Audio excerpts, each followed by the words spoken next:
budget in the future, and this would be more appropriate.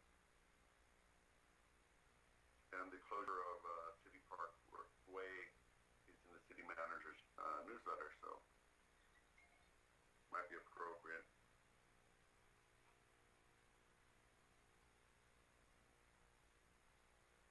And city staff, are we prepared to start at 5?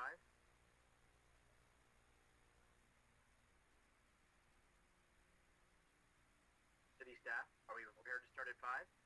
We are, Mayor. I was putting a thumbs up before I'm sorry. I've got those glasses. No. But we are ready and prepared to. Appreciate it. Thank you very much.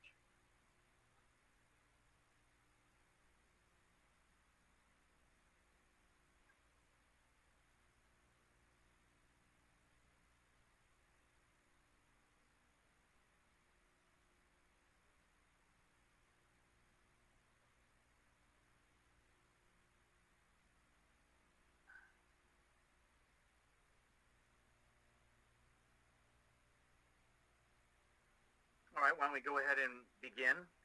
Good evening and welcome to the San Bruno City Council special meeting of May the 31st, 2022. We call it to order. May we please have roll call? Councilmember Hamilton? Here. Councilmember Marty Medina? Here. Councilmember Salazar? Here. Vice Mayor Mason? Mayor Rico Medina? Here. Move on to item 3, public comments for items not on the agenda. Just as a recap, we have our study session regarding the budget, a report from the Community Foundation, a resolution in regards to executing agreement, and another one entering into a lease. So if it's for items that are not on this agenda, please raise your hand at this time. We'll bring you up and in with the assistance, and it'll be up to 3 minutes, again, for items not on the agenda. And it is the council's policy to refer matters raised in this forum for staff investigation and or action where appropriate. The Brown Act prohibits the council from discussing or acting upon any matter not agendized pursuant to state law. And it could assist me in bringing in our speakers, please. I currently see one hand up, Nancy Foreman. Nancy, I will be bringing you in. Nancy, can you hear us? I can hear you. Can you hear me? Yes, whenever you're ready. Okay. I just wanted to talk about 3 different things really quick. Cozy Parade's coming up this weekend. And I just wanted to give a shout out to the adopter planner family, the Lions Club, Sandra Perez Vargas. If it weren't for them, planters downtown would look like shambles. I also want to thank the city for restoring the irrigation systems. Although I'm glad that the median on College Drive is going to get attention, I find it very pathetic that our downtown merchants who are struggling have seen no visible sign of improvement except for garbage cans. On another note, last December I put in a formal request to the city to look at implementing story polls and conversations and sign-offs with neighbors before any building begins. I presented Millbrae's requirements along with San Mateo's. Someone in the planning department assured me the city council would have a study session regarding this. I heard nothing more. When is something going to happen, and what is your plan? Thank you. Have a good evening. Thank you very much for your comments and for being here this evening. Are there other speakers, please? I do not see any more hands up at the moment. Okay, then we'll go ahead and move on to item 4, consent calendar. Item A, adopt a resolution authorizing the city manager to enter into a lease purchase agreement for 2 pumpers with the Western Alliance Bank. And we will turn this over to the city manager, please.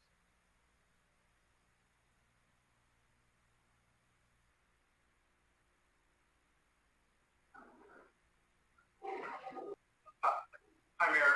Devon Brogan, city manager. This was a consent item, and I thought I saw a hand by council member Medina, so I'm assuming you're tossing it to me because it's behold. Well, no, that is what I was indicated was to send it to you, but if there are really no reports or comments, then let's see if there's any from the colleagues, and then we will check, and as you indicated, thank you, Councilmember Medina. Yes, thank you, Mr. Mayor. I indeed didn't want to pull it, but I wanted to comment on it, and if staff could also embellish what this item is about. I think it's very important. This council has been refurbishing numerous pieces of equipment, and I just wanted to make sure that the public is aware of where some of their money is being spent. Thank you, and then why don't we get all the questions out from council. Vice Mayor Mason. Yeah, thank you. I just wanted to ask about, was there a delay between January 26, 2021 and April 26? Is that, there's no year on the April 26, so I'm assuming that's 2022? I just want to better understand the gap in time. Okay. Are there any other questions on this consent item? Yes, I have follow-ups, but once that one's answered. Okay, if it's, when you say follow-ups, is there an ability to get them all out so the manager can go over all, or does it need to get that response maybe to go to the next? No, I think that I can ask was the item originally budgeted at the 3.35% rate? If not, what was the anticipated percentage rate? And is this amount now budgeted in the current year's budget? Any other questions from colleagues? Okay, that seems to be all the questions now. Yes, and thank you, City Manager. You're correct. Now would be the best time if you can assist. Thank you. Sure. Thank you, Mayor Medina, members of the City Council, and the public. I think the questions that have been asked really break down into two categories. One is on the financing and procurement of the two fire engines, and then the other question is on the time that it takes to procure and actually for the engine to be made. And so roughly a year from order to delivery. And so let's take the finance questions first. I'll turn those to Finance Director Chin Yu-sun. Just by way of opening, we are talking about an item to approve financing for two fire engines, not adding more engines to our fleet, but actually replacing aging engines. Both engines to cost approximately $1.6 million that the City Council did approve in 2021. Next, after Chin Yu speaks, I will have Ari DeLay, our fire chief, come out to articulate a little bit more of the procurement process, because these are custom-made vehicles for the City of San Bruno, and there is a very long lead time normally. So there's not a delay to my knowledge, but I know that the fire department has been intimately involved in the configuration, and I'll let them give that detail. First, Chin Yu-sun, will you go over the procurement as well as the financing charge and why this item is before the City Council? Sure. Thank you, City Manager Devon, and good evening, Honorable Mayor and the members of Council. So this Council approved the procurement and the method of procurement for the two fire engines in January 2021, before I even came up to the city. So at that time, we estimated the entire outfitting, and then the fire engine will cost the city roughly around $1.6 million. And it was authorized, the city manager was authorized to procure the fire engine through lease purchase with the California Statewide Community Development Authority. So I reached out to the authority roughly around the fall 2021 when the fire engine delivery was started brought to the table. We sort of had estimated time of the delivery at that time around February, and then the authority told us that they need about a month to do the financing. When we reached out to them, it was too early. So we heard several delays. Originally, the fire engine was supposed to come to the city in February 2022, and it was gradual. We had several delays on that, and I'll have already talked with you why the delay. And then eventually, we got a definitive date, and that's the invoice date of April 26th. That's 2022. So So when we receive the invoice, meaning we definitely have a definitive time frame for the delivery of fire truck. And that's the time we reached out to the authorities saying, the invoice is here, we're ready to finance and help us to get the financing. Unfortunately, our timing was the worst probably in my lifetime when we go out to financing. And then if you do recall, many, the Federal Reserve was about to increase the interest rate, and people are not sure if Federal Reserve is going to increase the Fed Funds target rate by 50 basis points or 75 basis points. So it's almost like what happened in 2008. Briefly, the credit market dried up. Many lenders would not offer any lending at that time. So that's when the authority helped us to bid.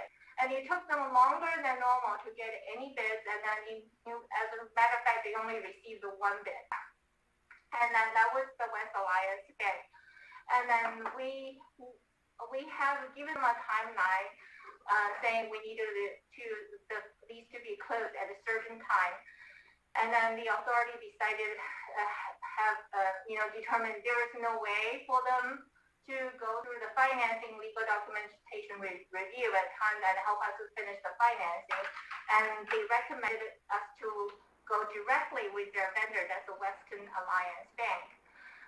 They also, we reached out to Western Alliance Bank asking them for a quote because the authority was not able to share the code with us. They were no longer part of the financing deal. And then the proposal we received from the Western Alliance Bank at that time was 3.35. So in order to make sure we're getting a competitive rate, we also reached to other financing bodies like, for instance, the vendors leasing arm. They also proposed as a quote, and we also reached out to other equipment financing lenders, and then they got some quotes. All quotes we received, those are proprietary information, so I'm not going to share it with you guys here. But the quotes we received were way higher than the 3.35% we received from West Alliance Bank. That's why we decided to follow the advice of the authority and then started paperwork immediately with the bank. And then regarding the budget, the lease financing has been factored into our 2022-23 budget. We know the market is the rate in the market is going up, so we actually budget a little bit generously. So this 3.35% falls below our budget rate. So we're fully covered on the expenditure side. Art, before you jump on, let's make sure that council does not have any additional questions for the finance director. Any other follow-up questions to the finance? I'm seeing heads nodding no or not at this time. So no, none for the finance director. We can move on to the fire chief. Thank you for pausing us just to be safe. Thank you, City Manager. Okay, delay. Please talk about the lead time and then the delay that we experienced from expected delivery time to now. Great. Good evening, Honorable Mayor, members of the Council, Ari DeLay, Fire Chief. Just a brief recap, the Council had obviously approved the purchase back in 2021, and we were indicated again, as the financing company indicated, they needed about 30 days to perfect the financing for the vehicles, or the lease agreement for the vehicles themselves. We anticipated the vehicles to show up around the end of February 2022. And they're kind of a perfect storm of circumstances. They now a lead time for a fire engine is approximately 2 years at this point, and we are right around that 1 year mark. So we ended up with a delay of about a month and a half or so. So that pushed back obviously the contact with the leasing company. The vehicles themselves are actually in Sacramento at the dealership right now. They're very close to being delivered. We anticipate within the next week or two them actually showing up here in San Bruno. And we've actually expedited quite a bit of that work because our folks actually went there to do what we call acceptance testing to be able to validate that all the vehicles are up to the specifications that we outlined in the procurement process. So I would just, share with you that it was, difficult, to get the procurement and the builds completed, but everything looks great. The vehicles are very close to being delivered, and it was only because our resolution from council said that we were going with Lease at the recommendation of the previous finance director that we had come back to council this evening to adjust the vendor in regards to the financing needs. We're happy to answer any other questions you may have. Vice Chair Mason. Yeah, thank you for the explanation. I just want to make sure then that, please correct me if I'm wrong, but if there's not a cost in the difference, or difference in the cost, I should say, the item that was approved in January was not to exceed $1,583,776, or $1,583,776, and today we're being asked to approve up to $1.6 million, which is about a $400,000 potential difference. Is that, am I reading that right? I'm reading it directly from the title of the resolution. Yeah. So, through the mayor, vice mayor, Mayor Mason, let me articulate that a little bit. When the city council approved the lease purchase agreement, it was approved based on an analysis and a staff report that was done at that time, based on what interest rates were being, what they would be projected to be at the time in which we took delivery. As we all know, there has been a change in the global economy and interest rates since then. And so is there additional interest costs based on what was projected then to now? Yes. Would there be a additional cost if we went with the original financing company that DC authorized to the one that we're recommending now? As the finance director said, we cannot answer that question because we do not know what rates that company received when they went to market. And so, yes, it's normal and typical course of business that when you are authorized financing, that financing may not take place for several months, if not several years. And when you're doing bonding for an infrastructure bonding, you're doing serious bonding. So the interest rate you get is the interest rate available in the market at that time. And so we did go out and do a solicitation for various vendors. And so we do believe that we are providing the city council with competitive market-based rates that are available today.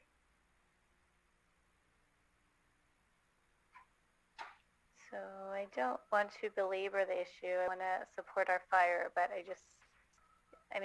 is $400,000 seems to be more than an interest rate difference. So I just want, is it something that we can approve that is, I'm sorry, it is not, I'm looking at it's 1.6 million. So the difference is interest rate. Okay, I apologize, I'm looking at two different numbers. Okay, so that's fine. And if we say up to 1.6 million, is it possible that it's still going to come in lower? Or is it possible that we would get another resolution at a later time? Or you don't think that this is going to be it?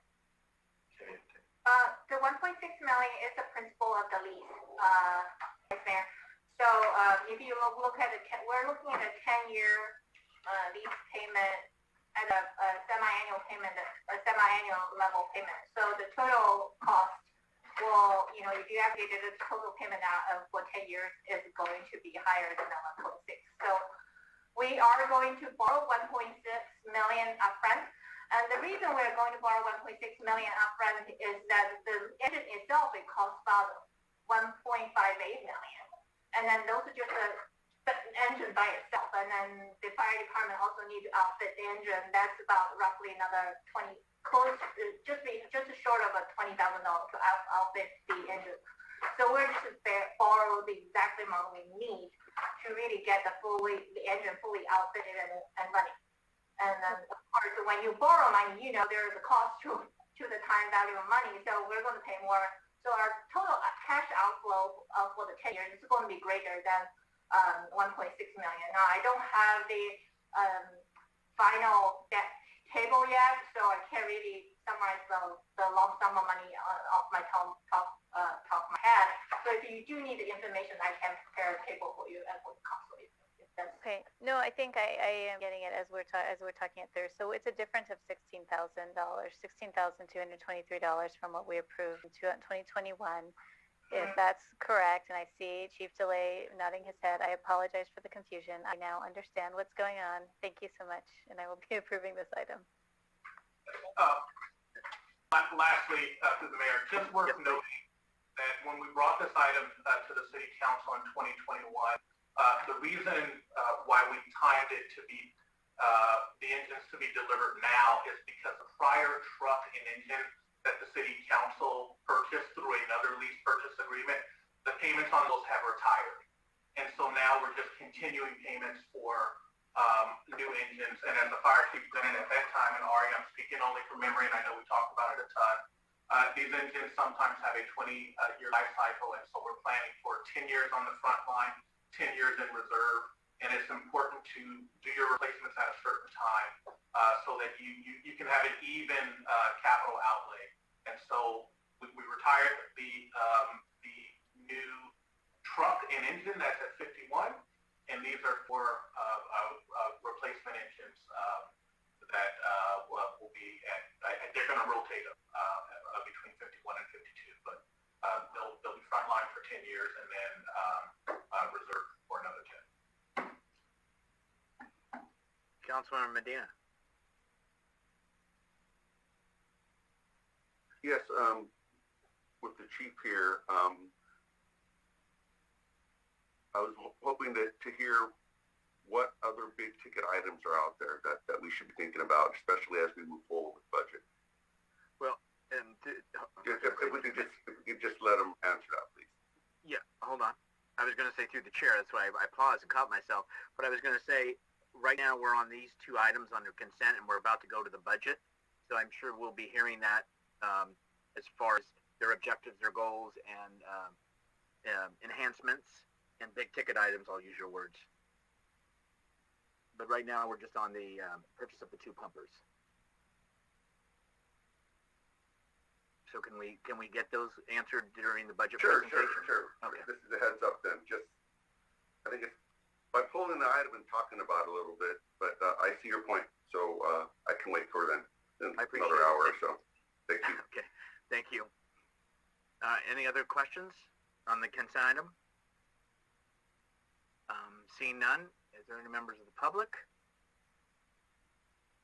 Seeing none at this time, then we'll pull it back to council for this. We need a motion and a second. Is there any action by council? Motion that we approve.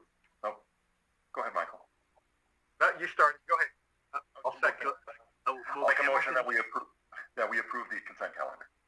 We'll go Hamilton, Salazar, motion second. Roll call, please. Councilmember Hamilton? Councilmember Hamilton? Aye. Councilmember Marty Medina? Aye. Councilmember Salazar? Aye. Vice Mayor Mason? Aye. Mayor Rico Medina? Aye. Consent approved, 5-0. Now we'll move on to item number 5, conduct of business, please.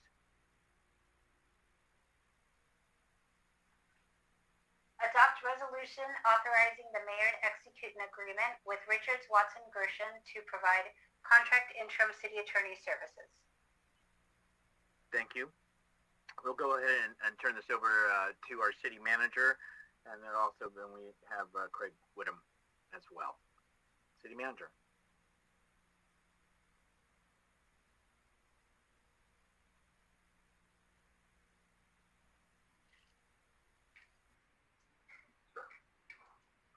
Thank you, Mayor Medina, members of the City Council, and the public. We are here tonight to discuss a contract for interim city attorney services. Tonight's item, my name is there, but the bulk of this item will be presented by Craig Whittam, a consultant from MRG that the city hired to support the City Council through the selection process for a interim city attorney. And so the objective tonight is to provide background on that decision, talk about the City Council's consideration process, and then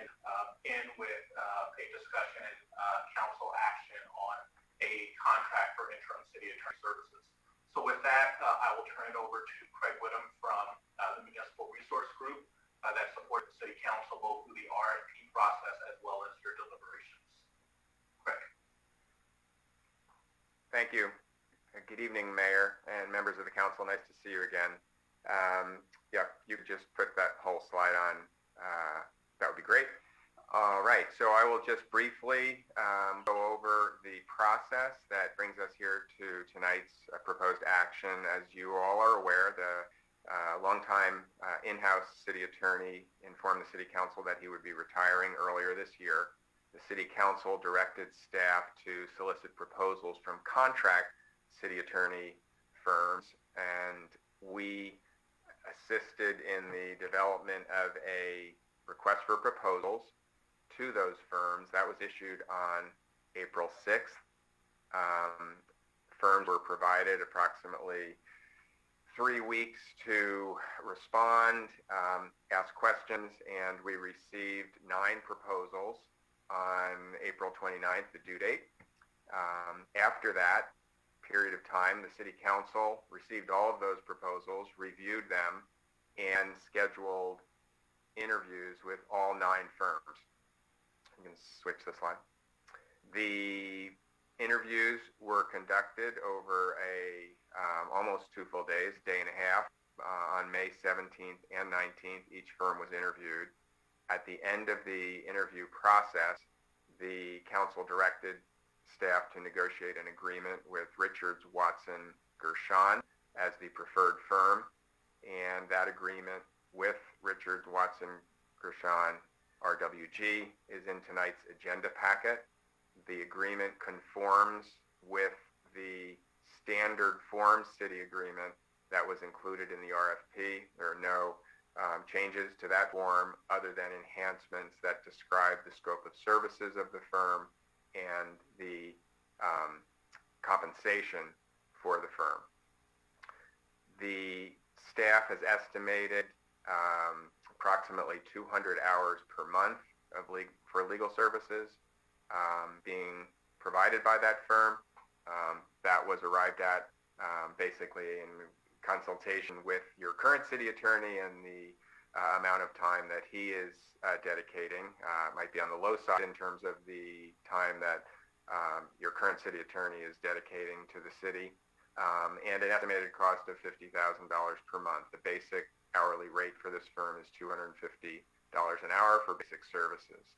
And the funding for this agreement will be discussed and considered as part of the proposed budget on your agenda later this evening. The designated interim city attorney is Tricia Ortiz, who you met in the interview process. She is on the Zoom call tonight in the event that you have questions of Tricia. Sure. Thank you, Craig. Before we go on, I just want to clarify that 200 hours per month is a combination of time that our current city attorney spends, as well as the city has an existing outside counsel budget that's not reimbursable. And so as the City Council knows that there are 2 buckets of outside city counsel legal costs.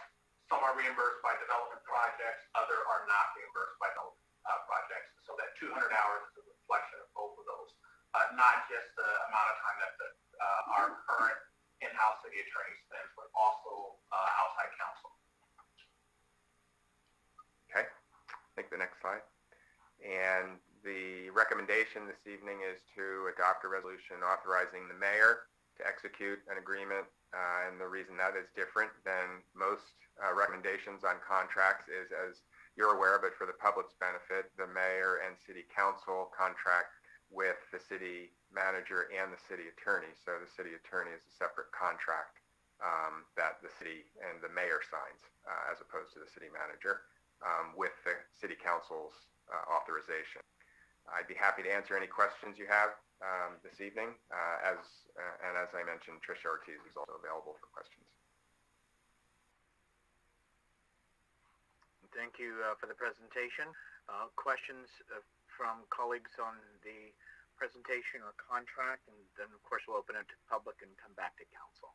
Any questions from colleagues? Seeing none at this moment, let's see if there's any, oh, sorry. Vice Mayor Mason.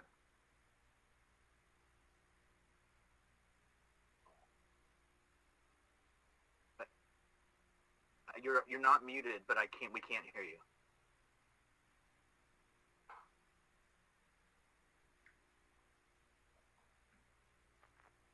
Can you hear me now? Perfect. Okay, great, thank you.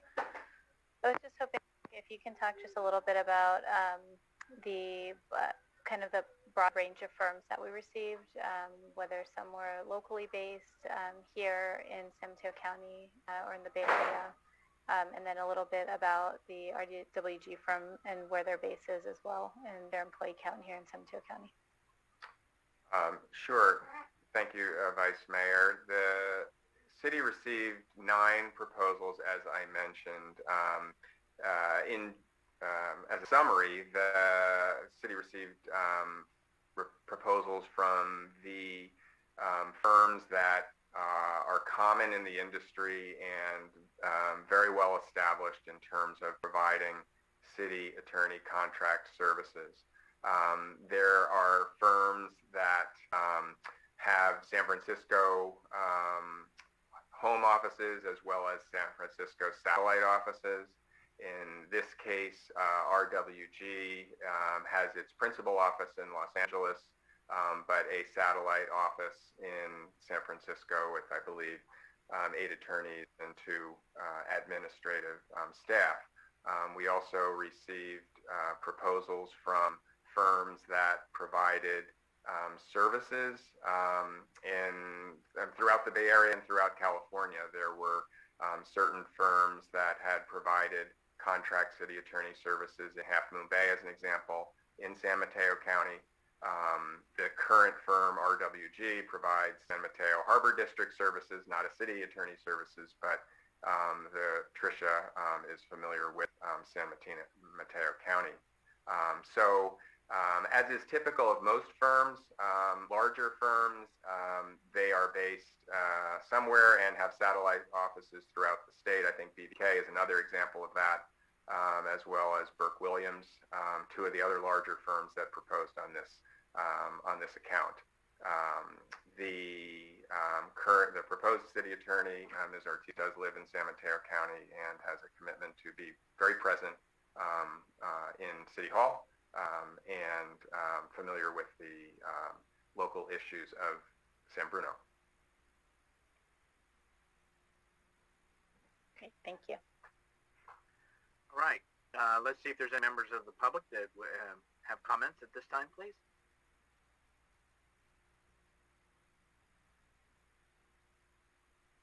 There are no hands raised.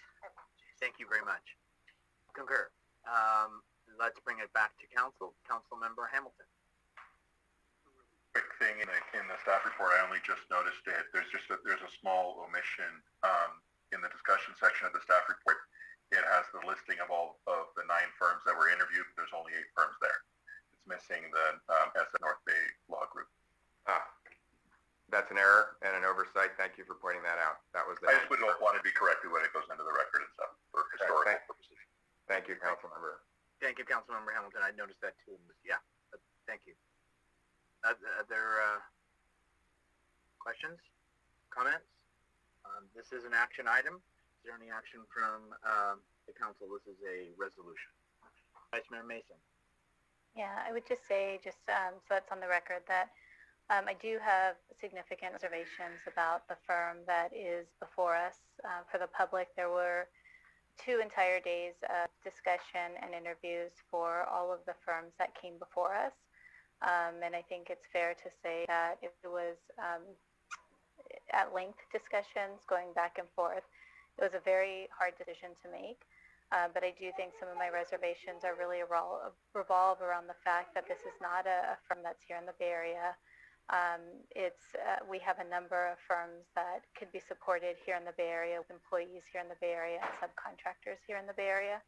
And that is of concern, who also have direct connections with cities and municipalities.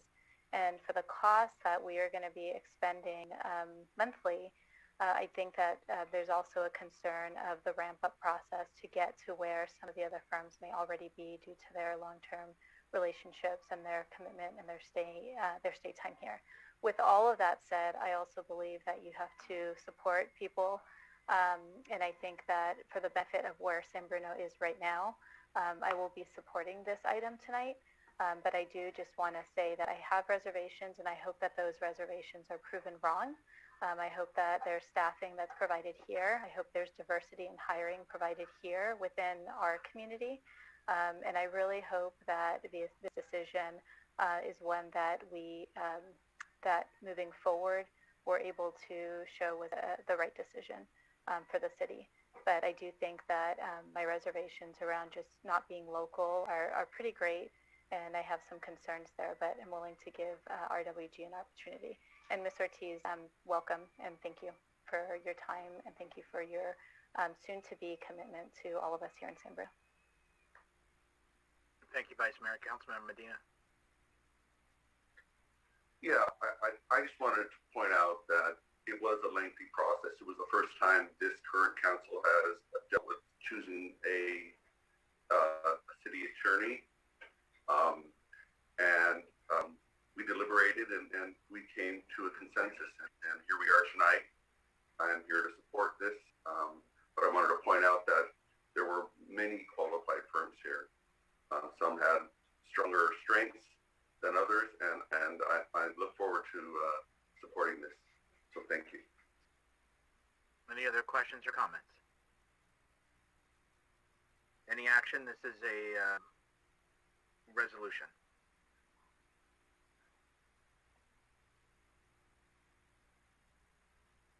Which requires a motion and a second.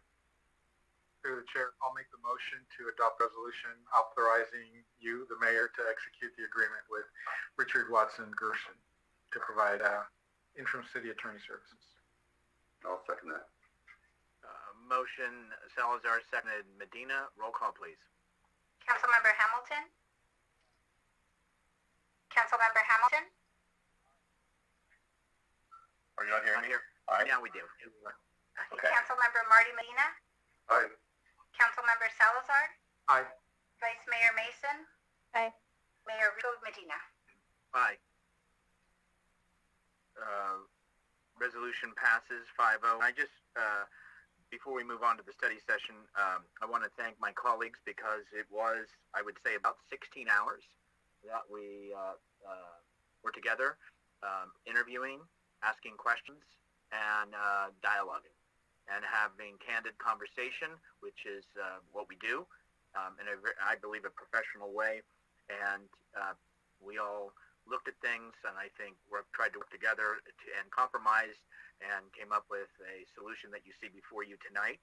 It also assists us because then there's a transitional period, which is most advantageous between the current city attorney, Mike Caparano, and now RWG. So I want to thank Mr. Whittam, I want to thank the city manager, and I want to thank my colleagues for taking the time. This is a new for us to be hiring an interim firm as such. Some of us have done a city attorney hire, but it was a process that I think everybody was treated fair and equitable. So thank you to all. With that, Ms. Whittam, I would say that you're welcome to stay around for the study session for the budget, or you can enjoy your evening. Have a lovely evening. I will see you around. Thank you. Take care. Okay. Now we'll move on to item 6. This is a study session, next two items. Item A, hold study session and receive the city manager's proposed operation and CIP budget fiscal year 2022-2023. Folks, what we're going to do, I'm going to be turning it over to the city manager and, of course, the director of finance and others. And I'd ask the city manager to kind of help set the expectation on where we pause or if we do to get questions. What I'm going to tell my colleagues is after the item A is done, I'm going to go ahead and take a break before we move on to the second item, which is San Bruno Community Foundation budget review. And just to give a heads up and aspect for going forward. So this time, turn it over to the city manager, please. Thank you, Mayor Medina, members of the council, and members of the public. Javon Grogan, City Manager. As is the practice, it is my pleasure to present to you every year the City Manager's proposed budget. And as the organization knows, I really don't like that term because I alone do not produce this budget. And in fact, there's a whole host of people throughout the city. And this is the city staff's proposed budget to the elected body, which is the City Council. It comes through me because I occupy the City Manager's position, but it is very, very much a collaborative effort throughout the organization. And as we kick off tonight, I just want to give a special thanks to our finance department and finance director, Chen Yu Sun, who really led this process from the beginning to now, and will continue to support me as well as you through your deliberations tonight.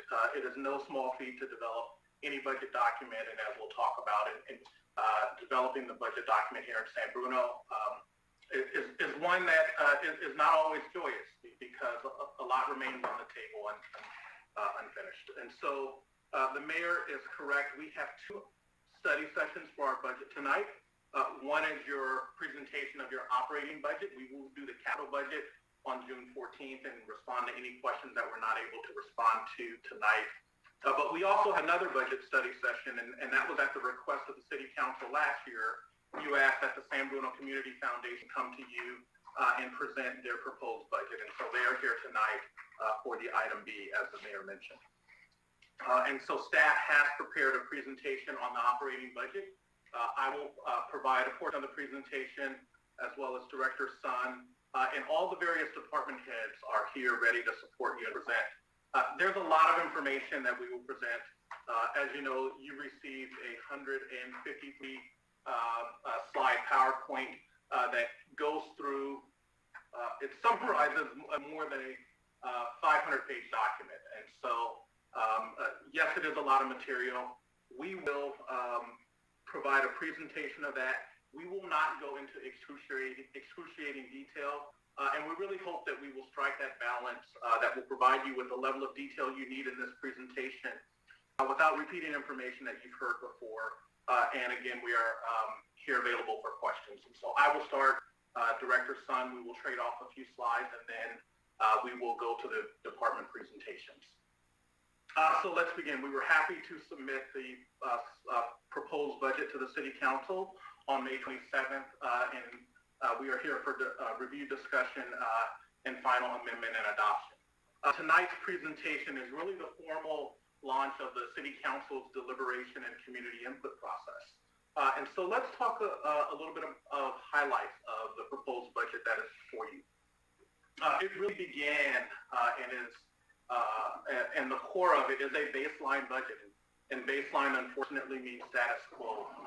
And what that means is that our operating budget remains constrained, and there are several structural challenges that exist.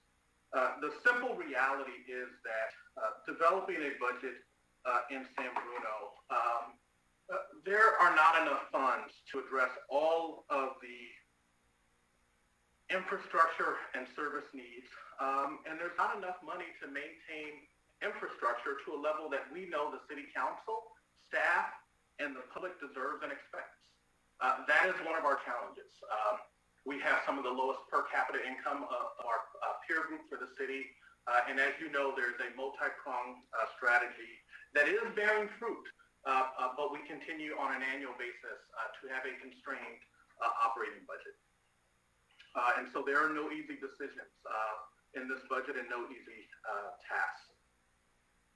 While fund balances have improved, and we'll go through a number of those specific funds, and there is significant one-time revenue that is anticipated and planned in this budget.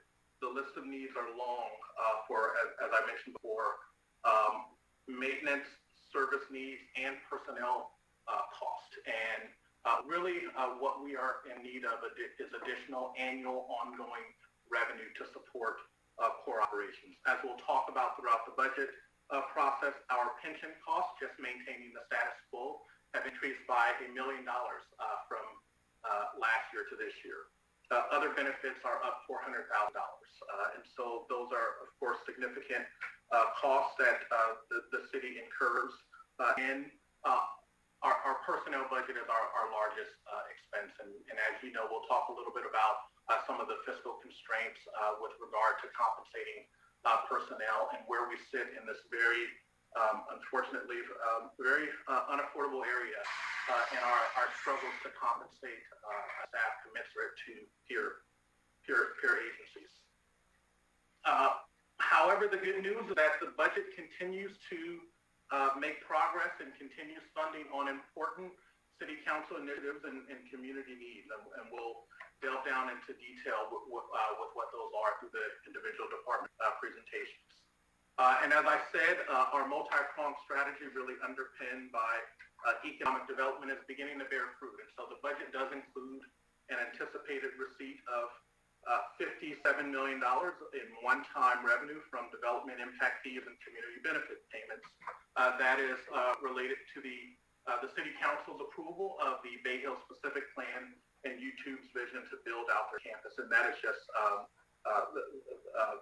the first payment that includes their phase 1 and phase 2, and so that is expected to arrive in the fall of this year, so within the budget year that you're planning for.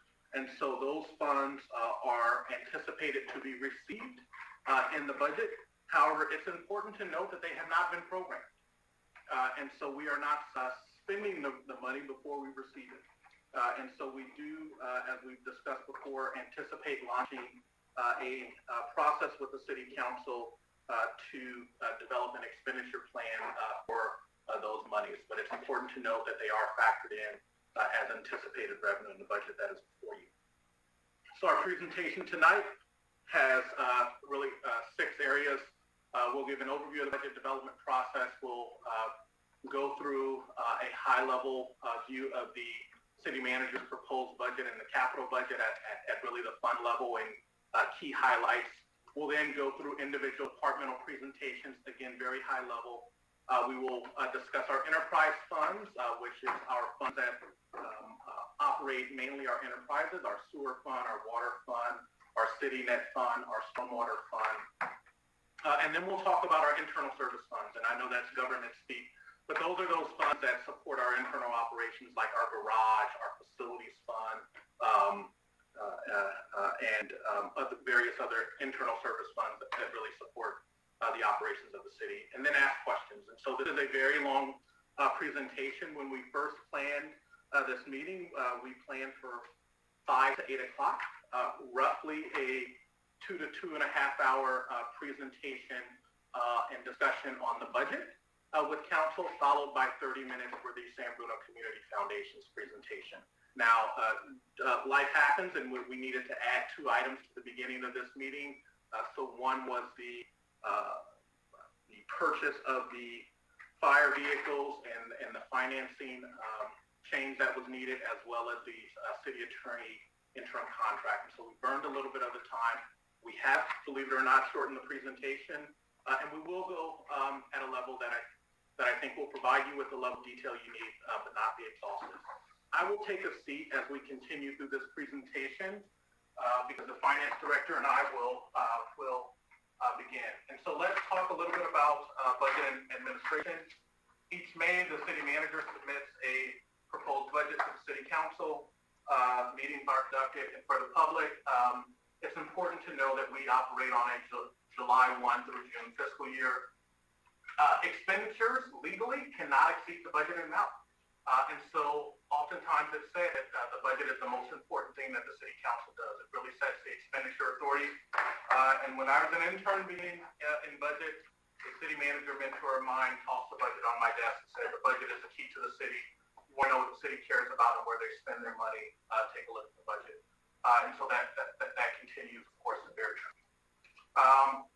We also provide, as the council knows, quarterly and mid-year reviews of the adopted budget.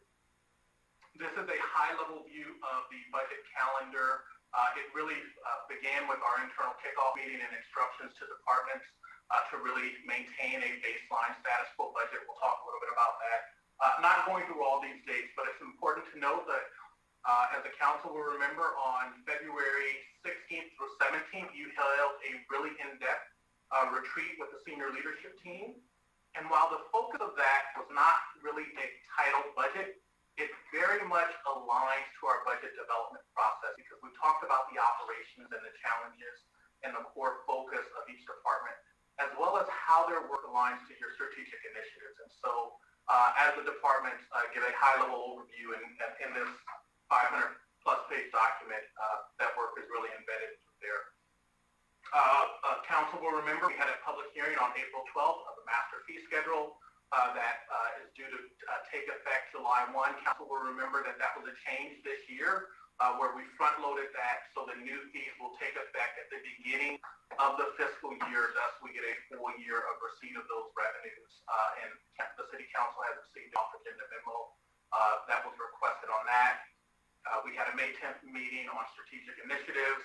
We had the Citizens Revenue Oversight Committee meeting. We'll talk about that, again, proposed budget. And so, again, we're here on May 31st for the first study session. There's another study session planned for June 14th with adoption scheduled for June 28th, your last regular meeting before the start of the new fiscal year in July 1st. So, status quo budget, what does that mean? And so, when we provided initial instructions to departments, it was clear that while there are improvement in the city's finances, we really need to begin with a status quo budget. And as I said before, it remains true that the list of needs far outstrips the amount of resources that we have. And we were clear that increases to the baseline budget should be limited to inflationary items, contracts, things that are really outside of our control. And then enhancements really align to a City Council priority focus area. And of course, we intend to fund general fund reserves at the policy target. And we'll talk a little bit about that.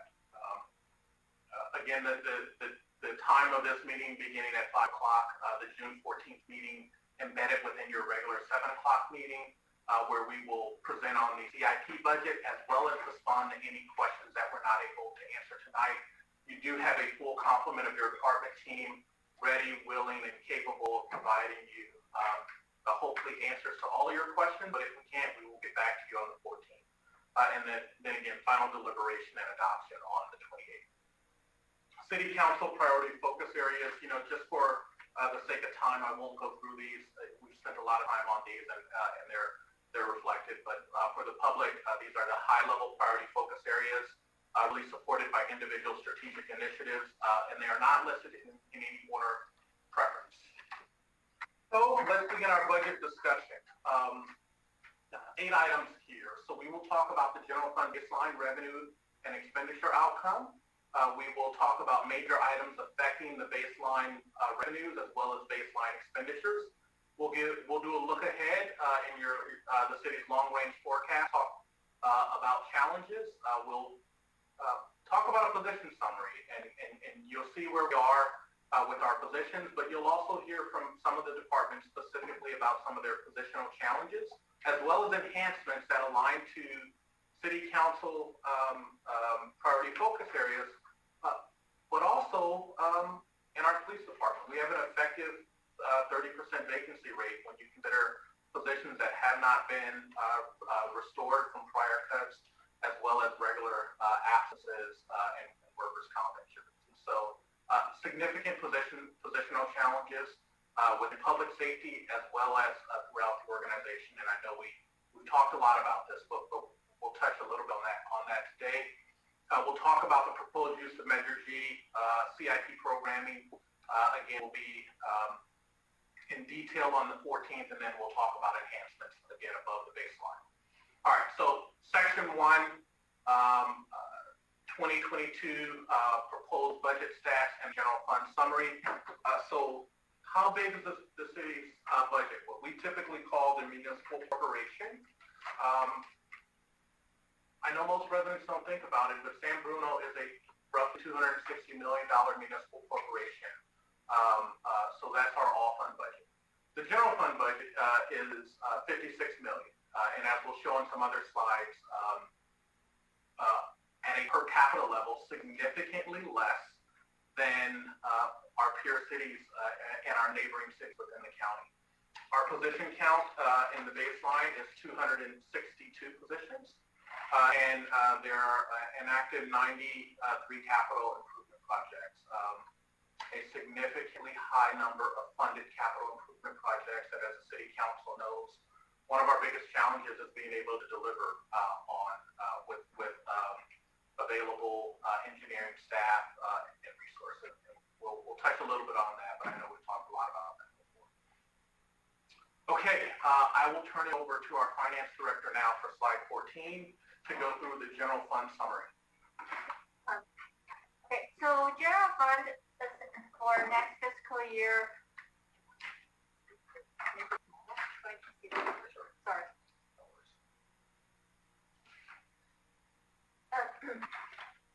So I'm not going to run through all the numbers on this table. There are quite a few numbers. I just want to turn your folks' attention to fiscal year 2022-23. We're going to begin the next fiscal year with a 7.6 million fund balance.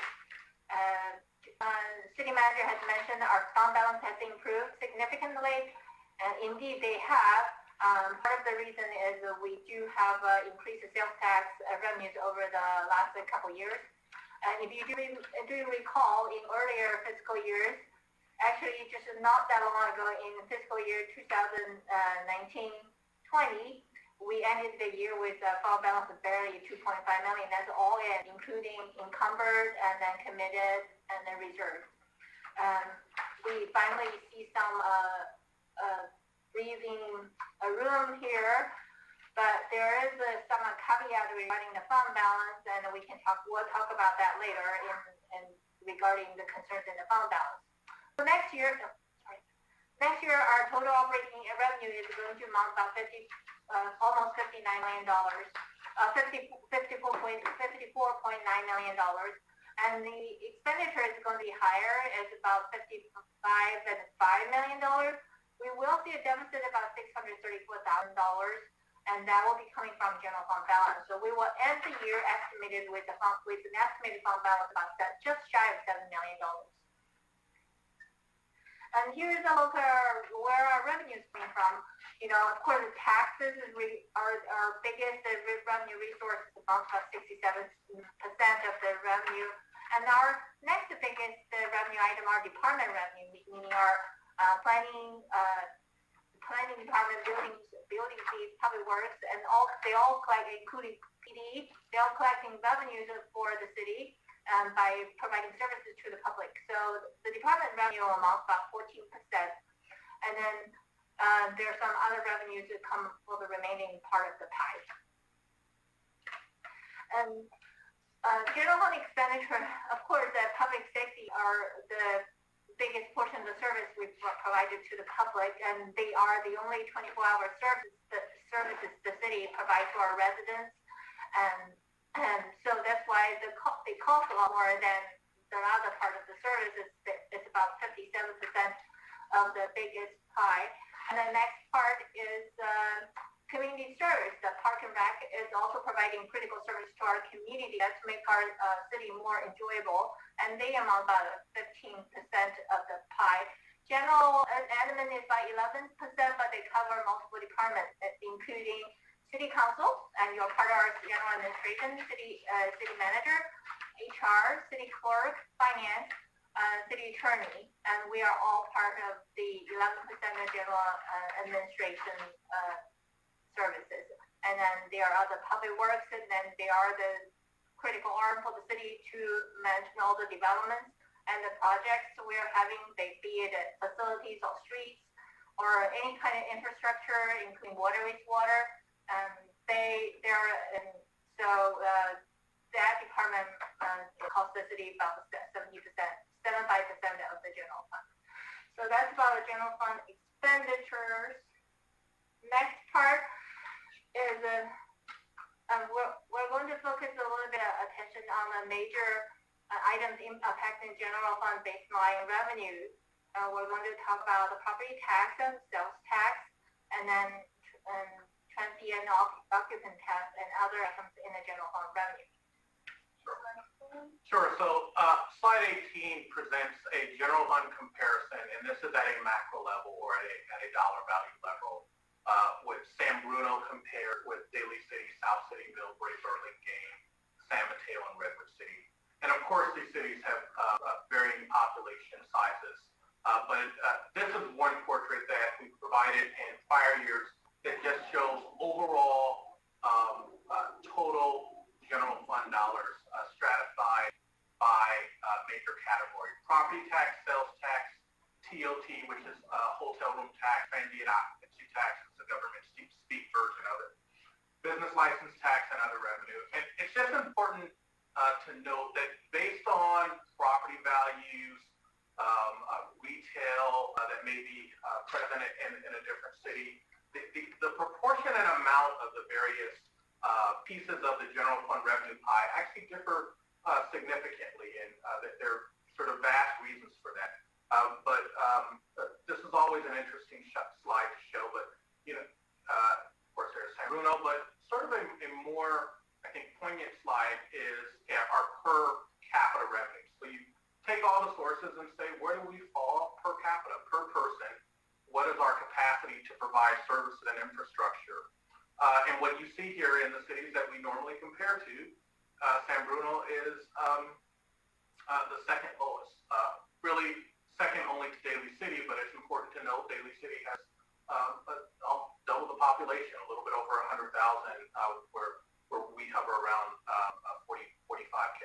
And so it's just important to know that this is really indicative of our spending capacity and our ability to provide services. So when residents always say the services or the facilities in X city, right, call it Burlingame, Millbrae, South City, it's important to note the general per capita revenue that each city receives and where we fall on that spectrum.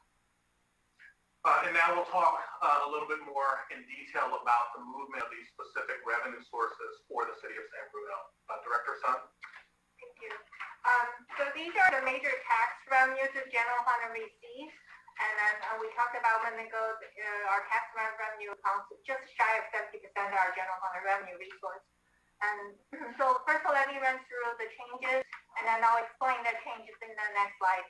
So property taxes are going to be down actually by 1.4%. Sales tax is going to be up by 1.5. The two biggest increase in this table is the TOT and the vehicle license fee. The TOT is going to increase by 60%, and vehicle license tax is increased by 43%. Car room is going to increase at inflation rate about 5%, and then business license tax actually will be down by 7%. Why are all those changes? So property tax is actually going to increase moderately, but what we calculate in the property tax is also called residual FTTF, estimated to decrease by more than 500,000. That's why it created the overall decrease of property tax. What is RPTTF? It's a redevelopment tax trust fund. So we several years ago, the state set aside a part of the property tax incremental increase in the trust fund to pay for all the redevelopment agency. And even though the city has become the success agency to the redevelopment, there's still a substantial amount of debt need to be paid with those property tax. After those, the property tax receipts are used for those to pay for the outstanding obligations. The residual one will be distributed to the jurisdiction where the tax is collected. But we have seen some decrease in the residual FTTF property tax distribution. So we know it's going to be down for the fiscal year 22-23. So that's why overall property tax is going receipts down. But in general, the property tax value within San Bruno is still increased moderately. So the secured property tax is actually going to go up moderately. Next. And sales tax, we're conservatively budgeted at just at 1% higher than the current fiscal year. I think we mentioned it in our staff report that CDTFA is the California Department of Tax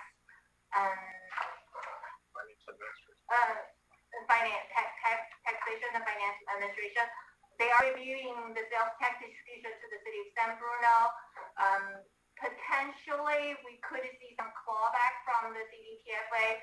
At the current estimate, we figure there are about $3.5 million we may need to be set aside for reserve for the CDTFA's. Pending on the CDTFA's decision, we are in communication with CDTFA. So once they give us the final decision, we'll make adjustments on our forecast regarding sales tax. Next one. TOT is going to increase. We are going to see an additional increase about 60% from the last budget. So the total increase, the total estimated TOT is about $2.8 million. But we're still behind pre-COVID level. I mean, travel is recovering, but it's still not at the level we had experienced pre-COVID. Before COVID, the TOT revenue annually is over $3 million. Vehicle license fee, we're really not seeing any additional increase in the regular distribution from vehicle license fee from the state. The only reason the vehicle license fee is increased so significantly is because we're going to be provided the $2.4 million shortfall from fiscal year 2021, and the state has included it in that shortfall payment in its budget for 22-23. So we're definitely going to have it, but that's not going to continue year after year. Next, regular, as I mentioned a moment ago, regular car room tax will increase at the CPI, which is about 5%. And the next item is the business license tax. Why we are projecting a 7% decrease in business license tax is because we are still anticipating the supply chain disruptions and high inflations, and then consumer consumption may not be up.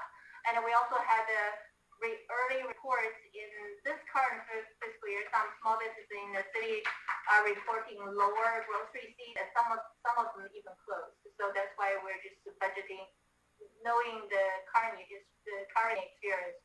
We are lower our forecast for business license tax by 7% for next fiscal year.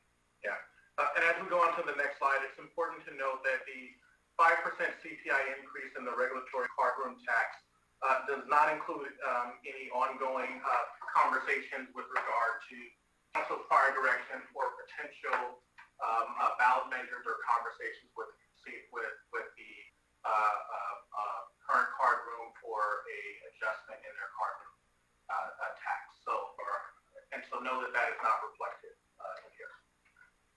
So property tax dollars, just as a high level, I know the city council has seen this before, but we always like providing this slide because what we often hear from residents is the significant amount of property taxes, which is true, that everyone pays. It's important to note that for every dollar paid in property tax, the city of San Bruno sees 15 cents of that dollar.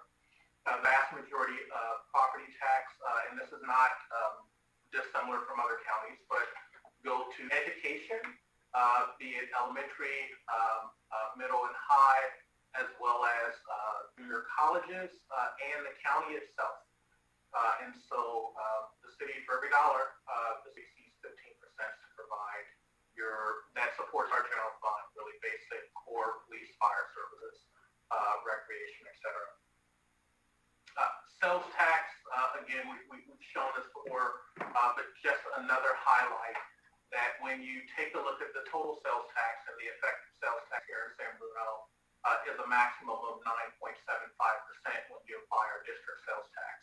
And of that amount, the city again receives 15%. And so if you buy something at the mall for $75 and you pay a little over $7 in tax, the city sees $1.10 of that. Just another illustration. Okay, top sales tax generators in the city of San Bruno in alpha order, but not in revenue order, are listed listed there. I will not go through all of them, but all of the usual suspects that we see. And the public should know that we do monitor sales tax receipts in detail at a quarterly, each quarter, and do make adjustments in our forecast and reach out to businesses either that are doing well or maybe not so well, just to check in. Many factors that are affecting sales tax, and the director just mentioned supply chain as well as inflation factoring into the city sales tax forecast. Happy to drill down further. When we take a look at our transient occupancy tax, or commonly referred to as our hotel room tax, what you have on the screen is all the hotels that are active in San Bruno or that have a physical location in San Bruno, and how many rooms they have by proportion. So the largest is the Courtyard area. And for a little bit more detail on TOT, I'll turn it over to the finance director to really highlight the historical portion of that revenue, and that we're not yet back to where we were pre-COVID. Sure, thank you. So TOT is continuing to recover, and then I'm sure council remember we increased the TOT in 2021 from 12% to 14% to create generate a little more revenue, unless unfortunately that 2% increase didn't really turn into real dollar amount. I'm sure it did, but in comparison with actual dollar receipt, it didn't make much of a change. I mean, we show the TOT revenue history here as in fiscal year 18-19, we received 3.6 million. That's the year before COVID, and then we see a significant drop when the COVID happened in March 2020, and then for that year, our TOT went down by $1 million, and then even we increased the rate to 14% in 2021, we only received $1.2 million. That's our lowest receipt. And this 1.7 for 21-22 is a budgeted number. I should actually make it clear. But in reality, we received about $2.7 million in 21-22. So that's how we budget is based on historical experience, and then that's why we budget 2.7 million in 22-23. And we talked about TOT is increasing, but it's still behind the pre-COVID level. Okay, the next section is on major items affecting baseline expenditures. In this section, we'll talk about expenditure pressures on the general fund. We'll give a high-level summary. We'll talk about pension costs, health and other insurance costs for personnel, as well as discuss positions by labor union and expiring contracts. So, Director Sun. We are seeing the normal expenditure pressures, continuing into the next fiscal year. Our pension costs continues to rise, as the city manager previously mentioned. Also, we are seeing higher healthcare and health insurance costs. And we also have the negotiations and all the labor contracts are going to cost the city more money, it's obvious. And then our status quo baseline budget means there's no change to the staffing approved in fiscal year 2021-22, and there's limited ability to enhance facility and infrastructure maintenance. And there's still a significant backlog of capital projects remains, and I know our public works staff is doing great job, but we just don't have the staff to carry all the capital project work. And then, of course, it is very, as we talked about it is very difficult to build a budget for the city of San Bruno simply because we don't have enough resource. Next page is our general fund expenditures, and of course I'll turn your attention to the fiscal year 22-23. All in all, we're going to see about 4.7 million increase in most of the department expenditure is going to increase moderately. The general government is increasing by 2%, police by 5%, fire by 9%. A lot of those cost increases are related with personnel costs, salary, and then benefits. The reason police and fire, their budget costing to be a little bit higher, I just want to caution the council and then everybody is that we have built in the rectified labor contract. So these two departments' budget reflected a couple of MOUs that rectified. So that's why they are showing a slightly greater increase than other departments. The other departments, we have not seen the rectified labor contracts yet, so their budget has not been reflected in the new labor rates. We did provide provisions for the MOU negotiation and the non-departmental. That's why you see the non-departmental went up by 25%. The majority of that is really related with labor MOU provisions. And community services increased by 12%, but that's really because we have been the city have been experiencing reduced operation in community service, and into next fiscal year we are going to see almost a full operation for community service, including senior center, library, and all the parks rec. That's why they're in preparation for the nearly full operation. We see the community services expenditure going up, and the reason community and economic development is going down by 10% is that most of their professional services for fiscal year 21-22 were one-time requests. So we request the department to take out of their baseline budget. And the department always needs professional services, and they are going to request the professional service for the fiscal year 22-23 as enhancements. And so we'll talk about these in a little bit more detail when we go through the individual department presentations. But I think Community and Economic Development Department is a sort of prime example of the financial decisions that we make every year. We know the department needs professional services money, and should there be a time where there is sufficient funds to have a static professional services budget for each department, we will do that. Unfortunately, where San Bruno has been and is that each year, because the funds are constrained, those professional service budget needs and for those special projects really have to compete against all the other needs in the city. And so while there is a 10% decrease in the professional services budget here due to those one-time enhancements last year for projects that the council knows about and that they're making progress on, what you'll see is that there are new enhancement requests because there are efforts that we need to continue with, notably the housing element and other state mandates. Some of them have revenue attached to them to defray the cost, but others do not. Next is pension costs. So pension costs, there are some good news in the upfront, but I don't know how long it's going to continue. We actually foresee normal contribution for 22-23 going down by 17,000. That's really great. But unfortunately, our unfunded liability payment continues to go up. We'll see an increase of $1 million there.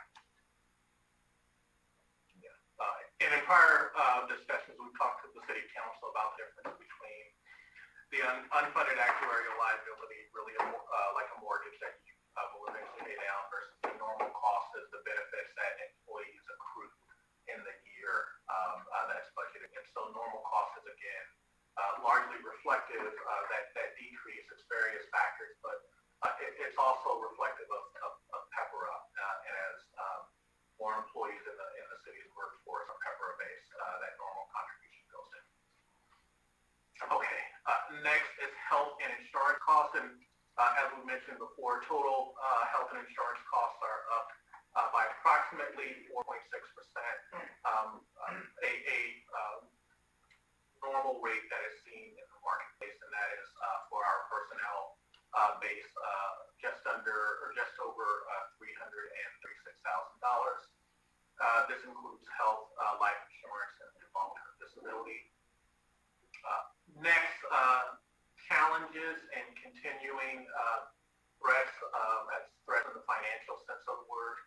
the general fund, we'll talk about the city's long-range financial forecast, reserves, and then capital program balances. We'll start with the long-range financial forecast. Worth noting that us finance people and budget people sort of love these charts, but just to orientate the city council and the public, this is a double axis chart, whereas the blue bars in the middle correspond to that the fund balance axis on the right hand side. And so in this portrait, blue links to blue, and revenues and expenditures are shown in the green line and the dotted black line. In further versions of charts like these, if the fund balance is negative or projected to be negative, that number would, that color is shown as red, but it still corresponds to that axis on the right-hand side, which is fund balance. So I'll turn it over to Director Sun just to articulate the financial forecast. Thank you, Amanda. So to forecast our general fund long-range financial status, so we put in a lot of hypotheses. We estimate there will be a gradual increase in general fund revenues, and there will be development projects revenue come in, but our assumption is very conservative. Just make sure we don't overestimate the revenue associated with development projects. And then there's a moderated personnel cost increase. Mostly is really just to the inflation. There's no service enhancements or service level changes to this forecast model. And then we also assume additional funding strategies needed in the future years to balance the budget. As you can see, the black line is expenditures. It is expected to outpace the revenue, the green line, in the outer years. So we're going to see the gradual reduction in general fund balance. Of course, that will make the future budgetary processes continue to be difficult. Yeah, and top line summary, what it means is that we are not totally out of the woods. When we put together all of our costs and all of the revenue bases for this budget, we will continue to see expenditures slightly above revenues. So we'll continue to have to budget conservatively. We'll continue to have to implement budget strategies, but both simultaneously work on a multi-pronged effort to enhance revenue, ongoing revenue to the city, as well as implement strategies on a year-by-year basis. It's also important to note that there are a number of approved and pipeline development projects that are not factored yet into the long-range forecast because we do not yet have a sort of precise time frame on when they're coming online. Those projects are built into the financial forecast once we know when they're going to break ground, because what we know is that entitlement and those actions are wonderful, but there are economic and corporate decisions on when projects break ground. And so until we have significant projects breaking ground, which will increase our property tax and other revenues, we will continue to be constrained. And so, for example, this does not factor in a full redevelopment of Can-Fran and those revenues coming online, right? But we know that we are proceeding diligently on that point, nor does it factor in other multifamily housing units that are approved, because until they break ground and they start to expend money to increase the value of the property, which will increase property tax, it's not projected revenue, it's just an entitled project. Challenges are numerous. We've talked a little bit about these, but at a high level, our collective bargaining agreements and continuing working to achieve a compensation level that is commensurate with our peer agencies, we know is a challenge for the city of San Bruno. And through prior departmental presentations and at a high level from a few departments that will be touched on a little bit today. Personnel investment on a number of levels, both in additional staffing, remains a challenge. lot of needs, a lot of desires, not enough resources, need for training, and then a multi-pronged recruitment and retention strategy. Stormwater, we will talk about our stormwater enterprise fund as a city council and members of the public will remember in 2021 we attempted a Prop 218 increase in stormwater fees. That was denied. That fund was $1 million in the negative in this current fiscal year, and the city council was able to close that gap with ARPA funds. Federal funds supported that, but we know that those funds will not be available in perpetuity. And we've had a number of discussions on how do we address our stormwater challenges, both infrastructure as well as operations. CityNet, there's an existing effort underway to analyze the business plan of that enterprise and bring to the city council a full complement of analytical work as well as options. So that work goes on. There's been some improvements there, and we'll talk about it through that departmental presentation. IT system maintenance and investments, as the city council knows, we were benefited by federal dollars and other investments to improve our IT infrastructure and a number of systems that were really in dire need of replacement, but that also comes with additional ongoing maintenance costs for those software components that have been built into the budget. Vehicle equipment funding, we talked a lot about that. We are delayed on our vehicle replacement, as is many agencies and individual people due to the supply chains issues affecting vehicles, but also increased costs. Pressures on fund balances and reserves. Again, some good news there, but continuing pressures that we'll continue to talk about. And status quo budgeting, of course, just means known improvements really remain unfulfilled, and the resources of the city are really limited. And so the enhancements that we'll talk about today, while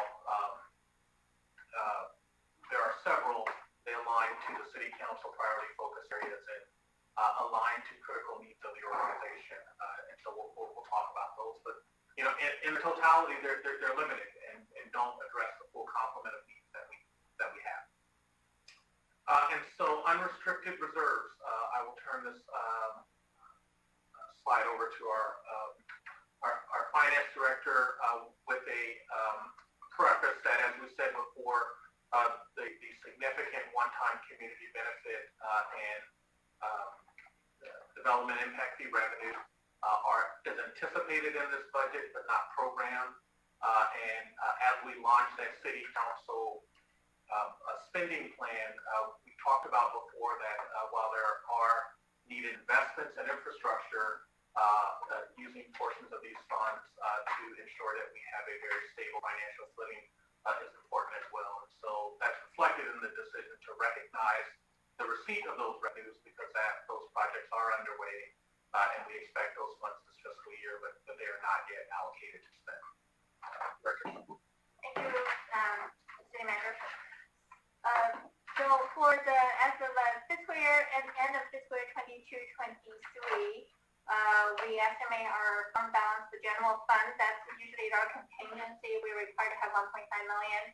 We're estimating the balance will be roughly around $7 million. And the general fund reserve, which is our rainy day fund, it's still flat at 12 million. And then it's not very typically we make some fund transfer at the year-end closure time. So as of June 30, 2022, we'll make transfers into this general fund reserve to make sure it's 25% of our budget. So I just want to give you a quick number for budget of $56 million, and our rainy day fund is supposed to carry a balance of $14 million. So we'll make some transfer for this fund base as of June 30, 2022, but that will be based on the 21-22 budget. So this number is going to evolve over the time for a rainy day, but we do expect this to increase over the time. And I think the high-level non-financial summary of that is that when you see the estimated ending expenditures, revenues over expenditures in the current year, the city has been very diligent in expending even budgeted funds, and so there will be savings on budget dollars that will be credited at the close of this June 30 to be applied to the reserve, as the director said. So for the general fund and capital reserve, it's also our one-time fund. We are going to have about almost 28 million balance in the spring years, but that's really factored in the community benefit payment from the major development of the YouTube complex. And then, as the city manager talked about earlier, and then the spending plan will be discussed with the council in later. And then emergency disaster fund is still a little bit behind the target of $3 million, and also adjustment will be made when we have available funds as of June 2022. So all in all, we estimated the 22-23 fund general fund reserve to be at over $50 million. And the net fund reserve. So yes, we have $50 million in our cover, but do we really have $50 million? You know, we have a negative we have a deficit from two enterprise funds. You know, enterprise funds, when they enter into deficit status, there's nothing for them to fall back on except for general funds. So next year, city net deficit is going to be about almost $15.5 million, and then stormwater definitely, without additional infusion of any other fund, stormwater is going to fall into a deficit of $1.1 million. So our net unrestricted reserve for general fund is actually about $33 million. On top of that, we have a measly $2.6 million left over in our equipment reserve. So total general fund net reserve is about $36 million. I just want to caution the council that this $2.6 million reserve for equipment is really not enough. We need to figure out ways to beef it up.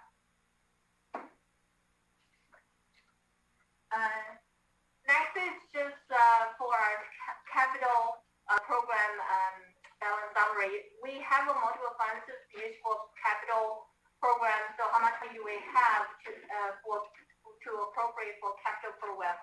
You know, in earlier slides, we said we have about the capital reserve about almost $28 million. We also have another fund, the development impact fee. As you can see in this table, on the right-hand side, is about $20 million. That $20 million is a significant increase from last year. Last year, we only had about $152. Why this $20 million coming from also is related with the YouTube development complex.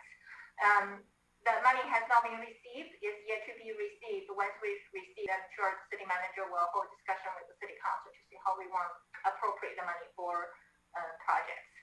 Gas tax, Measure A, Measure W all have a very low balance. All in all, the city can use $50 million, about a little bit over $50 million for capital projects.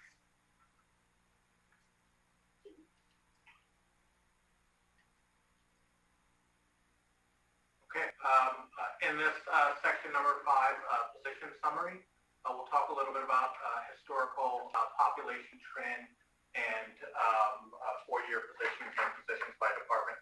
I do see... Manager? Yes. Yeah. Thank you. I was just going to ask, would you let us know when would be the best opportunity, at what point to have any questions? Yes. At what point you want to pause, please? So we're coming up on just after section 7. We will go through there are a number of slides on the capital improvement program and the enhancement that we'll hit at a high level, because we will address those in detail during the departmental presentations. But we do have a slide in for a break in between the financial presentation and the departmental presentation. I think at that point we should pause and take questions on all of the financials before we go into the departmental presentations. Okay. Thank you for letting us know. Appreciate it.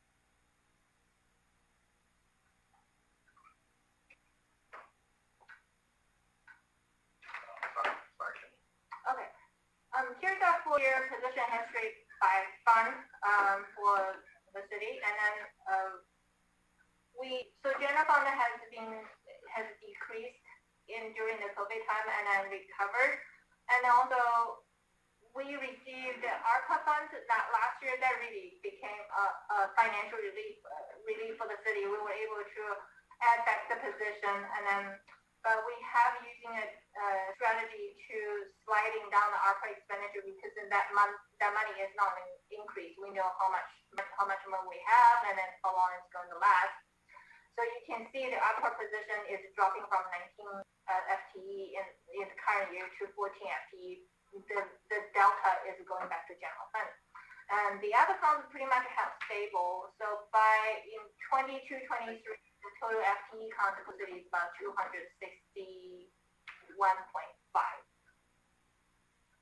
And this is looking at the city's FTE by department. Of course, the police and fire are the largest departments in the city, and then they provide 24-hour services to our residents. And then they should have a lot more people than other departments.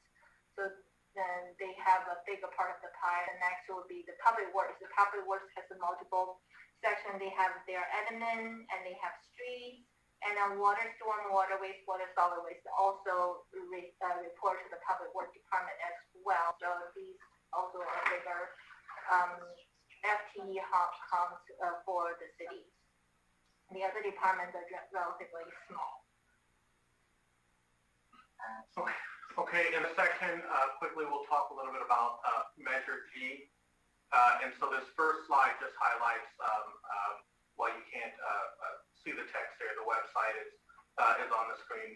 The city did create a website for any member of the public that wishes to track where Measure G funds have been appropriated and what's in the proposed budget. And so that's at our normal website, sanbruno.ca.gov/Measure G.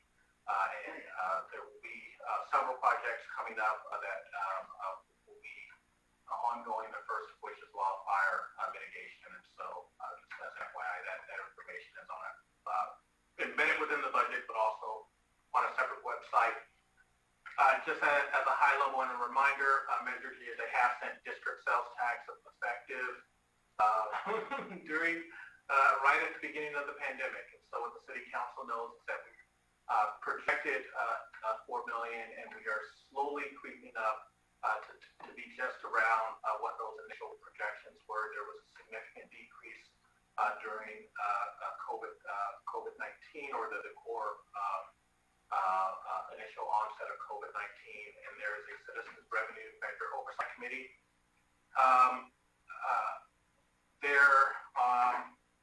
As the City Council will remember, when we appropriated funds in the current fiscal year, so the 21-22 fiscal year, we were projecting, one, we budgeted conservatively, but two, we were projecting a significant fund balance, and wanted to let that money accumulate in the fund, and so we could do a really significant allocation to those projects, knowing how expensive some of those rehabilitation projects are. And so total resources available for Measure G are $3.2 million, which is the projected fund balance at the end of the current fiscal year, and another 3.7, almost 3.8 million in new revenue that's projected.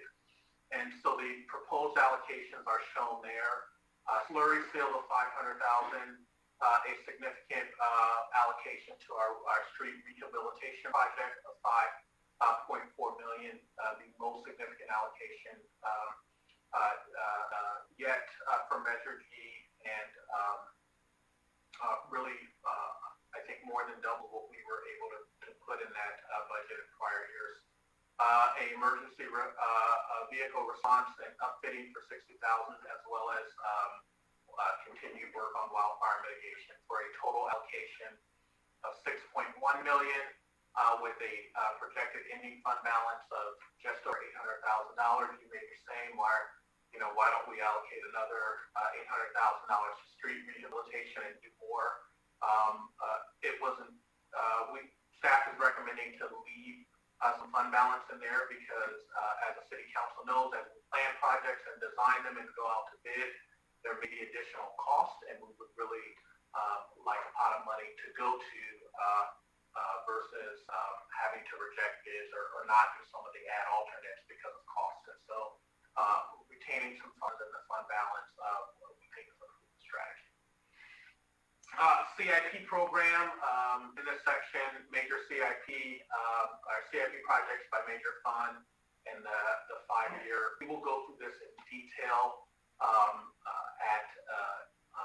the 14th, but this just shows by number where our CIP projects are: 23 water, 13 wastewater, 4 stormwater, 1 city net, 5 parks, 12 facility, 2 fire, 3 police, 24 streets, and technology, 6 projects. So the vast amount of our capital improvement projects are in our enterprises and in our streets.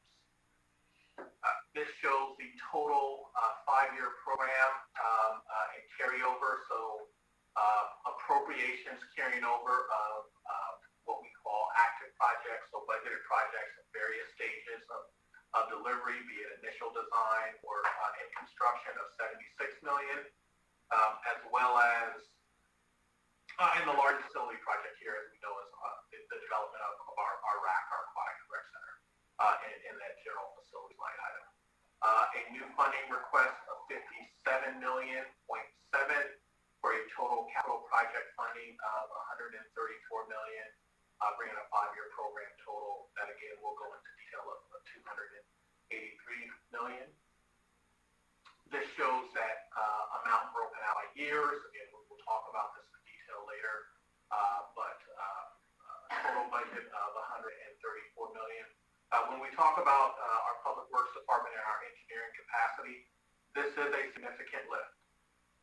This is a significant lift, especially with the amount of staff transitions and turnover we're having in our engineering department, and our ability to deliver these projects and to deliver them in the projected time frames has been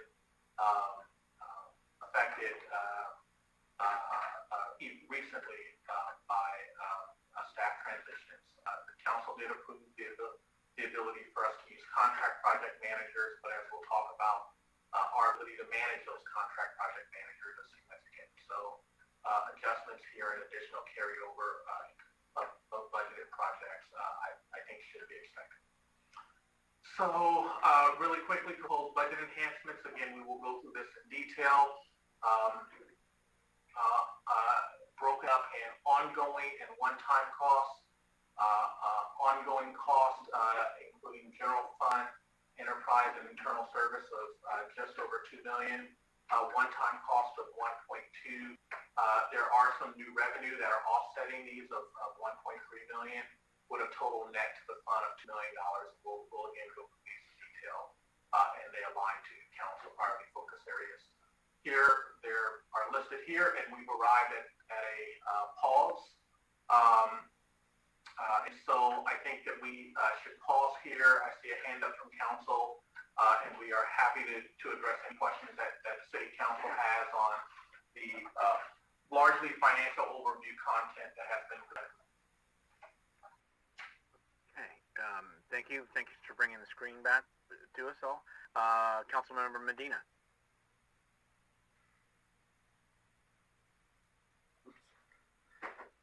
Yes, thank you. I was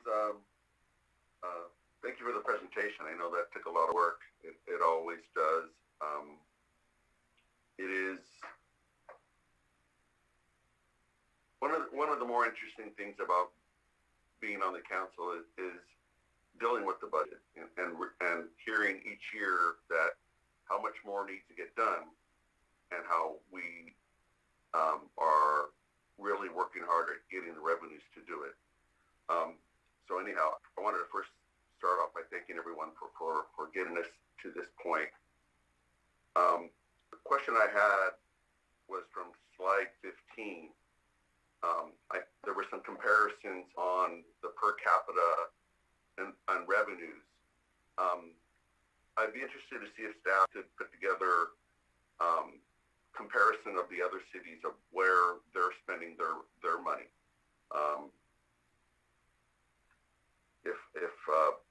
If those numbers could be provided, not today, of course, but when we eventually get to the budget, maybe by the 14th. 93 capital improvement projects is incredibly heavy. Perhaps we'll be able to talk about those more in the later on tonight or at another time of what realistically can we get done with the staff that we have. We've heard over the years repeatedly that there's too much work. There's too much work, we don't have enough money, and understandably, this creates a lot of stress on staff. So I appreciate that we're looking at adjusting our model from having to rely on consultants to get things moving. But I think at some point, and perhaps that'll be later tonight or following, that we really need to look at the workload, and everything's a priority, but you can't have everything as a priority because otherwise not enough stuff will get done in the years that you want them to get done.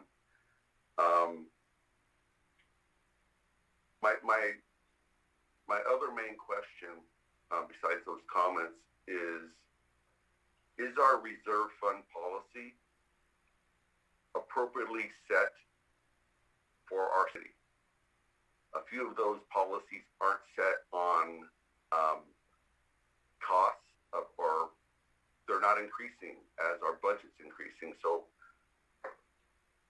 my first reaction to that is they need to increase with a percentage per year, and setting them at a certain number isn't really, I guess those policies were set before I was on the council, so they need to be adjusted upward as our city is doing more and our revenues are increasing and our budgets are increasing. So I wanted to hear staff's response on any thoughts and appropriately sizing our reserve policy targets.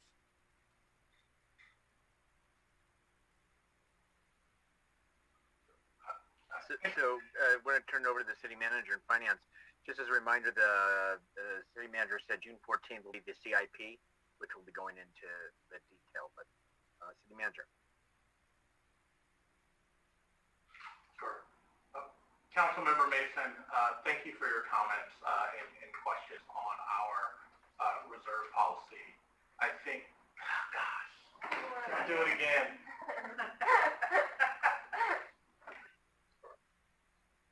Council Member Medina, thank you for your question. I saw the nods like, oh, he's thanking Marty Medina, but that's not what I said.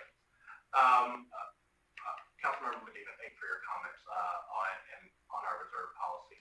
You know, to really give you a detailed answer of that requires some study, right, of our budget, because reserve policy targets should be set not solely on industry standard practices, but on your specific volatility. And as we saw with our makeup of general fund revenues, how our makeup differs. Some cities have more sales tax, some cities have more property tax, and TOT tax. You really have to take that into consideration.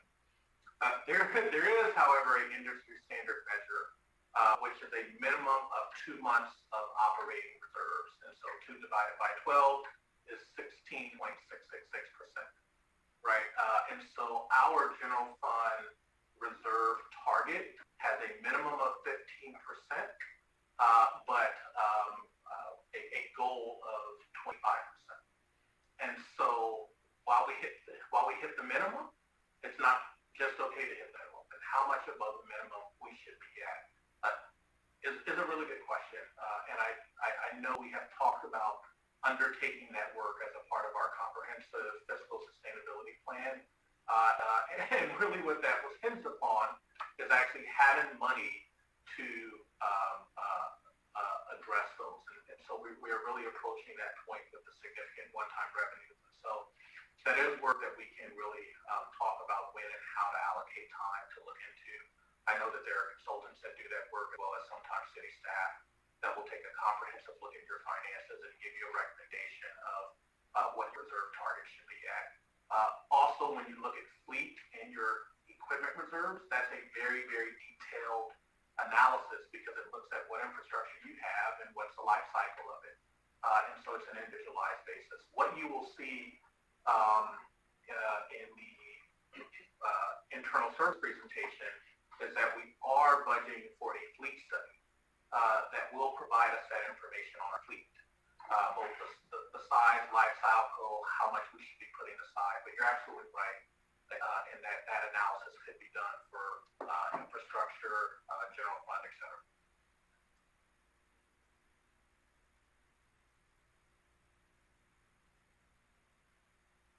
Sorry, I couldn't get unmuted. Councilmember Hamilton. So I just have one kind of general comment on the whole process here, and that's the overall the budget overview, and it reflects a little bit of what Councilmember Medina just stated earlier, but it says in the there's a few things that are highlighted in the overview. One is that we have an ongoing conservative fiscal policy, which makes perfect sense given our circumstances. We hear throughout, and we know that we have limited staff capacity. Absolutely true. But it also says that we have an aggressive work program. And I applaud and I share the desire for us to get as much done as possible in order to, address the many, many needs that we have. But I also worry that if we overcommit on projects and divide our focus too much, that means that, fewer things actually can get completed, and it can, perpetuate an often unfair view that, it takes forever for things to get done. And I just wonder if it would be prudent, instead of, when we have, 93 projects in the work program, of just, instead of considering them in just one big bucket, that we consider them as the ones that are, of these 93, these are the ones that we're working on now. These are the ones that are just in planning, but we're not going to execute anything until a future fiscal year, that sort of thing, just so that, when the public looks at it, it doesn't just look like here's 93 things that they're all going to get done, and you should, seeing results on all 93 of these things if you drive around town and look around. So that was the one thing that kind of leapt out at me when reading through the budget overview, and I think that was just one comment I wanted to make. Thank you. Thank you. I want to circle back to the reserves, and I want to just make sure clarify to see if I'm correct. On the emergency disaster fund that was originally at $3 million is at 2.8 something million. Are those the funds that were set aside from many, many years ago when council took action to hold them there? The funds that were, I won't say given, but I guess they were given from PG&E after the explosion? Yes, Mayor, those are that $3 million fund was established by council, set aside of $3 million in initial restitution funds from PG&E. We have drawn upon those funds for emergencies. Most notable is the Crestmore slide that happened just off the north side of San Bruno Avenue a few years back, as well as COVID-19. There's been a number of expenditure and reimbursements, but you're correct. The fund started at $3 million and now still sits at $2.8 million. Yeah, and that wasn't restitution, to my memory. It was then the CEO that came in and presented a check to the mayor and vice mayor, which was Mr. Ruane and myself, to say, here's the money to assist with the overtime that's going to be occurring. Well, we knew it was going to be much more than that, much longer. But what I do want to credit is the council then said, for what we just experienced, let's put that money aside because there will be future situations that could arise in this community that need something. And that's what that something is. So that is something that prior council had done in order to have that, because you just don't know. And before I was getting on council hillside at Crestmore, Crestmore had started to come down, and I think then the city had to buy a couple homes. Well, think of the homes cost today. So anyway, I just wanted to clarify that. Thank you. Are there other questions from colleagues at this time? Okay, seeing none. City Manager, did you want to? I think if the City Council doesn't have any questions, we can begin to go through the high-level department presentations. I know your department head directors are here. There are a number of slides for each department, but given the time, we've asked the directors to highlight important operational items that were not conveyed to the City Council at prior meetings, as well as their enhancement requests. So we will begin.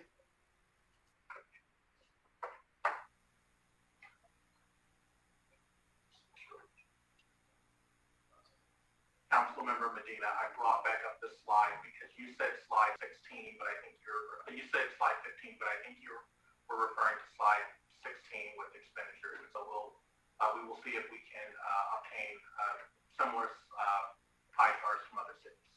Thank you. Fast forward to the departmental presentations. And if there's not a significant change in the departmental presentations, we'll simply go pretty quickly through those again for brevity, but happy to answer any questions. Okay, City Council, I will give that presentation. Not that I'm on the City Council, but I'll do it quickly. There are 5 part-time positions on the City Council. The City Council appoints the City Manager and the City Attorney. You are duly elected by the residents to be the governing body for this organization, and develop policies and set priorities. One of the biggest policies is your budget document, as we'll talk about. Total departmental expenditures are just just over 203,000, with a cost to the general fund of 85,000. There's just a minor increase for meetings, trainings, and conference budget.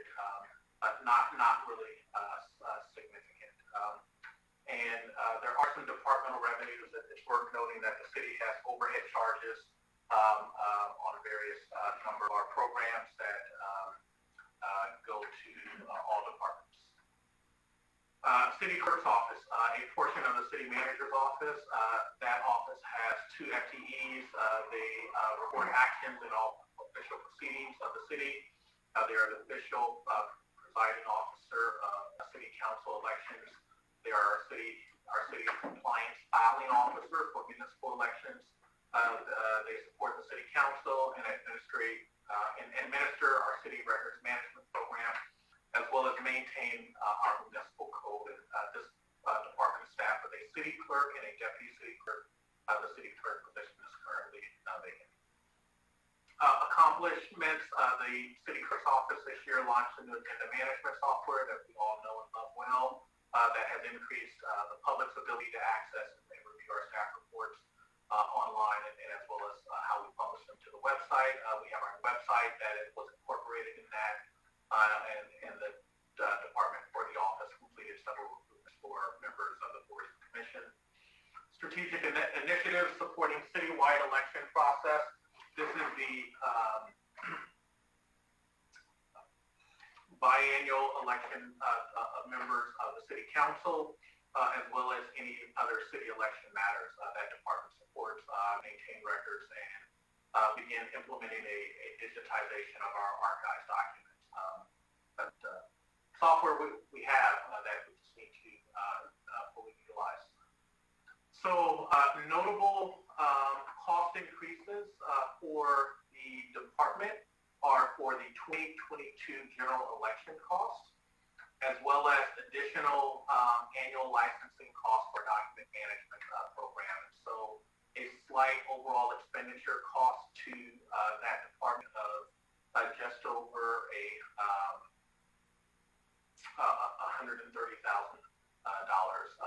And so a slight increase. There's some revenue that's offsetting that as well, but a general fund cost of $363,000. City Manager's office, 5 FTEs. We support the City Council in guiding the formulation of policy. We provide management and corporate oversight of the municipal corporation. We support external relations with various other agencies in the county and state. We develop the budget and manage its implementation and also support the city council's policy development and strategic planning. Minor increases in expenditures here primarily related to increases in personnel costs. Every department is experiencing the increase in PERS as well as anticipated medical cost increases. There's a note here for an assistant city manager position that's vacant and a needed HR director position that's vacant. It's not factored within the proposed budget, but the city council will be receiving a staff report and a request from the city manager's office to adjust how the positions are configured in the office to restore the HR director position, and that request will be cost neutral because a portion of the assistant city manager time will be billed toward some higher level projects in the next coming years to offset cost increases. But it does come with a shifting of the economic development coordinator position that we will talk about at that time. City attorney office we will now turn it over to Mark Zaffarano, the current but retiring city attorney. Thank you very much, City Manager Grogan. So just a very brief overview of the City Attorney's Office, past and future. So we do have 2 FTEs. A quarter of the legal secretary's time is allocated to workers' compensation tasks. And as you know, the City Attorney's Office provides legal consultation and support for all city departments. And one of our main tasks is to identify and mitigate potential risks to the city from all places. So, and in connection with that, we not only respond to all public records requests and subpoenas, but we manage city-related litigations and claims. I'm happy to say often with good results. So next slide, please. Thank you very much. So I would say that this past fiscal year was really characterized on focusing on the City Council's strategic initiatives, and those included district elections, which took up really a tremendous amount of city attorney time, and also the various ballot measures that the City Council directed that staff work on. And you'll be seeing the fruits of that labor later on in June and July when you consider the charter city and also the other ballot measures that staff has prepared for you. We've also done some work on the municipal code, and just to give all of you a quick update on that. So I've completed the revisions that I think are necessary to Titles 8 and 9, and we'll be sending those out to staff for their review, which will probably occur in the late summer. Title 10, many of those chapters have already been revised. For example, you saw the food serviceware ordinance in that chapter, water conservation ordinance, and so there are only a few titles or chapters in Title 10 that will need to be revised, but we'll be sure to make sure that those are available also for staff review.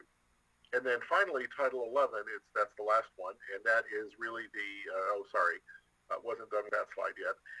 Title 11 is really the title for building and other code changes, and that's coming to you from the Community and Economic Development Department.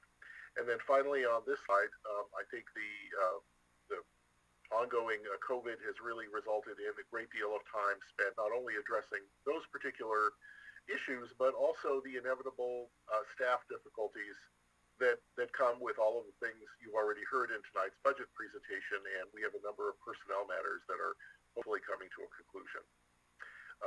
So we can go on to the next slide very briefly. Thank you very much.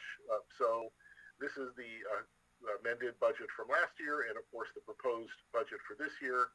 And as the note indicates at the bottom, and as the city manager indicated previously, the city is going to be transitioning to a contract city attorney, and those funds will be allocated once the city knows sort of what those expenditure levels are going to look like and how that's going to work out over the next number of months.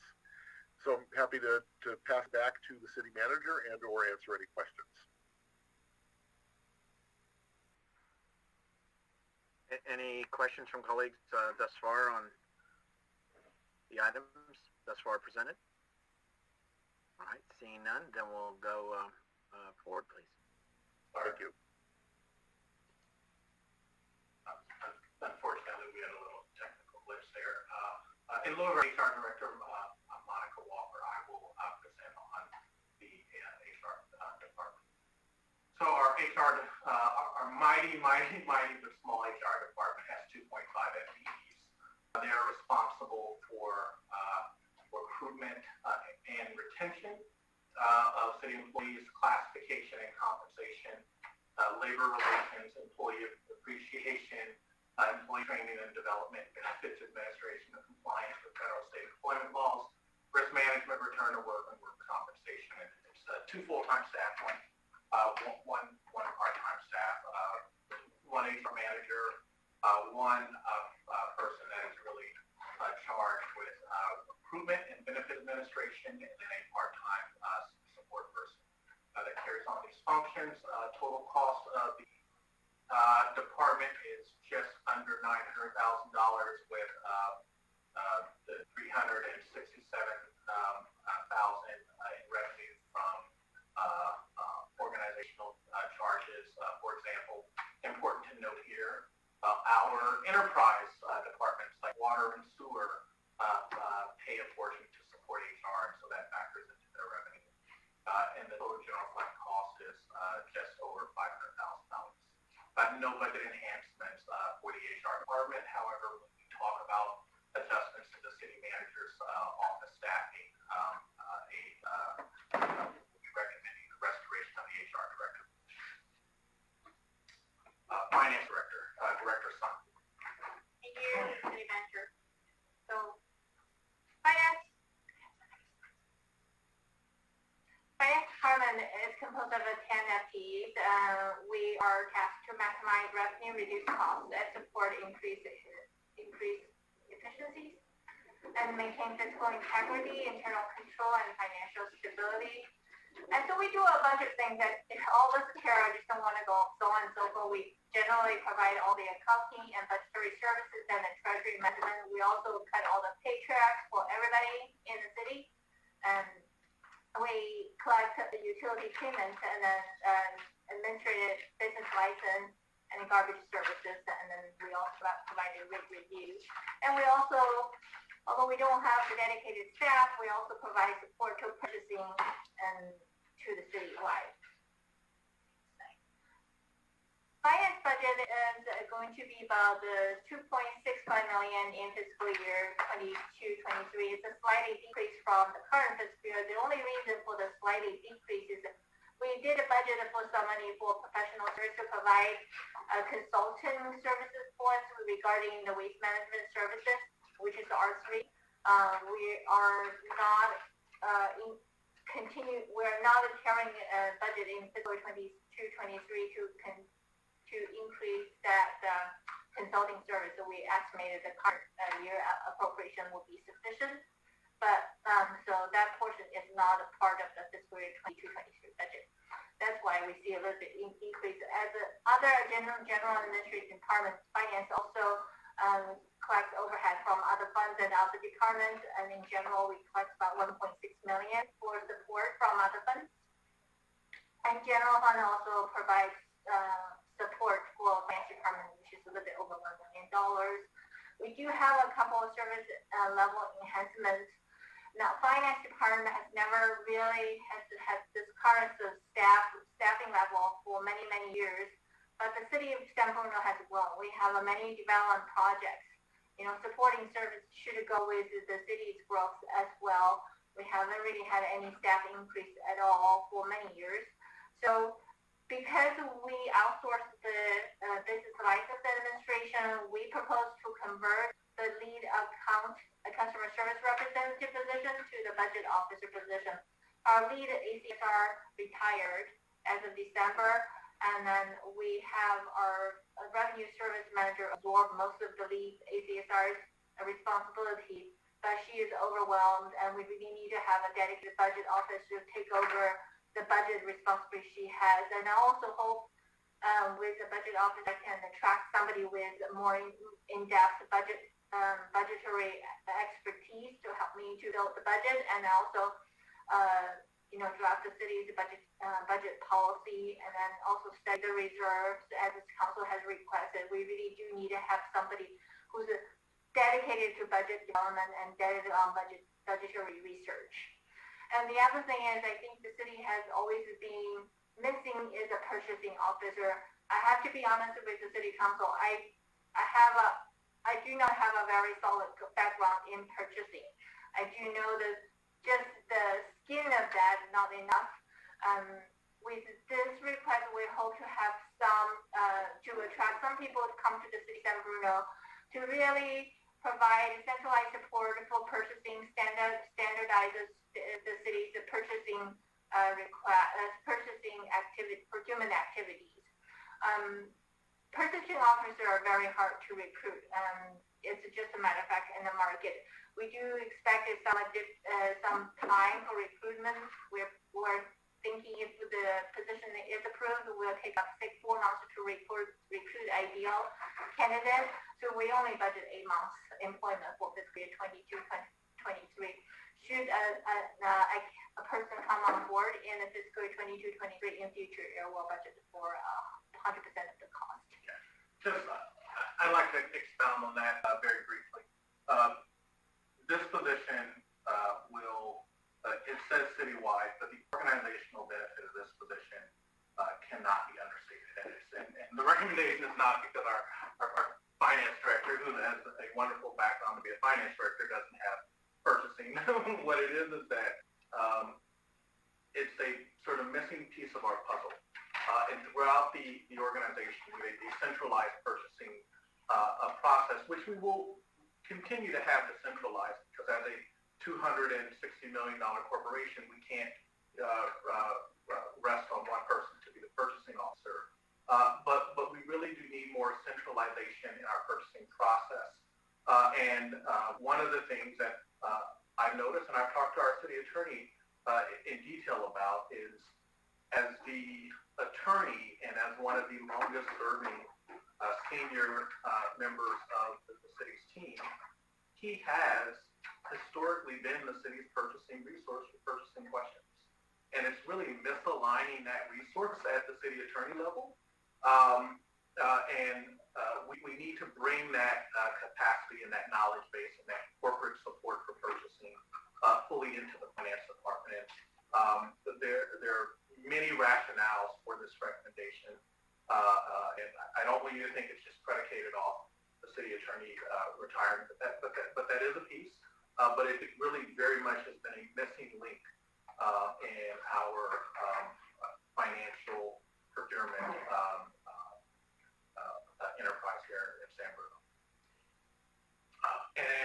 Next, we will have our Community and Economic Development Department and Pamela Wu, the director of that department, present. So Pamela, I believe you're in the room. I am in the room. Thank you, City Manager Grogan. Good evening, honorable mayors and members of City Council. I'll be spending the next couple of slides going over the Community and Economic Development proposed budget. So there are 3 arms to our department, the longest name in the city organization, CED. We have 3 administrative staff, about 6.5 planning staff, and another 6 staff that belongs to building division. What do? We want to, next fiscal year, implement our MGO. We've been talking about a digital platform to do digital plan checking, submittal, payment, routing, and whatnot. So we have high hope to have that operation up and running. There are a number of legislative updates and also ordinance adoption, like the housing element, the safety element, and we also want to start the general plan update for city. We will be completing the cannabis ordinance, the REACH code, the EV charging station, the floodplain. We'll also be focusing on the development projects such as the reimagining 10th Friend, and we'll continue to do the day-to-day operation for processing our building permit, planning application, providing quality services to our community. Next slide, please. As I mentioned in the City Strategic Initiative presentation several weeks ago, here are a number of the private development project that city staff is working on. Council should know this. pretty well. We're starting on the U2 construction phase 1, and we're finishing up the Uphill 1450 Bay Hope project. The Reimagining 10 Friend project is about to take roots. We're anticipating the pre-application or some sort of a formal application to be submitted in the next fiscal year. We're continuing to work on the school redevelopment site. That's the Crestmore High School site, and also the Pulte-Ingvall School site as well. And the environmental document is about to start. We're working on the new dealership at the crossing site, and there's a number of residential development projects that's in the pipeline. On 840 San Bruno, Glenview Terrace, 170 San Bruno, the SB 35 on El Camino, and then the 2 projects that has been in the pipeline for some time now, 111 San Bruno and 500 Open. Next slide, please. This slide, I want to focus council's attention on the overall budget for the entire department. The planning budget has a revenue of about $229,000 with a bigger expenditure. And I do want to note that there's a very limited number of fixed fee planning application noted on the master fee schedule. Council, remember that staff has requested to add some new planning application, but the majority of our applications are based on reimbursement agreement, where the developers pay for the cost and material to process these applications, whether they are done by city staff or the consultant. And the string for the accounting string, not my expertise, but it's being kept in a different budget matrix, if you will. So the budget shown for the planning division looks like that planning staff is not making a whole lot of money, but in fact it's been dispersed to other area. On the contrary, the building division will be bringing in about $2.7 million of revenue. This is for plan checking, inspection, and whatnot, which will bring the entire department overhead to a net cost about $90,000 costing the general fund. Next slide. So the next 2 slides, I want to spend some time talking about the budget enhancements for the 2 divisions. For a planning division, planning staff is proposing 3 budget enhancements, and they're all related to a state, well, actually 3 state mandates. One is to start our general plan update. If council remembers, our last general plan was updated in 2009, a little long overdue. So we were asking for $100,000 to start this process, where $24,000 will be coming from the general plan maintenance fund. Council may know that there's a small fraction of the cost for every building permit that's issued to the city that's going to a special account for this effort. But it's not enough to start that process, so we're asking for another $76,000 from the general fund for that effort. The second line item will be for the safety element. This is a new state mandate. Right now in our general plan, we don't have a safety element. So the state has mandated this element as a new element to start. We're collaborating with other cities in the county as a regional effort, so we're requesting a $7,000 also from the general fund maintenance fund when we get there to start the effort. And the last line item is for a CEQA document and also the water study, as we brought to you last council meeting, for the housing element to be completed. This will be additional $120,000 requesting from the general fund. I do want to note that the housing element is costing some money to the city, but as I mentioned, it is a mandate. So in case council was understanding and wanting to know how much money we have allocated towards the housing element, I put a footnote under the chart to show that we're getting some money from grants. This is the REAP grant and also the LEAP grant. With prior council allocation, so far there has been about $330,000 allocated for the housing element effort. Next slide. The next slide is on the building budget enhancements. The first building budget enhancement has to do with increasing the in-house examiner services from 6 hours a week up to 24 hours. This will provide services to people who are getting the smaller project over the counter, such as getting your re-roof permit, your electrical permit, your kitchen remodel, your water heater build-up. We're requesting a total amount of $141,960,000 up to, this is a contract amount, so that services can be provided over the counter to better benefit the community as well as larger projects. For instance, a complicated project as YouTube or the rack project sometimes have a fast turnaround RFIs, meaning that they just need to have a change order done. So these can be also done through the in-house examiner if we have the services provided. I do want to note to council that these are services, the services will only be paid for the services that actually incurred on an hourly increment. And we'll also closely monitor the activity. If there's not enough to fill the 24 hours, we'll report back, monitor, and readjust accordingly. The very last budget enhancement has to do with the building inspector. As council imagine that we have quite a busy year coming up with YouTube construction, with the VAC, with a lot of different construction projects starting. We're requesting a consultancy services to represent a building inspector from 3 days to 4 days a week. And this will be adjusting our total contract amount from $150,000 to $250,000. I do want to note that we have seen a great uptick in the construction world. So the YouTube instruction matrix shown on the slide to your right bottom corner shows that there's about 100 inspections called for the YouTube project in fiscal year 2021. The very next year, fiscal year 21-22, we saw a 4-time increase, went from 100 to 400. Our conservative estimate for this year is about 600. It's probably going to be a lot more with 2 construction sites at the same time. And mind you that the Recreation and Aquatic Center is going to really start the construction this year as well. So we're hoping with increased hours in building inspector, this can really catch up with all the construction anticipated for next fiscal year. So this concludes all of the CED budget. If you have any questions, I'll be more than happy to answer them. Thank you, Director Wu. I just want to highlight for council once again the increase in the plans examiners. One of the questions that we had from the City Council last year with a few of the enhancements is to provide some data on how we've done before. So in that chart under justification, the department did provide 2 years back, and you can see that there was a contract amount for the 6 hours of counter support of $47,000, but revenue generated of 48, and then again of 47,000 and revenue generated of 54. And so based on our pipeline, we do expect to be able to service more clients by having more in-house counter hours. And this is a contract.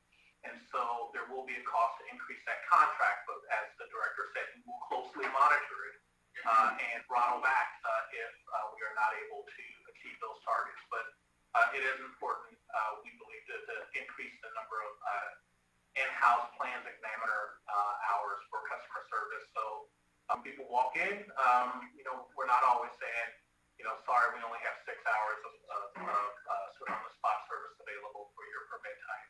We'll get back to you, but we have more over-the-counter processing.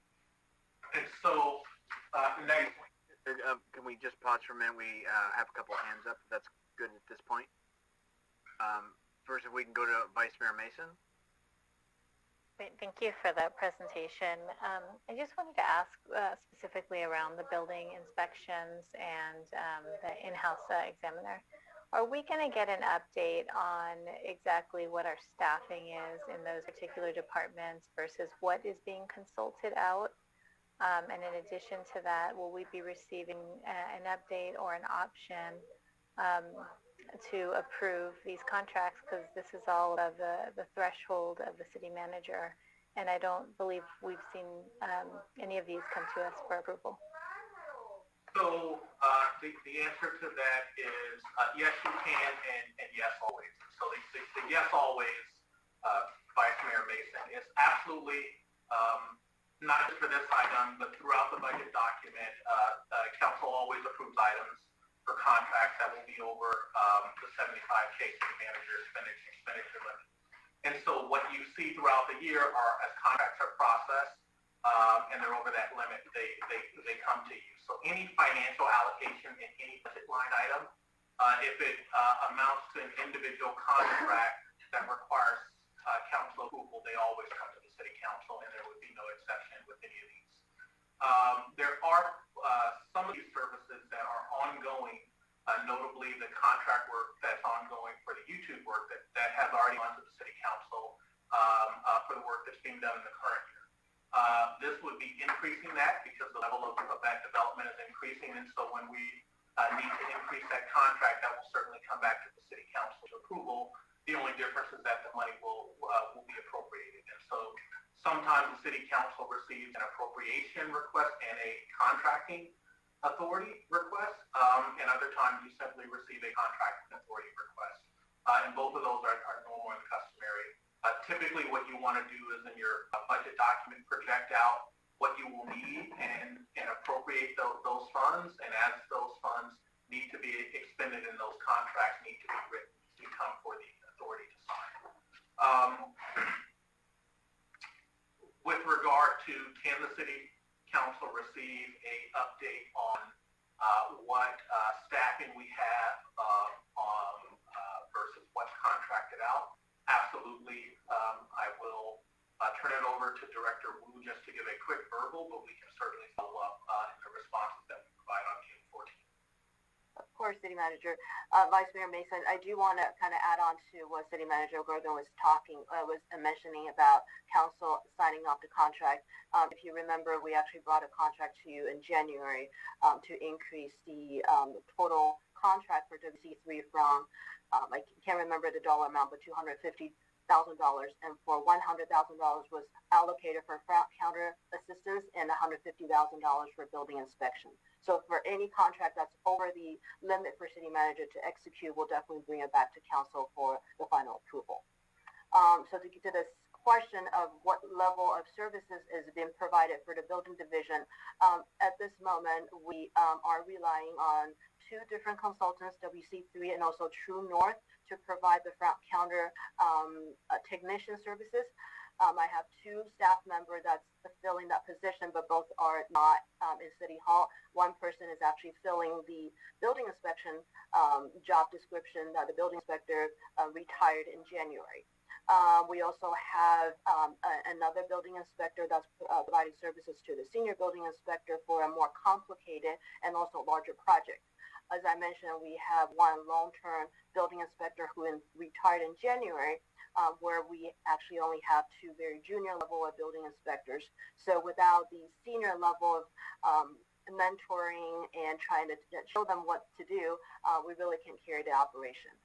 We're lucky enough to have the building official to come started last October, but prior to that, we're also relying on the consultant to fulfill that vacancy.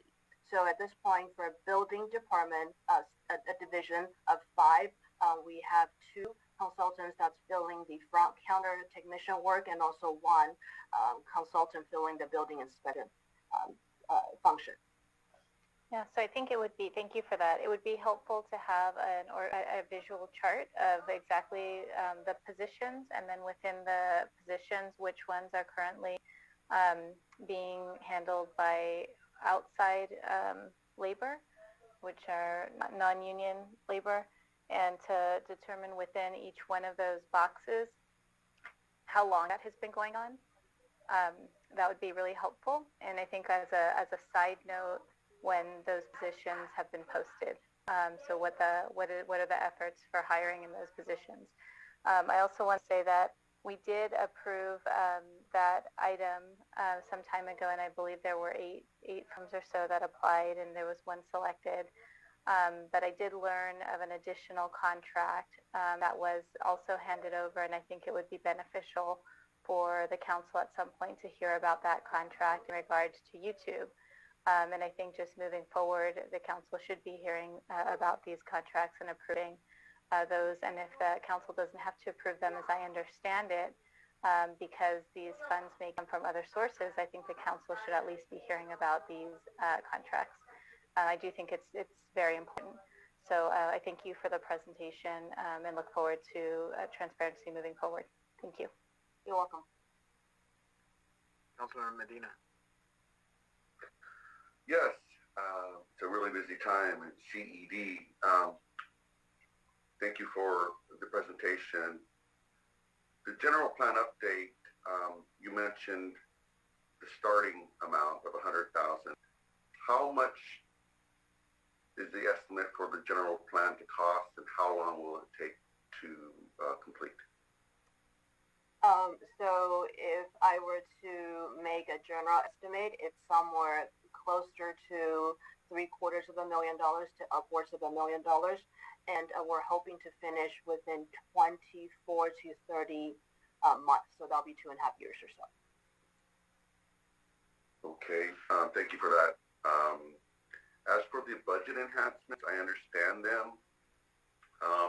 I just want a little clarity on the cost recovery. So when we have an in-house plan checker or examiner, we're paying for an hourly, that person, but plan checks typically, I believe, or at least they used to be, where there was recovery based on the, it was a certain percentage of the permit fee. So I just wanted to just make sure that this changed to the in-house. What was the cost recovery on that? And in the when it breakdown on the inspections for the building inspection, it didn't spell out the revenue. So I was hoping that perhaps we can get an update later on about the revenue on what this is costing us and what it's bringing in, to make sure that we're covering overhead and similar to the if you can go forward to the slide there, where the inspections don't have the contract amount broken down for the inspection as it does for the plan examiner. That would be helpful. I see. All right. So Councilmember Medina, if I can jot down your questions, I think there was two portion of it. So the first is how is the in-house examiner services being paid for? There's a slight distinction that you were thinking of the off-site plan checking services. So when a plan check is being shipped off-site to a consultant to plan check, we do take about 35% on top of that. So that's a little different than the in-house examiner, where all the services will be charged on an hourly basis by the applicant. So for instance, if you're coming in to get a building permit to redo your water heater, you'll pay for the cost to have a person to provide that OTC over-the-counter permit for you. So it's two different things, but somewhat disconnected. Sure. So that's the first question. And second question you have is on the building inspector. We can definitely look into it and provide an estimate. So the rough estimate in that smaller chart, we were trying to guesstimate based on the revenue that was generated by that one consultant, the senior contractor last year, fiscal year 21 to 22. There was roughly about $489,000 revenue brought in a small chart on the bottom in the middle table there. So that was how much the revenue the building inspector brought in, not to mention that he actually provided other services, for instance, code enforcement, mentoring of the junior staff and whatnot. So based on last year's services was about $500,000. We don't have that services authorized 2 years prior, so I wouldn't be able to provide you a comparison. Great. And one last follow-up on the building in-house. So increasing from 6 to 24, so I'm guessing that maybe they'll be there Monday, Wednesday, and Friday, so that people, when somebody comes, it's preferred to have an appointment to make sure that the in-house inspector is available, so that there's not a line waiting. But is that how will you be handling to set up appointments, or is it just walk-in? You read my mind. So right now we have Wednesdays and Friday morning, right? So 3 hours. You come in on your log. There might be a line where you might have the person all to yourself. Going forward with the hours allocated by council, we're hoping to have some sort of appointment base. Maybe it can be tracked by an app. To have appointments allocated. And as City Manager Grogan mentioned, a quarter of time later on, maybe by December, we'll look back on how many appointments that we have fulfilled. And also to see the time allotted for each appointment. Maybe it's more than a half an hour. Maybe it's an hour. We can accommodate however many appointments that day. And to see if these going from 2 mornings a week to 3 days a week, whether or not that's really realistic, and whether or not we need to adjust our contract. And last thing, I do want to emphasize that this is the maximum of the contract amount that we're requesting. So if we don't need to have these services paid, we're just not going to have the appointments and pay for the invoices. Excellent answers. As usual, you're always prepared, and I can't take credit for reading your mind. I just remember the lines at the building department. The one last thing I was going to ask is, since we have so many different inspectors, is there a way to get some feedback from our residents on the customer service? Maybe every so often slipping them an email or a card to say, basic how were things, and just so that there's some feedback to you and that eventually get to the council that, we're getting quality service. We're not getting too many complaints. Understandably, people will complain because inspectors, that's their job, is to catch things that are not right. So just hoping that we could put some thought into how we could gauge the customer service of all these building services. Yes, of course. So we were actually focusing on more broader CED, customer services. So one of the suggestions that was made by the consultant who looked at the entire organization's health a couple years ago was to do a customer service.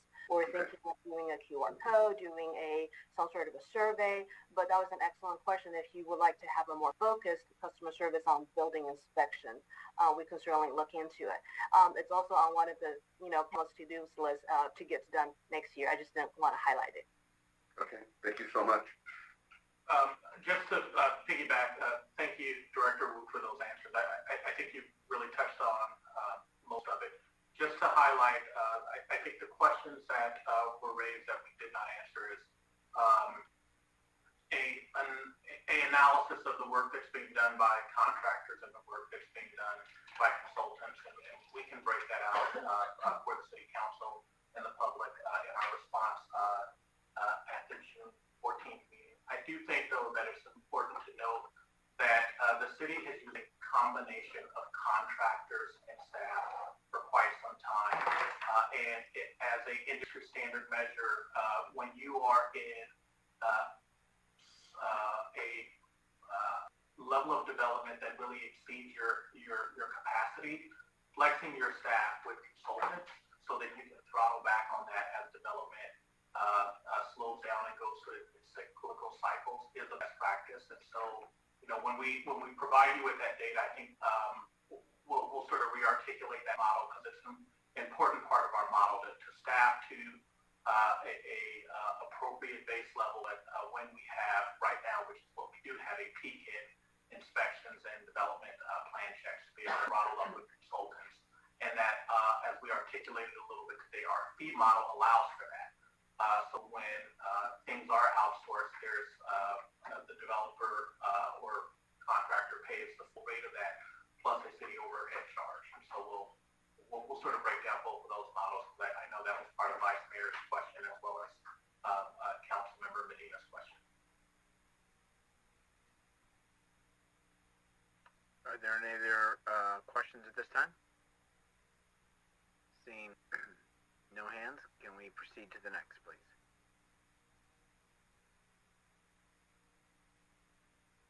As we keep going and get the screen to work again, Community Services Director Ann Matola, who was here at City Hall, and I will attempt to zoom in.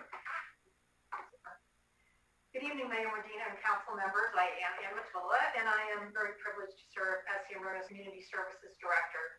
And this evening, I'm going to present the Community Services budget, which for the most part is status quo.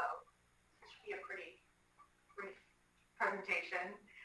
So we're going to start out with recreation, and this division provides a broad selection of programs and services that really strive to benefit all of the community. It improves physical and mental well-being of the community. Our programs really do foster that sense of community, particularly with our event programs. And some of the other programs that we offer are enrichment camps and classes, youth and adult sports, we say we're under construction, even though there's a little bit of foundational work we're doing with the program right now, programmatically, those expenses are really minimal in next year's budget. The division also supports new parking facility planning and development, and we also support the RAC Advisory Committee and Parks and Recreation Commission. So when looking at the 22-23 budget, the most notable change that you're going to see is in the salaries and benefits. And so the difference in this is that it includes a full year of 2 positions that were approved at mid-year, and that's the deputy director, and we also filled, we're recruiting for, but we added back one of our recreation coordinator positions. This budget will also include some part-time salaries and operational supplies that we earmarked to start ramping up the aquatic staff in preparation for opening of the new rec and aquatic facility. Again, that's a placeholder depending on how we are going with construction, and if we're on target, it'll be important to start getting that staff in particular geared up for the opening of a year-round aquatics program. On the revenue side, you'll see an incremental increase in our revenue projection. And even though we have a lot less space to offer, even like fewer picnic spaces because of the construction of the RAC, we are really seeing an uptick and an incremental restoration of the use of those spaces that we do have. Next slide, please. So on to parks. So this division, as you know, is responsible for maintenance of all city park facilities, including the general landscape maintenance as well as field maintenance. They're also responsible for medians and right-of-way fire mitigation. This team provides on-call and emergency response. They support community beautification events and city events. They actually put up our first downtown Christmas tree. And they're also responsible for the tree program and management of the SELA service requests that come through to parks. Next slide. So for this budget, the most notable change again is in salaries and benefits, and this is due to a percentage of the, so the deputy director you're going to see is kind of spread throughout all 4 divisions, and so that is going to kind of influence the salary and benefits line item. Also, we have an enhancement request, and it's just for a little over $26,000, and so this is why you see this in your budget. So in the past year, we performed an operational assessment of the park maintenance division. And we wanted to see where we could maximize efficiencies. And so what you're seeing before your classification changes. So I want to be really clear, we're not adding new FTEs to the Parks Division. But what this does, it aligns the work to be more efficient and assigns the work to the right classification. So starting with the first one, we'd like to reclassify one of our park maintenance workers to a park maintenance worker lead, who will be responsible for a scope of work that focuses on repair of our aging infrastructure. So this is one of the most significant operational deficiencies that we noted. It's our ability to maintain our aging infrastructure. And the way it's done now, it's a disruption to the crews that are doing the regular landscape maintenance in our parks. It's very reactive. And so this dedicated crew will work on irrigation, fencing, signage, sports facility repair, drinking fountains, and those amenities, which again, I think they've done a pretty admirable job being reactive and responsive when things break. But the idea is that you want to be able to be in the system, really kind of have somebody that is your sole responsibility so that we can create a more structured and more proactive maintenance plan. So creating this new focus on this repair work, it becomes a more focused service delivery because you have the like teams doing like works. This actually adds a 3rd crew in the park. So we currently have 2 crews that focus on daily landscape and softscape work. This 3rd crew will be working on a little bit more complex projects. But what this also does, it addresses another deficiency that we hear about quite a bit in addressing median maintenance. So now we have a 3rd crew, and so we have more depth. And so I think this is a really important distinction. So once we get these positions filled, we'll be able to have more of a rotation on all the different primary park functions that we've been working on. And we're also going to see how we can tackle and improve our service delivery and medians with this type of operational structure.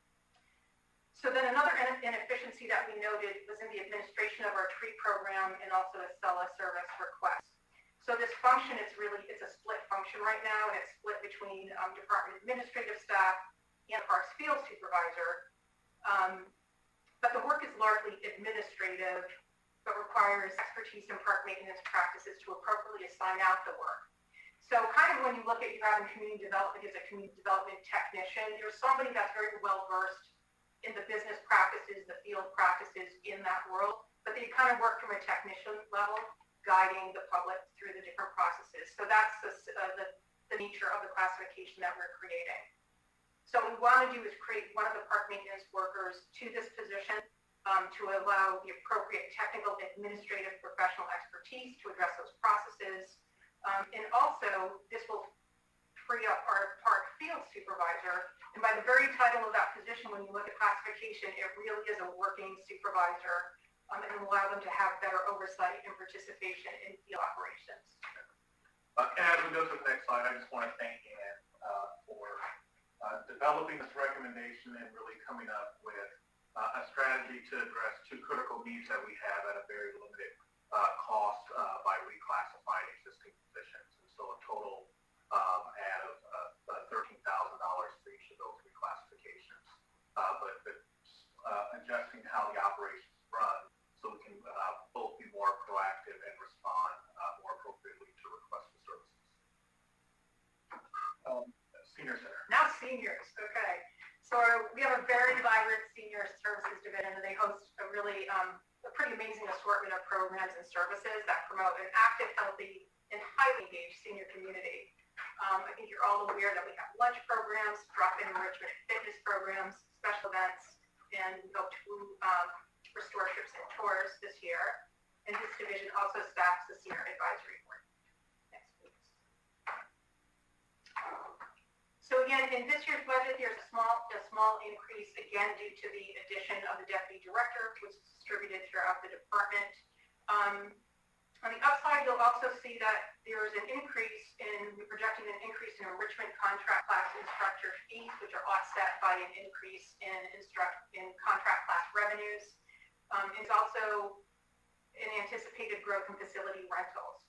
So the senior center is our one facility with a great facility that can hold a lot of people with a wonderful kitchen. And so we've been getting a lot of requests for use. So we're really seeing the rentals get restored back to where we were pre-COVID. So we're kind of excited to get that operation back going, and that is reflected in the senior budget.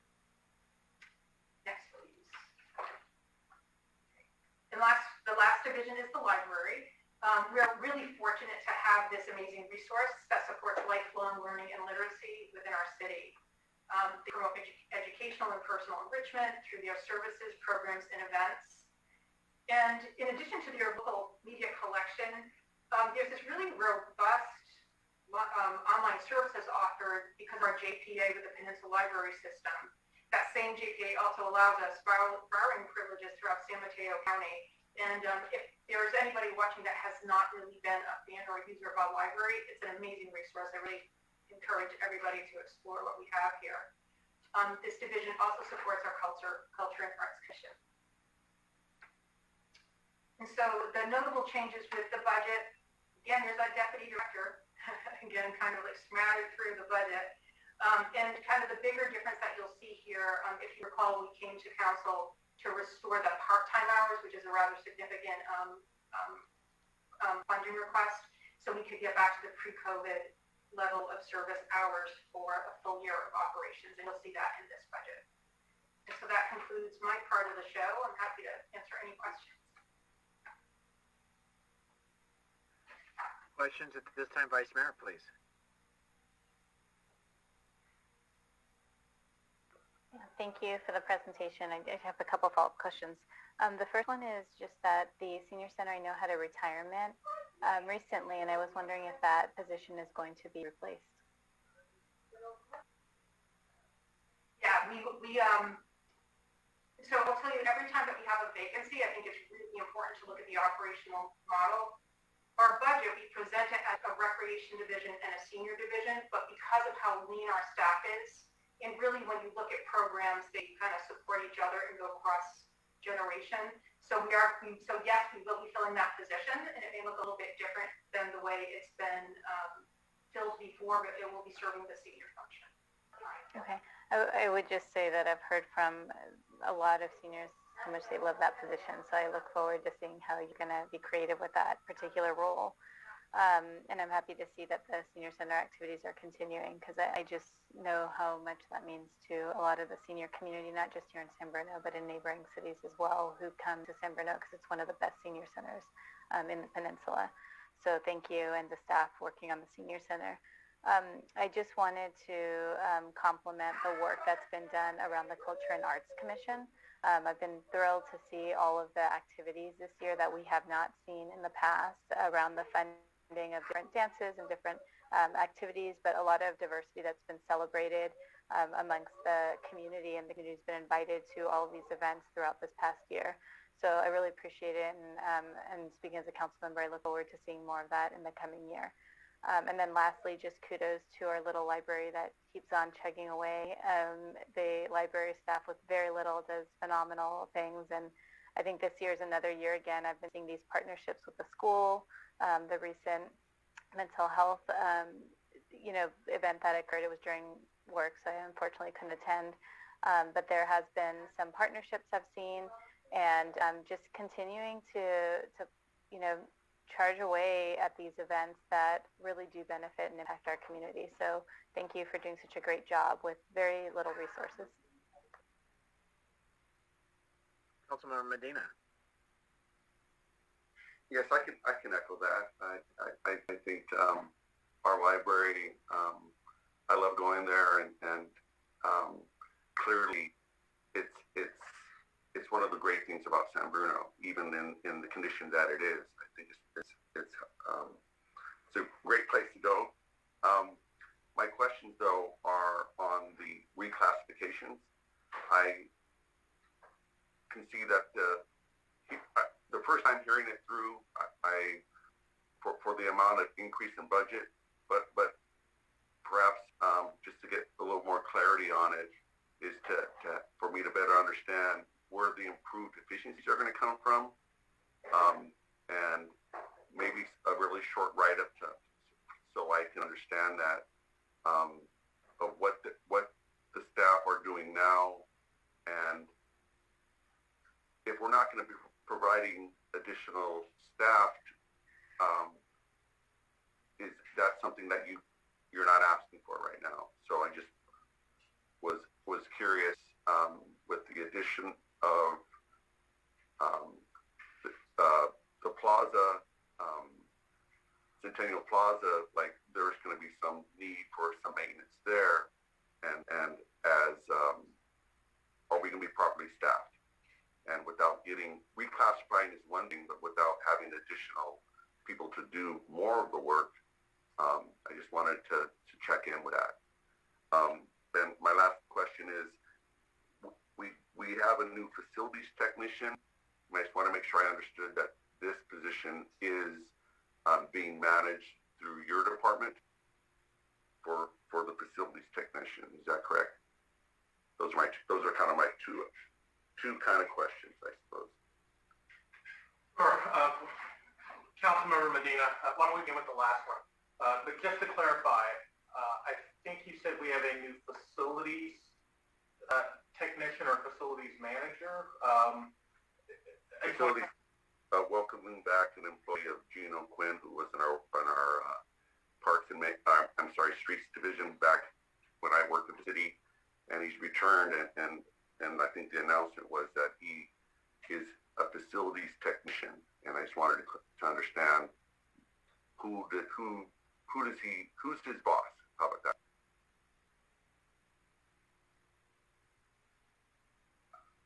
Thank you, Council Member Medina.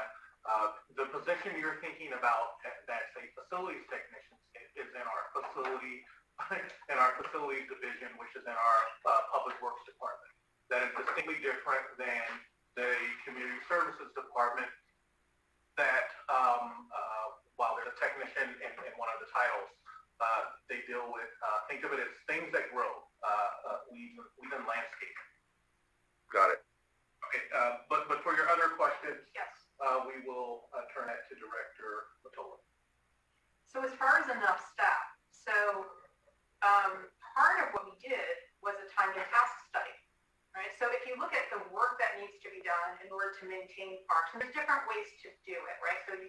how many hours does it take to mow an acre or whatever. And that's kind of one standard. And you can look about, you know, like grooming parks and grooming them to different standards, and like the hours it takes. So what we ended up doing was we looked at all of the parks, everything that we needed to look at. And I really have to give a shout out to Dan Venezia that really put a lot of work into this. And what we did was we said, well, if you have this and it's all these staff hours, this is how many people that you need to do this. So then we looked at, well, what happens when you're kind of going down the road with the things that kind of, you know, I wish you were in person, so I'm a hand talker here.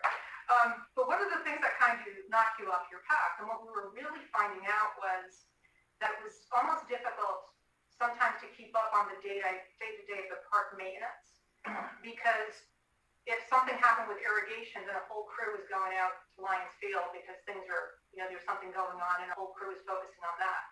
So what this does is it allows us to really focus and to actually keep doing that work. And so if you kind of keep the crew, if you kind of have in this particular division, having them work on same work and not have the risk of getting distracted, which is going to happen, right? These things happen in every park.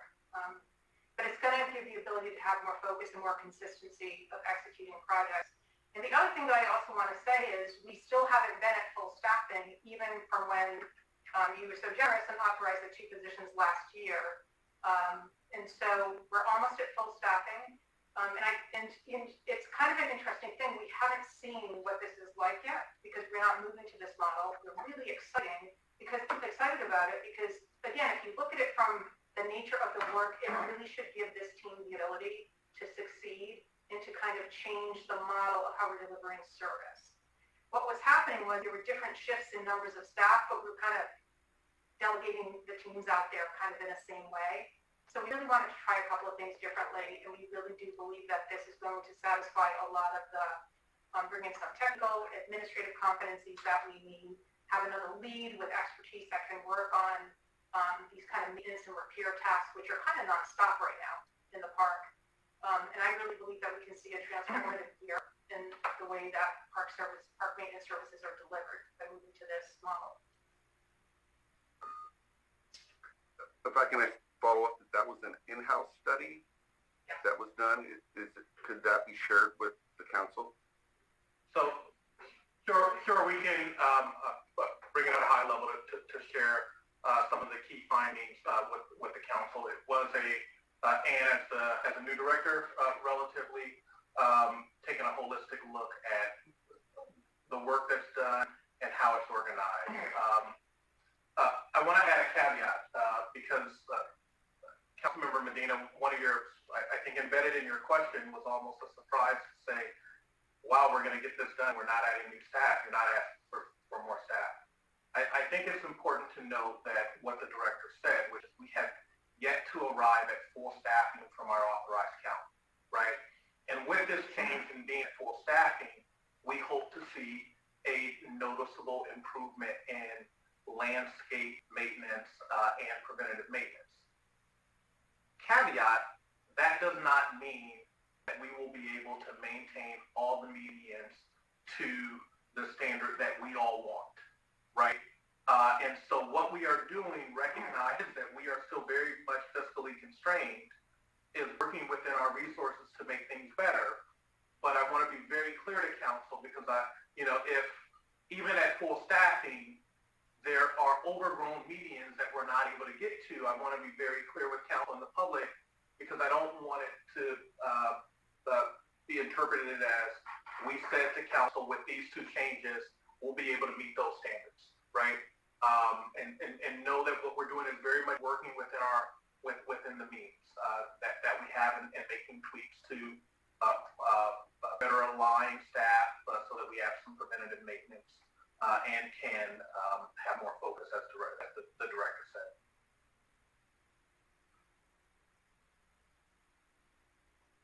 Okay, thank you. Vice Mayor Mason? Yeah, I just wanted to also check in on how this, what was presented tonight is going to impact summer programming for next year as far as summer camps. I just want to make sure that we are budgeted for what we're hoping to get next year. So the camps are budgeted, kind of similar to this year. We'll be working with the school district on space because our facility probably will, if it's built, we're probably going to be in the commissioning phase, so we probably won't be able to house them there. Another factor we had this year was we had a vacancy of a coordinator, and we will have that filled by next year. So we should be in a much better position to offer some sort of a city-run camp. It may be scaled because of space, but that option, which is considerably different than the camps, we should be able to offer. Okay, so it would be essentially a full day camp that is run by the city of San Bruno, not through a third party.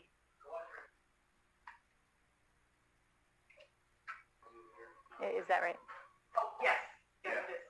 And to be clear, are we projecting both a hybrid, so they're...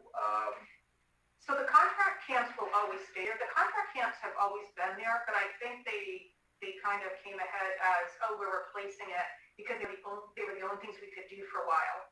And by the way, there were like really weird constraints with COVID, where because cohorts couldn't mix, the contract camps actually were really good solutions because they weren't all day and they didn't kind of, swap out different sites. So it kind of benefited us. So those will still be there. And they're a different type of an experience, and they're a little bit more rigorous in their curriculums, if you will. But the city summer camp, our team is anxious to get it back. I think having the new coordinator on board will be a really nice infusion of new ideas, and we hope to bring it back reinvented and with that full day classic camp experience, city run. Okay, yeah, and I think that, and I've said this before, but I just want to say it because we're in budget season, that while I think they may have been a benefit in some way, as a parent, it was not a benefit. You could only choose the morning camp or the afternoon camp, and there was no bridge in between. So this year it's improved because the city's offered a bridge in between, but I still think it's not the same as having just a full day camp, and normally the day camps are also more cost effective for families that maybe can't afford the contracted camps. So I do appreciate, I think, what was done this year, because we don't have the rack and it is being built, and I know that you're doing what you can, but next year I think we're going to have to try to figure out how to get our summer camps back, and at this point we'll have had 2.5 years to plan for that. So thank you. And I don't need a response, just maybe a follow-up similar to what Councilmember Medina said. I was looking at the ratio, the parks specifically is what I'm asking. And it can be followed up for the June 14th, please. But there's the maintenance technicians, 1 and 2, which are for trees. I'm thinking back in history, like I thought we had technicians that were more of, I don't want to call them the go-to person, but they had all those technical experiences beyond. Right, and I remember he started with Mr. Freitas and Mr. Riley at those positions, and I don't know if those were still in existence or something's changed. That goes back a long time, of course, but it evolved. But then we have maintenance workers for parks, medians, and fire mitigation. I see, of course, leads that are over that. And so what I would appreciate is just a better understanding, and I appreciate the city manager's already responses. Don't expect with a reclassification, because you're not adding personnel, that's going to take care of. But I will tell you personally, from what I hear from communities, whether it's when they're dropping off waste products or wherever I go, medians is, I hear constantly. Because of the resources we place into them, and then we're not upkeeping them. I understand there's a lot of reasons for it, but the also reason I'm mentioning maintenance technician 1 and 2 for 2 employees, because it's trees, but I know the tree trimming is outsourced, but I know there's additional things. So I just need to better understand it. Don't need any response now. We have June 14th, but I just want to throw that out there. But I appreciate your report, as well as everyone that has reported thus far as well. Through the mayor, we will certainly provide a response on June 14th, but the director actually will not be at the June 14th meeting. So with your permission, can I just turn to her for any comments now that she will not be able to provide on June 14th, but we'll be sure to get that information to you. Yeah, Yeah, I mean, I think it was similar to what Councilmember Medina. So, yeah, I mean, it could be put in a memo or whatever's best and easiest. Absolutely. Okay. All right. We'll provide it in a written format for the 14th. Okay. Thank you. And then if it's okay, I don't see any more hands. City Manager, why don't we continue? All right. I actually think we're doing pretty good on time, given that we got a slightly late start due to the other two items. And so I'll turn it over to our police chief, Mr. Ryan Johansson. Thank you, City Manager Grogan. Thank you, Mr. Mayor, members of council, and members of the community watching at home. My name is Ryan Johansson. I am the Chief of Police here for the City of San Bruno, and I appreciate a few minutes of your time to present some high-level information on the Police Department's budget. Next slide, please.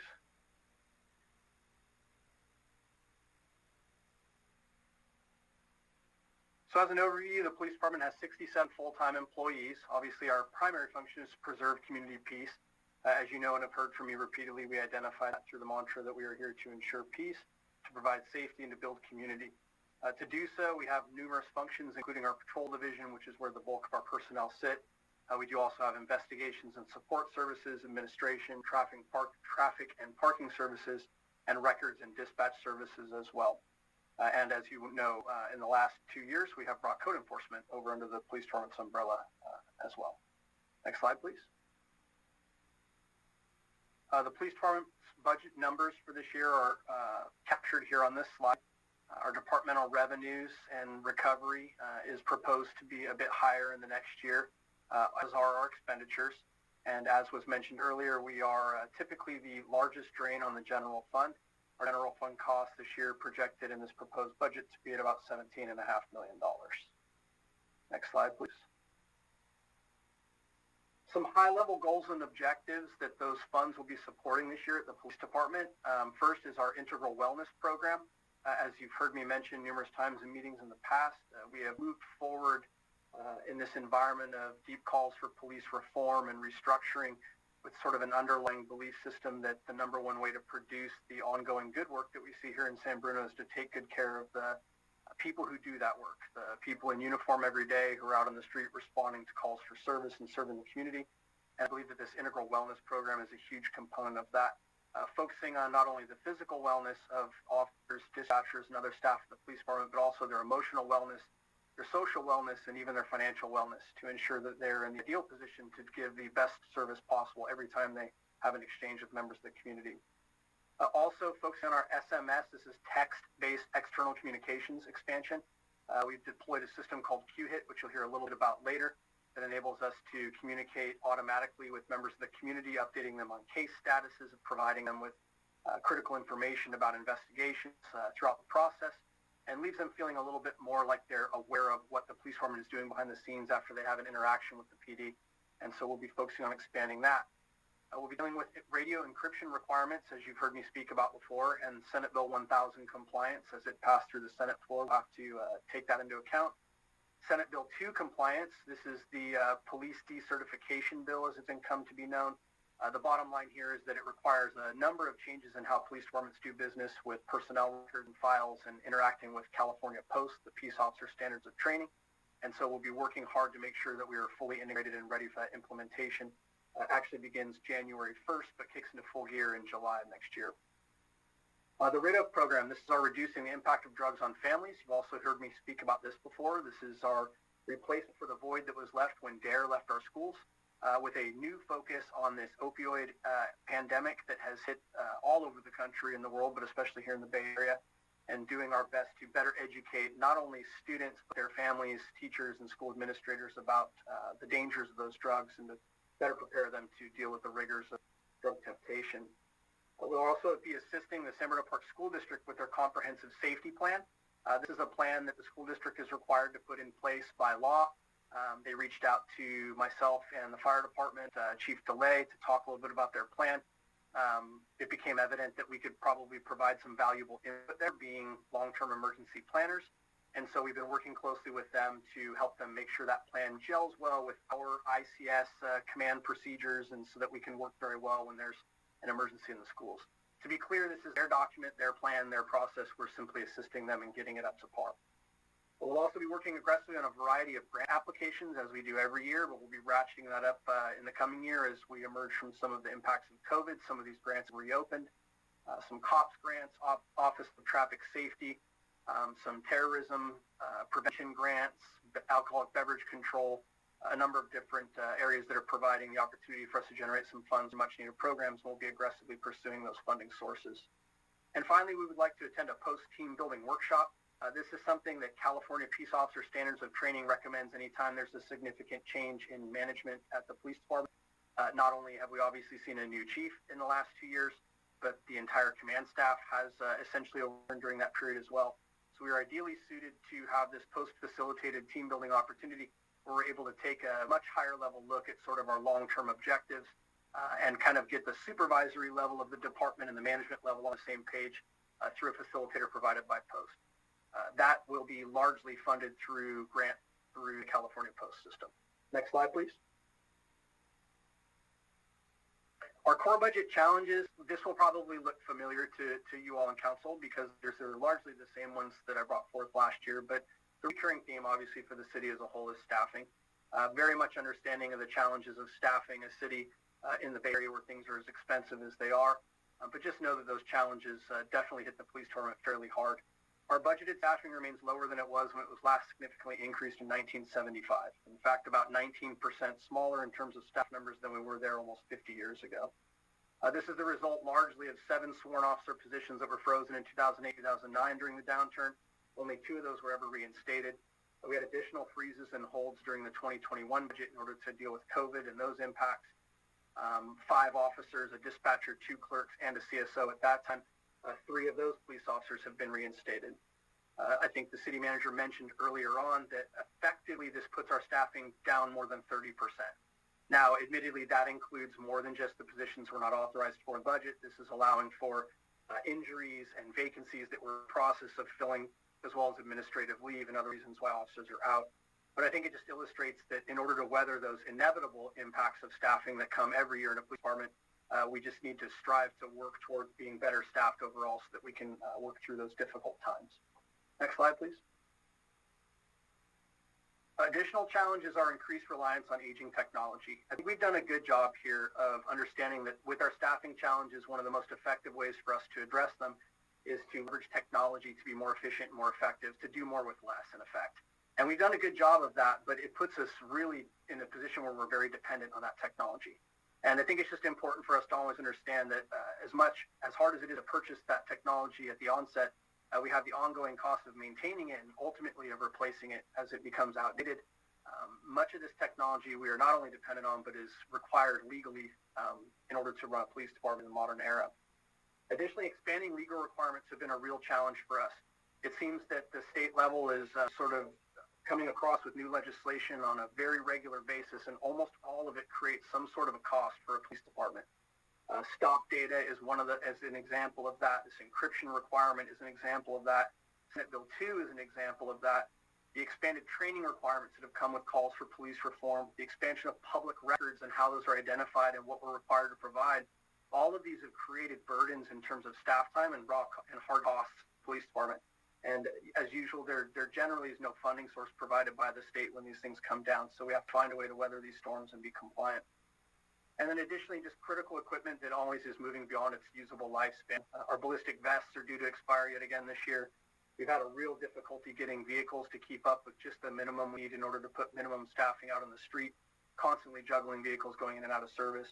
And then a big one that's coming is our mobile computing terminals. These are the computers that are in all the police cars that use day to day to get all the details they need about calls for service and to run people out on those calls for service. They've actually lived more than double the presumed lifespan when we purchased them, but now we're starting to see them fail, and we will need to replace those as well. Additionally, tasers and our body-worn cameras are coming up. Obviously, body-worn cameras being an essential component of modern-day policing, we simply have to keep that program up, and we will be needing to renew our contract with Taser and get new body-worn cameras and in-car cameras in the coming fiscal year. Next slide, please. Requested budget enhancements. To restore one of the frozen police officer positions, I say one of because there are still two remaining that are frozen from the 2021 hits that came with COVID, requesting to unfreeze one of those to begin working back towards a full staffing level. The net general fund impact there is $118,826. Launching an integral wellness pilot program. So I mentioned how critical that wellness component is to what we're doing. We've been working very hard at the police department to focus on wellness for the last few years, but it's never been funded. It's always been a program that we've had to sort of bootstrap and put together the best we can. And while I think we've been very effective, as this was a former strategic initiative of council itself, I think that it's appropriate to begin putting some funding towards this very important effort. Tablets for ADA compliance, the front counter. The integral wellness pilot, the net general fund impact would be $50,000. Tablets for ADA compliance, the front counter. This is to ensure that folks who have ADA compliance issues, either with being sight impaired or hearing impaired, have the methodology to interact with our clerical staff. The net general fund impact is $35.50. Patrol bicycle maintenance, just the need to upkeep our bicycles. We use these through a number of events throughout the year, and the bicycles are aging and need some work. We've never really budgeted to take care of the bikes after the initial purchase, so looking for some recurring funding to make sure that we keep those bikes up to par. Net general fund impact there, $5,500. The Q-Hit SMS messaging platform, I mentioned this earlier, a big deal for us to be able to more effectively communicate with members of the community. Relatively minimal impact of $3,500 to the general fund. Electronic key control system. This is really important and kind of got highlighted with the terrible events that occurred in Texas recently where they had access problems to the building for a period of time. This key management system will enable us to maintain a large volume of keys that provide access to all the different facilities in town and all the different places police officers need to go in an electronically controlled system so that we can track them and make sure they don't sort of walk off and end up in the wrong hands, but that they're available in the heat of the moment when we need them. Impact of $6,200. Lefta software, this is now a comprehensive software to enable us to manage personnel files, use of force reports, accident reviews, kind of all these things that have been occurring in disparate systems now coming all together in one. The impact there is $7,000 for the Lefta software system. I mentioned the post-team building workshop. That will end up costing about $13,000, but the general fund impact is about $1,600 as Post will reimburse the majority of that program. Next slide.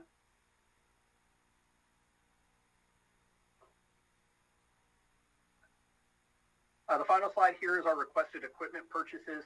We have 3 marked police vehicles and 1 unmarked police vehicle. I mentioned the challenges already with acquiring vehicles. We are well behind in getting our fleet up to par, so we're trying to sort of pick away at it rather than hit it all at once, and this is our method of doing that for this year. Impact of about $294,000. 3 hard shields for ballistic protection. I'll couple this with the 56 ballistic helmets. That's another 2 bullets down. These pieces of equipment are essential for incidents like what unfortunately occurred in Uvalde.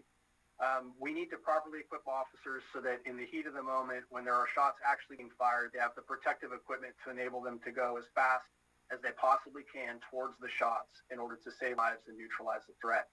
These hard shields will give real ballistic protection against rifle-rated ammunition, as will the ballistic helmets, so that in real time in those incidents in the field, the officers are properly protected to do their job without putting themselves any more in peril than they will already be doing. And finally, armory cabinets at a cost of about $10,000.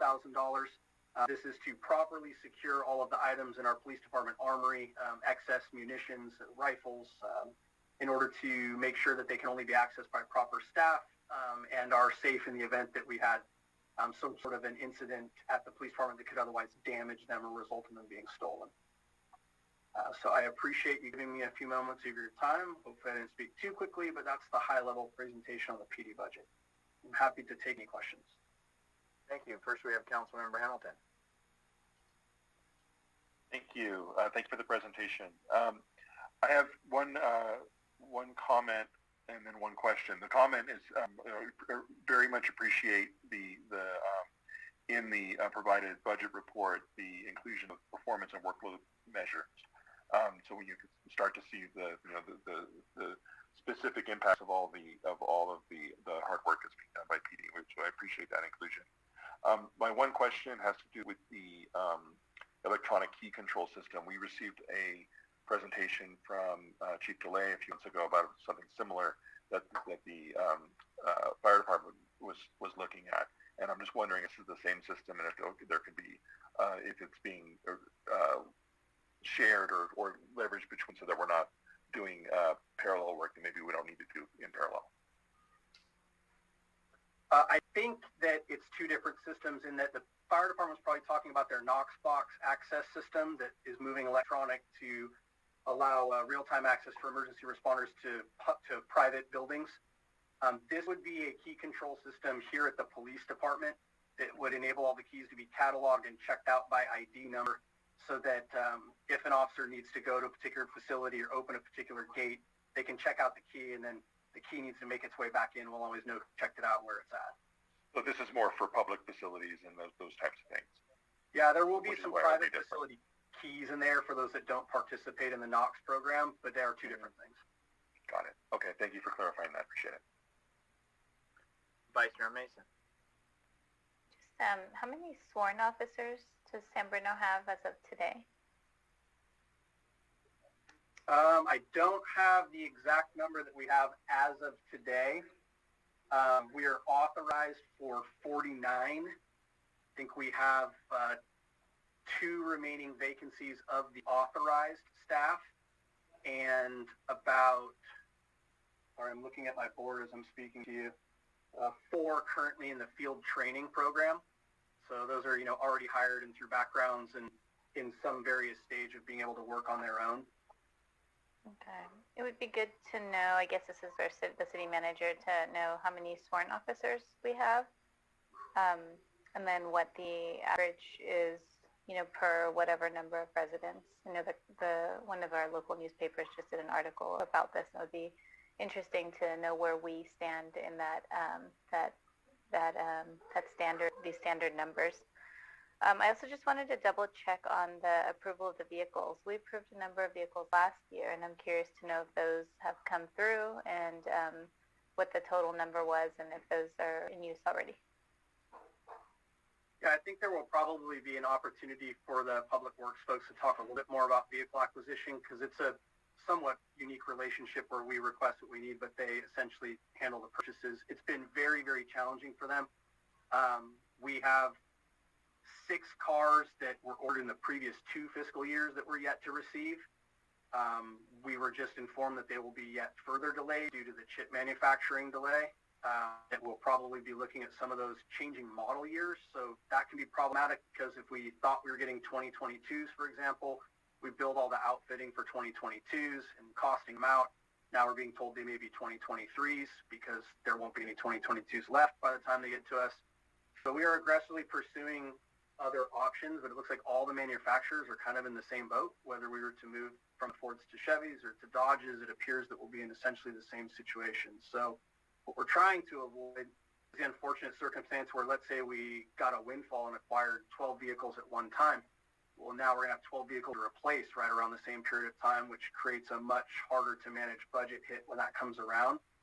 I think that the staggering is going to be okay, but the short answer to your question would be no. We've not acquired all of the vehicles that are already previously authorized for purchase. So I think it would be good to have a whole picture. This is for the city manager when this comes back to council. So what happened to those funds that were set aside that were approved by the council last year if the vehicles were not ordered? And then can those vehicles still be ordered? And if an additional 3 are needed, what does that look like? But really the full picture of exactly what is needed as a whole, what we actually have completed, and then bring that forth when the budget, in the next budget session or whichever one it is that's following up. And then I love the 1975 number, but again, I'd love to see the whole. So what was the population in 1975? What was the budget in 1975? Because I think as we want to make sure that we are properly staffed, and I think this council has supported this police department throughout its entire tenure. I think even our long-term council members have supported the police. But we would just need to make sure that we're providing what's needed. And also, as far as, I'm interested to know if there's any programs around mental health that the fire department handles, because as probably a newer member who doesn't have any history with the fire or police department as far as, I think we have council members that have grown up in families and such. I am curious to know, I've been really impressed, and I have to say more so than impressed, just almost humbled by the work that the fire department does as well, since they're often also the first ones on the scene providing medical attention, and also have very similar needs, I would say, in that respect. So are there any similar programs being offered to the fire department that have been, I think, provided to the police department?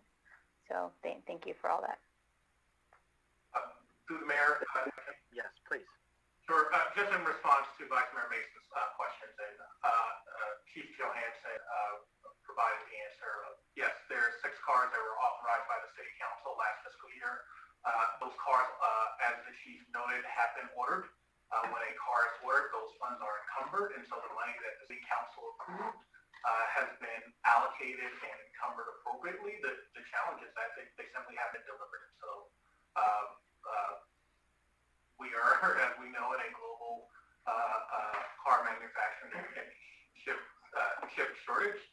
As the police chief mentioned, we have also done a high-level analysis on should we switch manufacturers and looked at the issues that may be incurred, but also the benefits.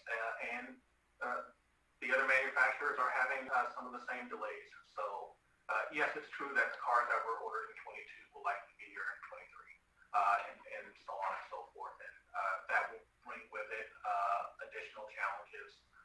But we are not on an island unto ourselves with those challenges.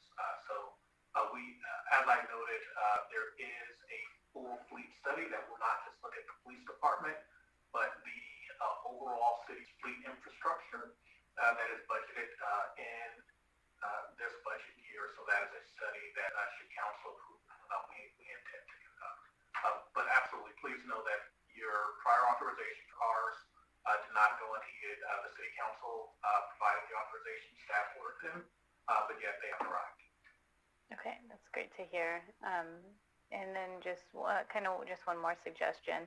I think the chief has done a phenomenal job around the presentation of police around the BART station. And I don't know that they've been shared in this meeting, but in some of the chat with the chiefs, the percentages of thefts at our local mall have been pretty shocking, but not shocking, I guess, when you link what and who the causes that are coming off BART. But I think if it's fair to say, Chief, it sounds like they're largely the evaders of the BART that have been causing some of these thefts. And by stopping some of those BART toll evaders, you've seen a direct link to the lowering of thefts. So my question was going to be, or my suggestion would be, to maybe reach out, if not already done, to BART and see if they'd be willing to assist with the funding of an officer here in San Bruno, because I think it's a win-win for both BART and for the city of San Bruno.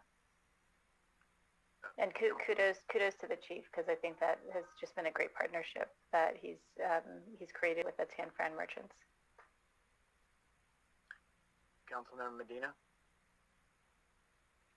Yes, thank you, Chief, for the presentation, and thank everyone on your police force for all the hard work they're doing. I do get a chance to look at the blogger and notice how busy you all are. My question is security cameras, surveillance cameras. I've heard how successful these tools are, and do we need more? Because they're so effective. That's my primary question. And as for replenishing the other equipment, perhaps I'm a little concerned of maybe not enough is being replenished, and knowing how much that all is going to cost, of everything that you brought up earlier, the timeline on that. Okay, yeah, I think with surveillance cameras, Councilmember Medina, you're talking about the ALPRs, I presume, right? The license plate reader. Yeah, so we have been expanding that program. We've been fortunate enough to fund it entirely through equitable sharing funds through asset forfeiture. We're expanding the program as we speak. There are additional cameras going in, hopefully within the next couple of weeks. We've been kind of working through permitting and getting it all dialed in. I obviously think that they're an incredible tool that not only can provide unprecedented investigatory leads and information, but they really are the type of technology that is leading us into a cleaner, less biased world of policing in many respects. And so I love the idea of continuing to expand it, right? It's intelligence-driven policing rather than opinion-based policing. And I think that that's really valuable. That being said, and to be fully honest with you, we were sort of the tip of the spear in this. And what's happening now is the rest of the county's coming around. And I think because of that, our strength in those cameras is getting much greater without necessarily needing to outlay a bunch more money to install more ourselves. South San Francisco, after working for a long time, finally got approval. They'll be installing, I think, 50 cameras in the coming weeks and months. You know, we have these invisible borders between us, but as you well know, we're all really kind of one big giant community. And so as those surrounding communities start to come on board with where we're at, we will benefit from the fact that they are also reading license plates and providing investigative leads and can give us a heads up about things coming into our jurisdiction. So I do think that we will likely look to install additional cameras in the next fiscal year, in the next fiscal year. But I do think that we have a real good plan in place for now to keep shoring that up. Thank you. And then I think your second question just about equipment, I share your concern. Just know that I think that between finance and the PD and the city manager's office, like we're actually doing a really good job of being cognizant of the things. We sort of triage the things that are really essential to replace right away. You know, ballistic vests, for example, we don't wear those one day after they expire. That's a big problem, right? We have one failure of a ballistic vest and we're losing lives. That can't happen. But there's other equipment that we do a pretty good job of pushing out, buying incrementally rather than all at once. And I think that we're bringing to you what we legitimately believe we need to sustain healthy operations. Thank you. Through the mayor, just to expound on the chief's answer to Councilmember Medina's question with regard to equipment reserve. I think it's important to note that absolutely we are concerned with the pace at which we're replacing equipment. That's reflective of the city's financial resources. The fund that we replace vehicles from at the end of the projected fiscal year will be at $2.6 million for all of our vehicles and equipment. And so it's just woefully underfunded. And so when we have discussions about prioritizing and programming community benefit dollars, one of the things that we've talked about is taking a look at our facility reserve funds and our fleet funds and our building maintenance funds and potentially doing some allocations there. And just in the allocation that is in this proposed budget for 4 police vehicles, it's just under $300,000. And so that to have a balance for all of our fleet vehicles and heavy equipment, $2.6 million in our reserve fund is low, which is why we do financing for the major vehicles like the item that you approved earlier tonight, which is the lease financing for 2 fire vehicles at $1.6 million, simply because we are not a city that has the wherewithal to write that check at this moment. We have to lease those large vehicles and then make strategic decisions on when and how we replace them. And so just know that we will continue to have these conversations as we discuss programming those benefit dollars. And then for me, Chief, you talked about COP grant, and I believe, if I'm correct, that's for our traffic safety officer that we get through the state of California. And we've been lucky, and others have gotten to be every year. Do you see any? I think we have a surplus, obviously, in California. So you don't see any challenge with that, because obviously if that grant was not approved, that would be a non-funding. I don't, but I certainly, it's a great point. I don't have a crystal ball. You know, I think that even though the state's running a surplus, they do tend to shift money around. that would be a big hit for us to lose that. I'm actually of the opposite mind. I think that the time is right and the focus is returning to public safety where those grant funds will expand and we will be aggressively pursuing them. So if we can get, additional positions paid for, cops specifically is supposedly going to be controlling this large pot of money for officer wellness. I'll obviously be very aggressive seeing how we can tap into that. I think cops is going to have a number of new grants popping up and have every intention of doing my very best to articulate the need here to go after the funding we already have and additional. City Hall? City Hall? Mayor? Yes, City Hall. Yeah, are we, Yeah, there you are. Yeah. Did you have a comment or a question or? No, Mayor, that was a hand from the prior comment. I'm sorry. Oh, I'm sorry. I apologize. I didn't catch that. And finally, the ratio, and I don't know if it's one officer per 1,000 or however it's delineated, but obviously we don't meet their criteria. And I always think, it's one thing to reinstate. Reinstate to me is not a full force. And so it's gracious more on the department's men and women that serve that have been willing to make the sacrifice for the overall community and the budget. And I want to make that really abundantly clear. It should be celebrated in essence, but it's just bringing back what was there. And as was brought up with the vice mayor, the chief has made a statement that it's 40% from BART, fare evasion, and what have you, that affects the mall, town center, and that area. And at the progress seminar and speaking with the Millbrae city manager, that is 80%, he's told me. In the South San Francisco BART station, it is not as significant, maybe because of where they're positioned. But that is one thing in talking to the mayors and those, they're willing to meet and talk. And I've been in contact with the board director just on the graffiti throughout there, and my concerns with the state senator that we are not getting those new devices that help with the fare evasion and what that is costing us. And I want to say to our chief's taking things and trying to make a difference and make a point, and I respect and appreciate that. But in essence, I can say this. I think BART is, with their limited resources, are not assisting in the endeavor in our county at this end. And I know we're not represented on the board of directors for BART. That's just a personal note. But I did want to appreciate that for your comments. And with that, we will move on to the fire department. Thank you, City Manager.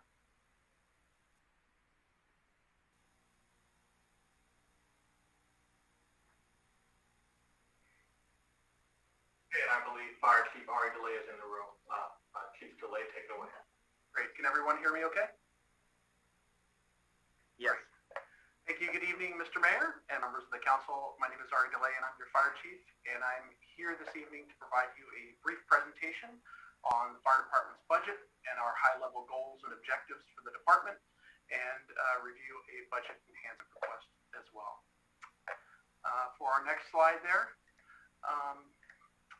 the San Bernardino Fire Department provides protection and public safety for our community 24 hours a day, 7 days a week through our 5 major divisions: our administrative division, our operations, training and emergency medical services, fire prevention and life safety services, and community preparedness.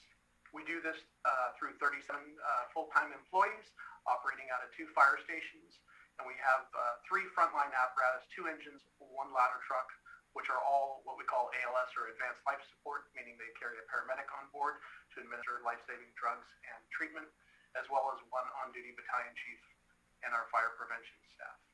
If I could have the next slide, please. You'll see before you our department budget, amended budget from 21-22, and again our proposed budget here for 22-23.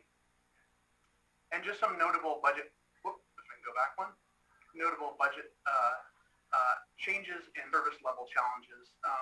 We have an enhancement request for a training captain, which I'll get in depth with in just a few moments. That is one enhancement request, and then also we have a CIP request continuing on with our community wildfire mitigation strategy to address the wildfire risks throughout the city on public, private land, and other agency lands. And then a significant effort to increase our commercial inspection program through our fire prevention and life safety division. If I could have the next slide, please. Great. I'm proud to of the work of our men and women of the San Bruno Fire Department that they do every day to provide high quality fire and life safety and emergency medical services to our community. We continue to focus on our employees by providing opportunities for career development and succession planning within the organization. We continue increase our fire and life safety inspection program through the leadership of Chief Slice and the Fire Prevention Division to increase the volume and quality of our inspections throughout the community, and especially those mandated inspections that we've really strived to make sure we have 100% compliance with our mandated inspections throughout the year. We also are continuing on with significant efforts, obviously, with our wildfire mitigation. We have a robust suite of wildfire mitigation strategies, including community chipping programs, our fire road clearance through Crestmore Canyon and other citywide areas that we have, creating defensible space in Crestmore Canyon around the rim of the canyon, and also we've just embarked on the citywide wildfire mitigation project funded through Measure G. We are also working on a joint UAS or drone program with San Bruno Police Department that we continue to work with them on a daily basis. And we continue to work on grant applications for what we call AFG, or the Assistance to Firefighter Grant Program. We've been very successful in securing grants through them. If the council recalls, we received about $140,000 to replace portable radios, which basically is a 90-10 split, so we cost about $14,000 of local match. We just today actually received and installed our breathing air compressor at Fire Station 51 here. It's a brand new addition that was achieved through the AFG program. It's a $60,000 compressor. It cost us about $6,000 in local funds. We continue to apply for SAFER grants. We just got a AAA car seat grant, and we continue to reach for grants through the San Bruno Community Foundation as well. And as Chief Johansson spoke about earlier, we're working in partnership with the San Bruno Park School District to assist them in their comprehensive safety plan, along with the police department. A couple other things to note that aren't on the slide here, just our new engines will be arriving, as I spoke of earlier, in the next few weeks, so we're excited to get them outfitted and into the community, so look out for some information in the coming weeks in regards to us getting them placed in service. And then the last thing I would note here for us is we're looking forward to our firefighter camp. We're partnering with the Community Services Division to host a fire camp for young youths in San Bruno to get them interested in the fire service here in San Bruno. If I can have the next slide, please. So our budget enhancement request. Our budget enhancement request is to provide one full-time fire captain paramedic in the training division. If I could have the next slide, please. So the Central San Mateo County Training Division, or what we call CSM-CTD. For a background, the CSM-CTD is a partnership that's between the City of San Bruno, the Central County Fire Department, which serves the community of Millbrae, Burlingame, and Hillsborough, as well as the San Mateo Consolidated Fire Department that serves the communities of San Mateo, Foster City, and Belmont. And that was a very successful partnership over the last many years, and I'll go back over some history in just a few minutes. But one of the problems we've just suffered is the San Mateo Consolidated Fire Department has withdrawn from the training agreement as of July 1st of this of the 2022 fiscal year. Their agency has grown to the point where they feel that providing an in-house training staff would be more beneficial to them. We will, no matter what happens, we will continue, obviously, to partner with all of our agencies that we work with on a day-to-day basis throughout San Mateo County. But this has provided some significant challenges in funding and also personnel to provide training for our firefighters and their staff. If I can go back just one slide for just a moment. So our plan with council approval would be to continue a partnership with the Central County Training Division to leverage some positions that could be shared cost, the cost would be commensurate with our proportionate size and number of employees. And if I can have the next slide, please. I'm going to go through a series of slides here. I won't get too deep into them, but I just want to give you an example of some of the number of hours of training that firefighters are required. Our recruit training for new firefighters is 640 hours of training. That's about 16 weeks of intensive training that we have to put our folks through. And the training division is the primary method in which we get these firefighters trained. We do probationary training, which are the responsibility of the captain in charge of the engine company on a day-to-day basis, but the training division has a significant impact and influence on that training and required to be able to assist in that process. Our existing fire captains, you see our mandated training averages 240 to 340 hours per year. Our chief officers, there's some hours associated with them, and then we also have an obligation to train our miscellaneous staff in the fire department.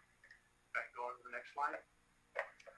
These are different standards, industry standards here, which talk about our firefighters, our drivers, our officers, and then overall firefighter safety. And these topics, each one of them will have a respective number of topics there and a number of associated hours with them that goes along with the position. And these are all what they call JPRs, or job performance requirements. And if you can add up the hours there, it's an exhaustive list of required training on an annual basis for our firefighters. And I can move on to the next slide. Some additional mandated training requirements. We require our paramedics to do 48 hours of continuing education every 2 years to maintain their paramedic license. And this is just the bare minimum basics to continue their license through the state of California and the county of San Mateo to become and maintain their paramedic accreditation. And then our EMTs, or emergency medical technicians, require 24 hours every 2 years to just, like I said, that basic minimum to maintain their license. And the county of San Mateo also has an additional approximately 20 hours of training that's required for paramedics as well.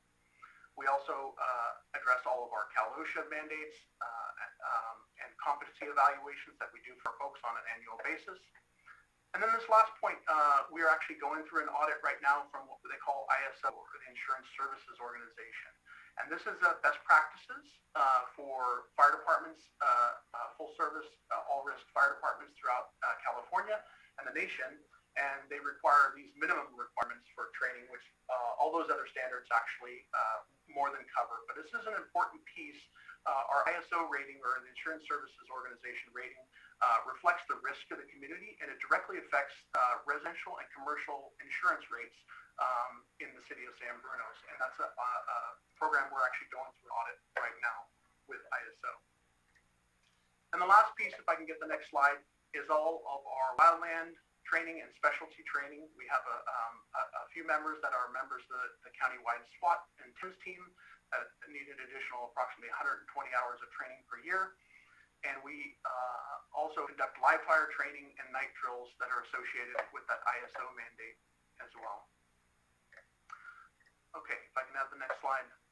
So how did we get here? The history of, briefly, of the Central County Training Division. How do we get here, and kind of where we go from here?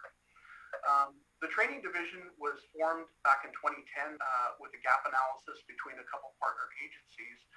Those original agencies were Central County Fire Department, Millbrae Fire Department as a separate agency, and the San Mateo, City of San Mateo Fire Department. And their staffing model at the time, they had a division chief, they had an operations battalion chief, the EMS battalion chief, a training captain, a clinical education coordinator, and an admin assistant in that training division at that time. So they were fully, pretty well staffed. They serviced approximately 120 firefighters, of which 45 of those were paramedics with that staff. If I get the next slide, please. The training division between 2012 and 2014 expanded with the addition of San Bruno and Foster City and Belmont, who joined the training division. And the Central County consolidated with Millbrae at that point, bringing them into the fold in their organization. And the training division then served approximately 278 employees. But they had a staffing reduction under the previous administration amongst all three administrations. All three agencies have new chiefs now. And we went from 6 employees to service about 120 or so firefighters to 4 employees training 278 firefighters. So it's a significant reduction and an increase in volume. So it's just an unsustainable model that's got us to the point where we're at today. And right now we have an EMS battalion chief and JTA supervisor, 1 battalion chief, a clinical education coordinator, and an admin assistant for the training division as it currently sits. In January of 2021, we received a request from the San Mateo Consolidated Fire Chief to actually do some reorganization.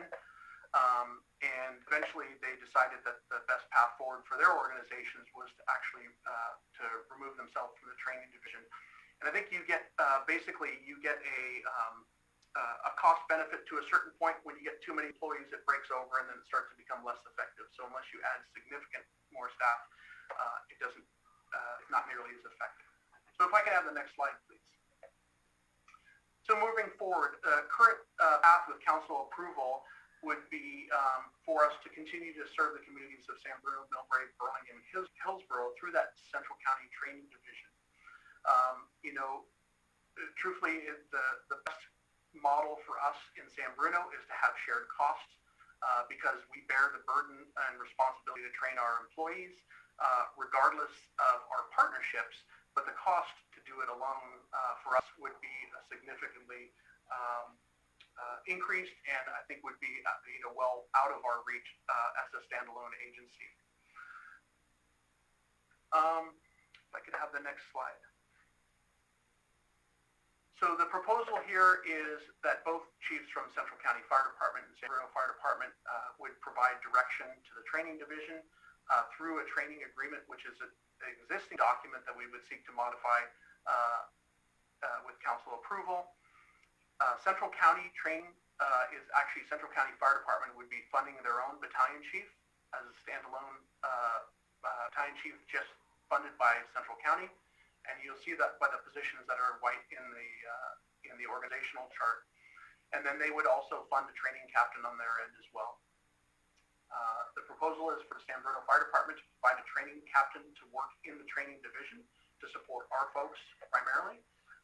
And then also to cost share these 2 blue positions you see in the training admin assistant and the EMS manager are shared costs on a 70-30 split. We have 3 companies here in San Bruno, and they have a total of 7 in Central County. That kind of breaks out the cost share and number of employees. And that would also cover our administrative staff as well. If I can have the next slide, please. Just kind of a high level from a budget perspective for the EMS manager, it's a 70-30 split. That would be $64K for San Bruno. With that split, the admin assistant, it would be again a 70-30 split for about $43K for the admin assistant. They don't plan on charging us for any facilities or equipment that they have in the training division currently. So that's a total of about $123,000 plus our addition of a fire captain to the training division. So the net increase to the budget for the fire department would be approximately $233K.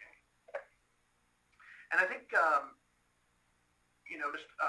just a high level thing is if we don't participate within the Central San Mateo County Training Division, the real risk for us is that they go alone and we don't continue the partnership.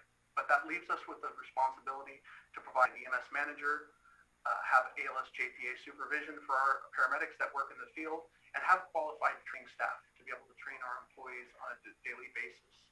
And I would just finish with, this is not a manager or supervisor position. This is a line level position to be able to directly train our firefighters and supports our efforts on a daily basis. And that is the end of my presentation. I'd be more than happy to answer any questions for you tonight. Thank you. Questions from colleagues?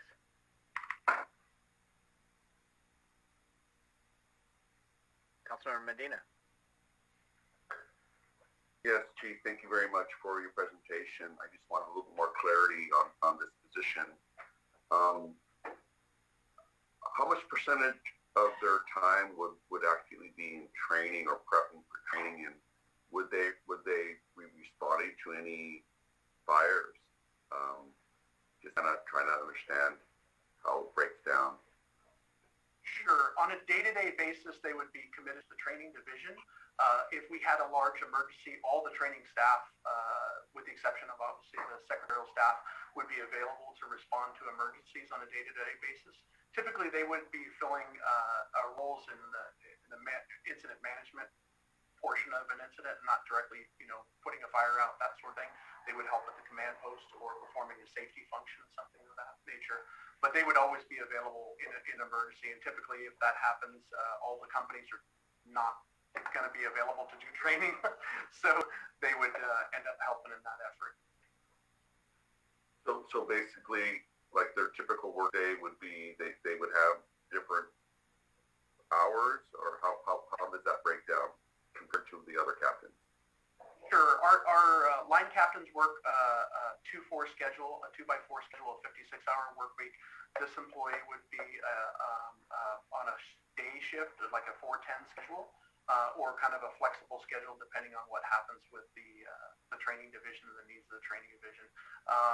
And they would be working, so in pretty close proximity. They'd probably primarily be working, if they weren't out in the field with training crews directly, they would be working out of Station 37 in Millbrae, where the training division lives on a day-to-day basis.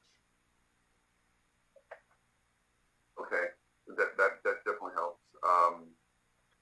And is this something, this position is something that where you would promote, or would you have to hire from within, or hire from outside?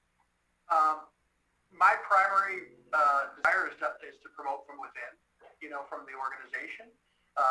That would be the desire. And then fill an entry-level person in behind that person.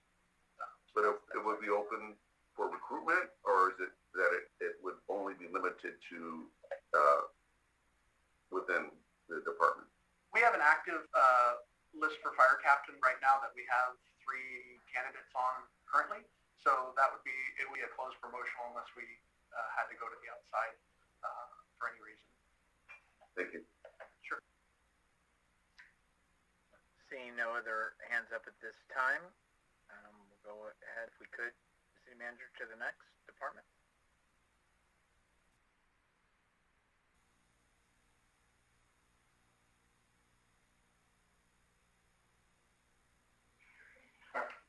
We have the Public Works department that has a number of divisions.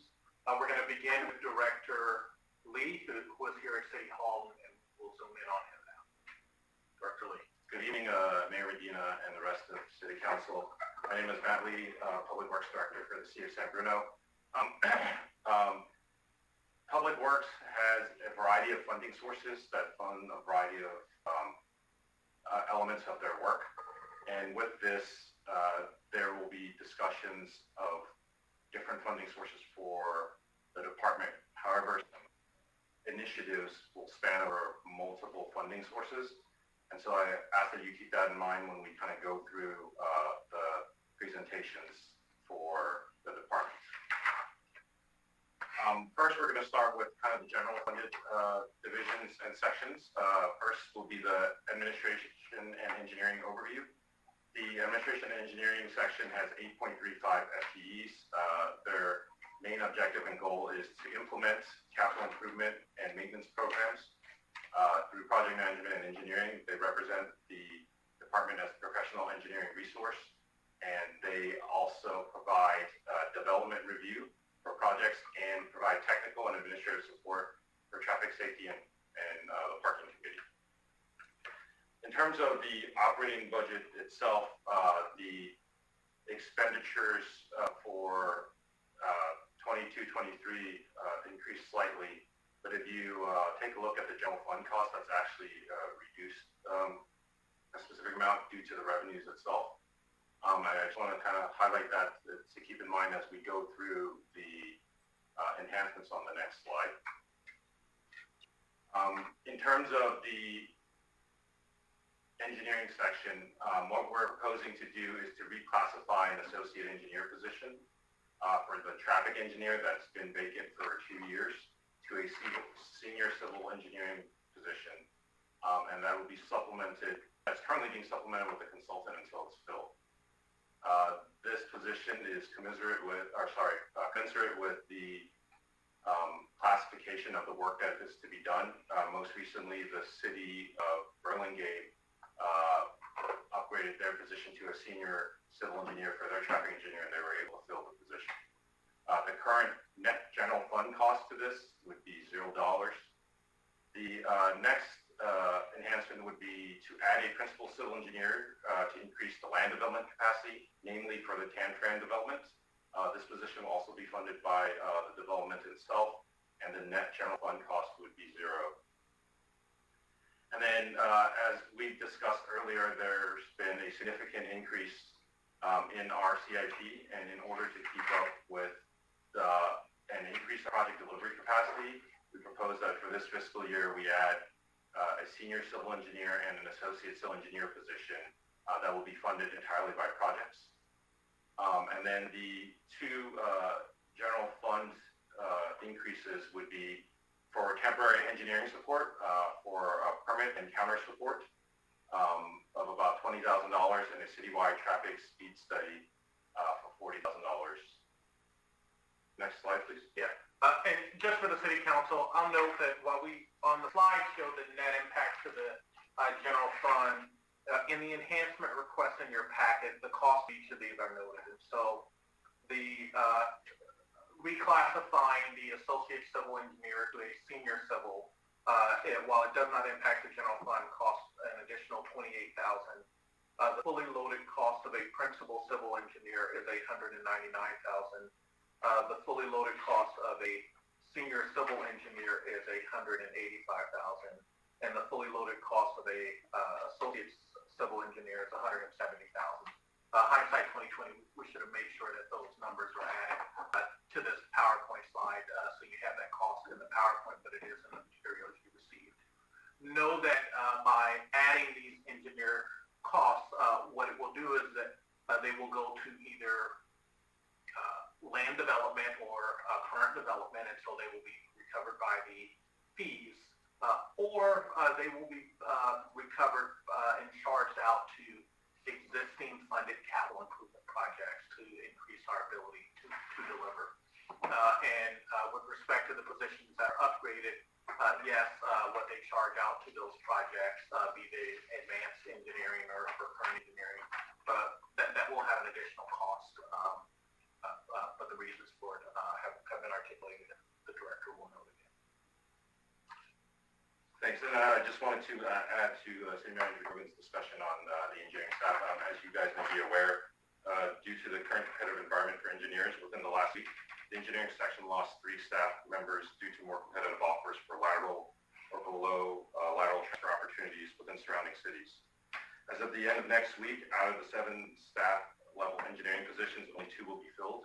We are currently in recruitment for the engineering positions, and will add more postings in the upcoming weeks. The department has been working on a multi-pronged effort to recruit and retain engineering talent, which includes also supplementing a portion of the staffing resources with consultants and on-call contracts in the interim.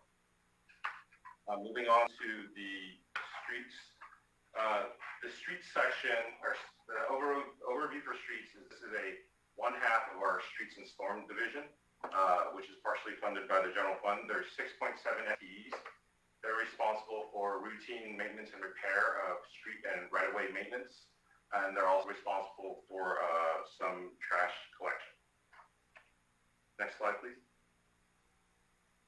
As you can see, the expenditures have increased slightly, and the general fund cost has increased to $1.6 million. The enhancement for this streets division is a portion of the management analyst position. The management analyst position actually has a working title of the business application support analyst, and it will be hired under the management analyst position. The analyst position will be established to address many of the recommendations from the City of San Bruno Public Works Department's organizational assessment prepared by MRG consultants. The position will focus mainly on the application enhancements that will coordinate the department's implementation of its geographic information system, computer maintenance management system, and asset management system across all operational divisions to schedule and track work, manage assets, and eliminate duplicative manual scheduling and tracking of systems. Furthermore, this position will also help focus the engineering section's effort to identify and implement a project management software and develop procedures and processes related to project management.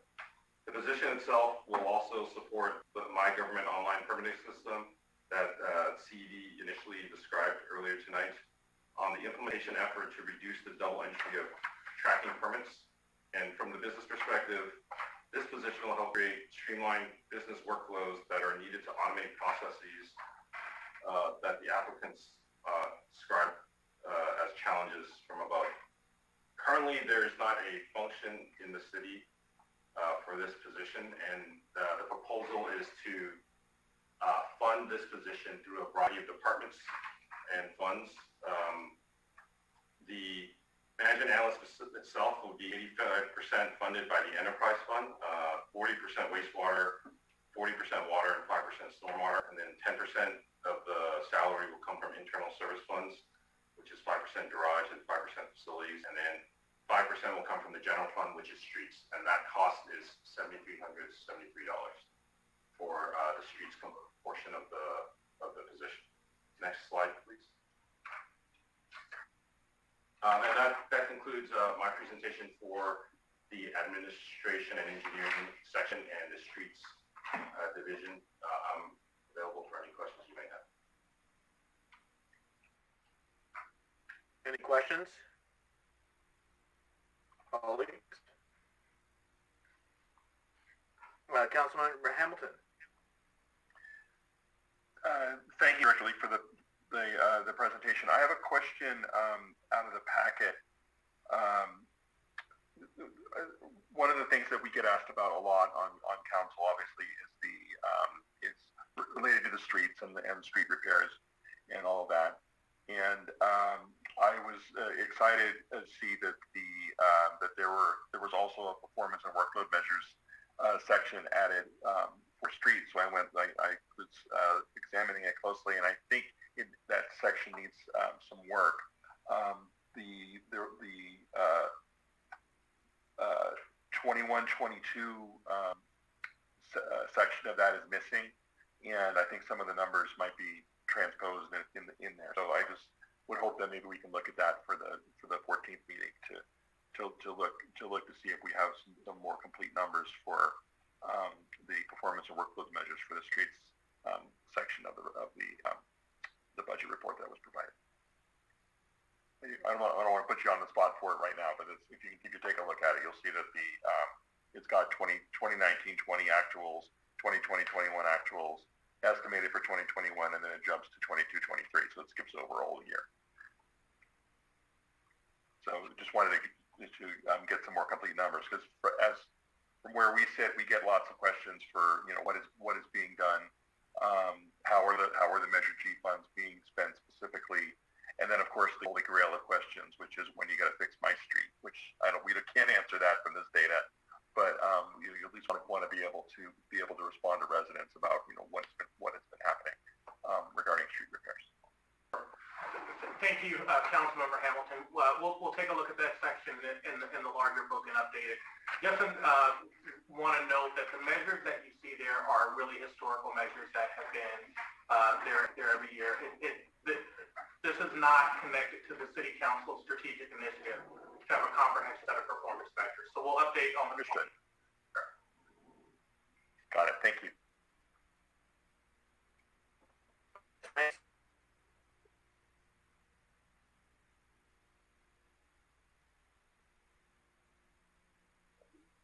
I cannot hear. Oh, great. Thank you. Yeah, I just have a comment. I think this is the first budget year that we've had this presentation from our new director. So I just look forward to the next year, and I look forward to seeing those Measure G funds being spent on the streets, as we saw earlier. And that's pretty much it. Thank you. Thanks for taking all of this on. I know it's a lot.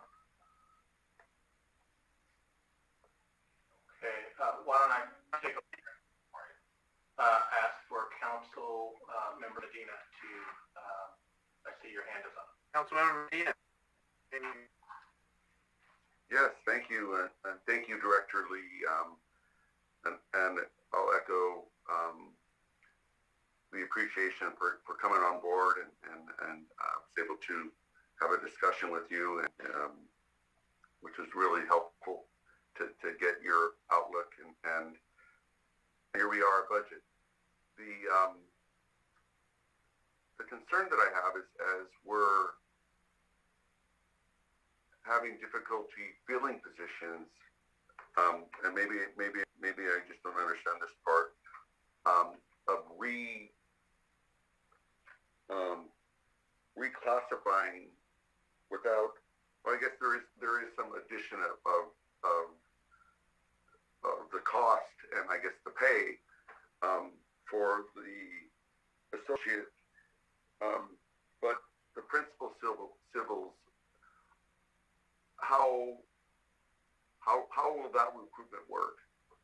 If are these brand new positions or are brand new titles with higher pay? And if they're not, then my concern is we haven't had luck filling too many positions, and we've heard that the pay here is less. So by bringing these new positions on without dealing with the pay, my concern is we're going to see history repeat itself. Thank you for your question, Councilmember Medina. I'll try to answer it in two parts. The first part is for the principal engineer position that you're referencing in the enhancement. That is for a development engineer to help with the review of TANFRAN. We currently have one that is doing that for YouTube. And so that's commensurate with kind of the classification of the position that is needed for the work. I think you bring up another valid point in terms of pay, because we are on average below median to comparable cities. It is sometimes a challenge to recruit and retain engineers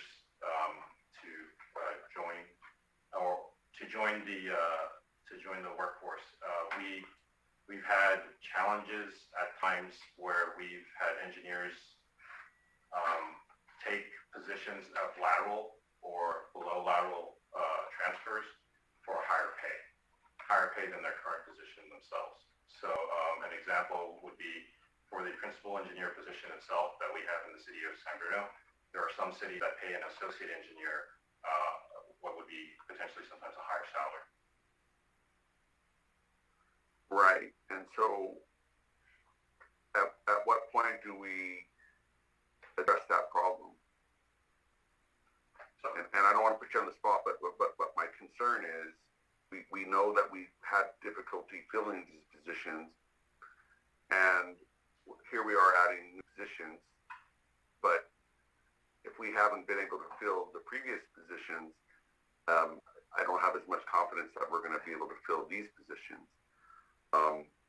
So just wanted to leave that there. Don't need to have an answer on it. My other question is on the recovery of these funds. So I just want to make sure that as it's budgeted, there's an estimate that certain engineers are going to spend a certain amount of their time on water or sewer or whatever else it may be, but when it comes down to actually recovering the costs on it, that the person filling out their timesheet, they would be charging projects. So those numbers would be their estimates, but the engineers will be charging their time to projects, and it will be recovered based on those projects. Yes, that is correct. The engineers will be working on projects specifically, engineers that we talked about for the senior and associate engineer position, and they will be charging to capital projects. Our current capital program has enough funding to be able to absorb the two new additional positions. The same is true for the other positions as well. The principal engineer for the TANFRAN development and the traffic engineer will also be working on projects at times as well, traffic projects. Got it. Okay. Thank you. Any other questions at this time? Seeing none, City Manager? Okay, we will continue to go forward with the next portion of the presentation. We're approximately 20 slides to the end of tonight's presentations. We have a few more presentations by the Public Works Director, and then 2 presentations by our Director of City Net and IT, Sandy Kishner-Murphy. So I'll turn it over back to our Public Works Director to talk about the water and wastewater divisions now. Good evening again, Council. We're going to be focused on enterprise funds, which is like City Manager Grogan stated, which is water, wastewater, and stormwater. I'll first start off with the water enterprise overview. There are approximately 18.2 FTEs, and they are responsible for providing potable water production and delivery to the residents of San Bruno. They're also responsible for routine and preventive maintenance and system repair. They also respond to water main breaks, and they work on water conservation programs and regulatory compliance. Next slide, please. In the long-range forecast, the water fund is projected to go negative. We know that this projection does not include any rate increases and are currently undergoing a rate study. While we've had a year of no rate increases, in order to have the fund be viable, we will need to have future rate increases. The biggest drivers of the expenditures are the upcoming capital projects for the water tanks that are drawing down the current reserve, which have been anticipated, and why the city has previously made the decision with rate increases, which was to repair aging infrastructure. Next slide, please. As you can see, the total operating revenues for the upcoming year for 2023 has stayed generally the same, and the total operating expenditures have increased from 9.6 million to 11.2 million, and that's generally going to be due to just inflationary costs for some of the work as we described, and I'm going to talk about that in the next slide under enhancements. And so for the water enterprise itself, I want to talk first about the capital projects accountant.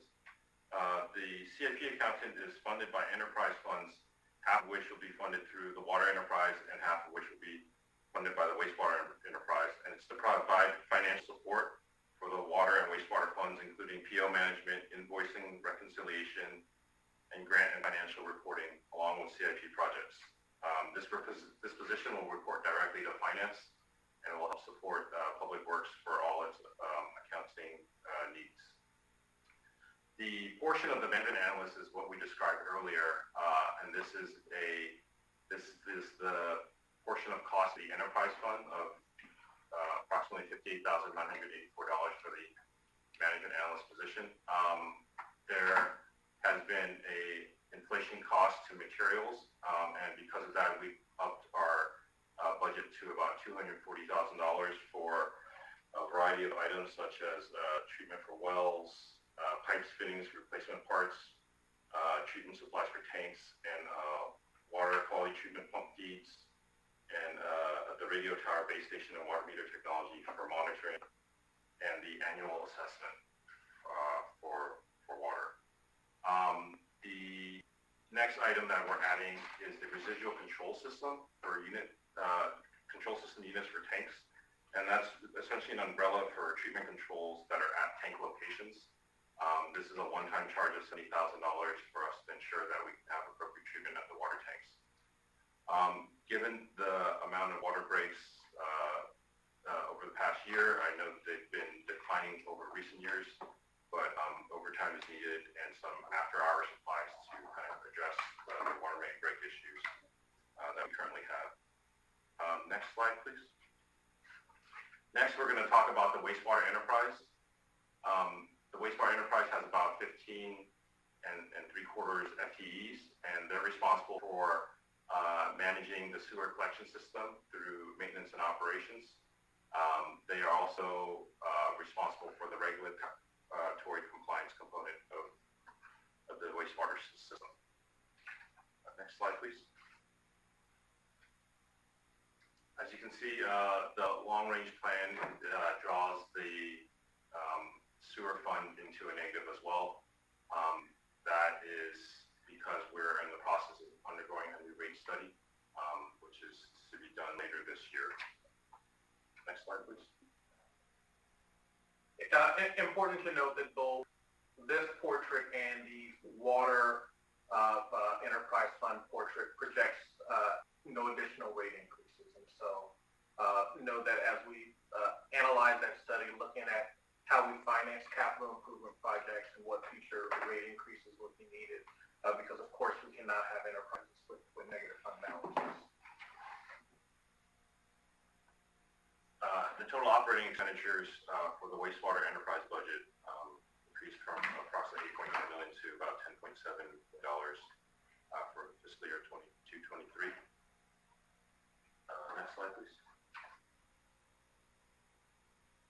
The wastewater enterprise enhancements focus solely on the capital projects accountant that we discussed earlier in the water enterprise enhancements and a portion of the management analyst position. The other components that are required is the wastewater master plan, which was last completed in 2014, and the sanitary sewer management plan, which is coming up on its need for a 5-year upgrade or enhancement. The other enhancement and costs increases for wastewater are for work that includes replacement of video inspection materials and software, along with a spare pump at Lomita Pump Station. Next slide, please. Next, we'll go to the Stormwater Enterprise Fund. An overview of this position. There's 6.05 FTEs within the division that combines with streets. They're responsible for street sweeping and stormwater collection and regulatory compliance and best management practices through the municipal regional permit. They're also responsible for routine maintenance and repair of the storm system. As you can see, not much has changed since last year. There's a structural imbalance in the Stormwater Enterprise Fund. As City Manager Grogan talked earlier this evening, there was a bond that was not successful, and staff is currently looking at alternative ways to be able to help with the funding challenges within this department. Yeah. So this is what we talked about before, where we had a 218 process last year that property owners did not support. The fund was $1 million roughly in the whole last year, but that was solved by ARPA. We do not have that funding this year, so as shown on the next slide, the fund is projected to be $1.1 million negative by the end of next fiscal year. They're both operating expenditures as well as CIP needs within the fund, and I'll turn it back to the director. Thanks. So in terms of the total expenditures for the upcoming year, there's expenditure of about $1.5 million, which is a little higher than the previous year in 21-22 of $1.3 million. Next slide, please. Because of the stormwater, the needs that we have was that we were going to add a portion of the business application analyst position to the stormwater fund. Due to the aging infrastructure, there has been a need for additional spot repairs, and so there's a request for additional $10,000 for that work. And at the request of council, there's been an increase in the downtown sidewalk monthly pressure washing services, which is a new ongoing request of an additional $52,400. Next slide. Okay. Yeah, and that concludes the presentation for the enterprise funds. I'm here to answer any questions that you may have. Any questions, colleagues? See no hands at this time. Next department, please. Director Krishnamurthy. Good evening, Honorable Mayor, members of the Council. My name is Sandeep Krishnamurthy. I'm the Director of San Bruno City Net Services. Here this evening to present an overview of the upcoming budget for CityNet services. The next slide, please. Thank you. At this point, CityNet services comprises 17 full-time employees. This is a decent departure from last year where we had 20, and we have taken the decision to reduce the headcount when some retirements emerged in our staffing situation and chose not to fill those situations pending a better understanding of our environment and the operational circumstances in which we are right now and are going to be going forward. CityNet services continues as before to offer broadband services, high-speed, which comprises high-speed internet and has Wi-Fi as an added component. It also offers voice over internet protocol telephone service, commercial voice data services, local origination programming, and an optimized delivery system for a full suite of television channels. All this is backed by customer care and support on a 24/7 basis. Next slide, please. The long-range financial plan, when contrasted with last year, actually looks a little less red than it did, though I don't have the slide to show here, compared to last year, simply because of the reduction in the headcount, which has become part of the plan going forward. As we right-size the staffing situation at CityNet Services to its operational environment and the emerging strategy, what is going to happen is a reduction in the net negativity of the fund balance going forward through 26-27. It's still not out of the red, as you can well see, but the trend line is a little more positive than it was the last time around. Next slide. In this slide, I'd like to draw your attention to the box in red. The 21-22 amended budget had an approved operating expenditure of $9.852 million. When we saw that the revenues that were coming in were not in alignment with the expenses, given COVID and the lack of collection capabilities of the enterprise, which was true till a few months ago, and which we have subsequently changed, we realigned the expenses of the enterprise with headcount leading the way, as well as with contractual services and with other reductions, leading to a reduction in actual expenses by $1 million, which we are carrying forward into the next year and keeping it close to $8.7 million in our ask for operating expenses. And this contrasts well with revenue projection of $8.937 for next year, leading to an operating surplus of about $224,000. The CIP amount that you see here of $494,000 comprises $352,000, which is the last remaining payment for the router program, which the council very wisely approved and thankfully approved in 2018, allowing us to weather a more than 100% increase in internet traffic and positioned us rather well to serve the population of San Bruno during the COVID pandemic and into the current time. The ending fund balance we show for next year is $15.471 million, which, going back to the previous slide, would start reducing slightly in years out through 26-27. All this presumes no change in the operational environment of the enterprise or on its technological basis, all of which will be subject to a consultant's report, which is currently in process and should be available to the council in the form of a study session going into July and August. Next slide, please. So the notable budget changes, service level challenges that we have going into the next fiscal, we are launching an IPTV revenue stream starting next year. IPTV stands for Internet Protocol Television. It's a very different method of delivering television to our consuming public in San Bruno compared to what we currently have in place and what we've had in place over the last many years, in fact, stretching back the entire 50-year history of the enterprise itself. We plan to launch the IPTV services starting early into the next fiscal, soon as it's made available to us, notwithstanding equipment challenges, which we seem to have overcome at this time. And as a consequence of launching this new service, we want to start seizing the distribution of our cable TV methodology over the next 12 to 18 months in stages.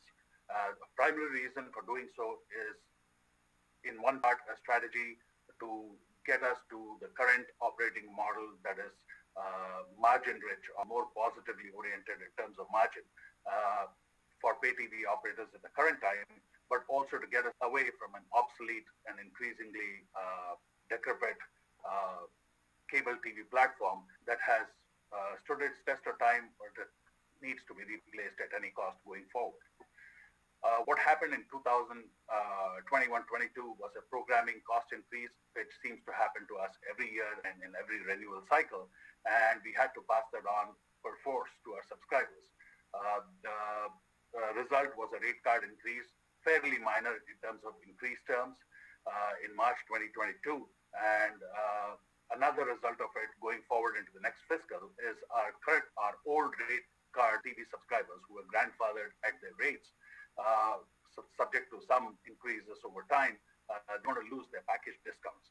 Essentially, we're going to step away from the double play and triple play bundles we've had historically in the enterprise and step into a new world of standalone TV, telephone, and internet packages.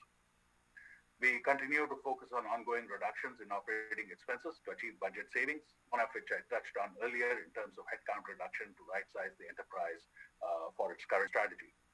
We do have an aging fleet of vehicles, which we currently do not plan to change out. Our equipment, as I mentioned before, is going obsolete, but we are taking some steps to step away from that in terms of, for instance, launching IPTV and, for instance, also replacing parts of our internet plumbing, so to speak, in terms of increasing the capacity of our internet circuits. Headcount, as I mentioned before, was reduced or has been reduced by retirements. So we have put in only limited replacements. For instance, with the retirement of a CSR3, we replaced the person with a CSR2. And we have chosen not to replace another CSR2 who's moved on to another opportunity within the city. Likewise, with the retirement of our business operations manager, we've chosen to take a step back and not recruit for the position for at least the first half of this current fiscal. So even while we refer to 17 FTEs on record for the enterprise, we currently have a total number of 16 active full-time employees. And those savings do, of course, flow to the bottom line of the enterprise itself. Our internet usage remains at elevated levels. We have recently completed an expansion of internet capacity. So previously we had dedicated internet capacity of 22.5 gigabits with a burstable capacity of about 7.5 gigabits, which really is temporary capacity we could acquire at a rather steep price when needed. We have instead chosen to go with a full 3 gigs of committed capacity just in time for us to have a COVID-induced traffic spike and surge-ins to about 20 gigabits at the current time. Our key initiatives are to identify funding and continue planning efforts for the fiber to home. All this, of course, subject to the final report of the council on the enterprise plan assessment, which is anticipated sometime in July or August for a study session. Another key initiative for us, as alluded to earlier, was the IPTV rollout and its completion, and of course, Channel 1's upgrade to high definition, in addition to having hybrid meetings at the senior center, which would allow for both live and remote participation. Next slide, please. Some statistics during 21-22. Internet usage, we're currently up to 20 gigabits peak traffic on a monthly basis. It remains over 100% compared to pre-pandemic times, where we were at about 8 gigabits at peak usage. TV usage, we are still over 100% despite having lost subscribers, which just tells us that more people have started watching more TV at home, even though on a smaller base. Call centers.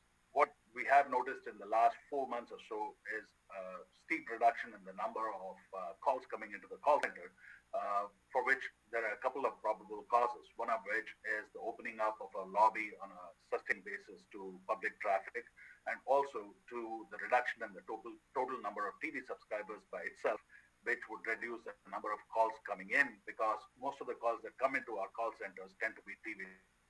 About 70% of the calls we receive on a monthly basis are due to television issues and about 30% due to other reasons. Last year, we had reported in our budget presentation that we had about $240,000 of unpaid subscription bills. We are now happy to report that we've reduced that number by 50%, especially over the last 4 to 5 months. Even the 50%, we're not calling them uncollected bills just yet, because we have a plan to do a soft disconnect and then downgrade those subscribers once we have a payment plan in place, put them back in place to their current plans and move forward from there. This plan has worked out at a reasonably successful level for the enterprise so far. Subscriber trends in this last fiscal 21-22 year to date, we have lost a total of 151 subscribers. When compared to the whole of the last fiscal, where we lost over 500 subscribers, that's an improvement by over 2/3, or 66%. The reason for this is the success of a range of internet acquisition campaigns we have in place, or have had in place at least from August of last year, where we offer 2 months of reduced subscription for new subscribers signing up, and it seems to have had quite a bit of success in attracting new internet subscribers to the platform. The subscribers attracted are still not enough to overcome the scale and scope of television subscriber losses we've had, but it compares very well to last year. Over 95% of our current subscribers have the internet. The enterprise's pivot to becoming an ISP is working. 42 of our current subscriber base is on the new rate card we launched in 2019, which has improved by 5% over the past or the last fiscal year. So it implies a better operating margin, even though we have yet to turn the corner and show a positive cash flow for the enterprise as a whole. The total savings implemented, I mentioned before, in the current fiscal year 21-22, we estimated at about $1 million. Next slide, please. That brings me to the end of my slides for CityNet. I'm happy to answer any questions. Any questions, colleagues? Councilmember Medina.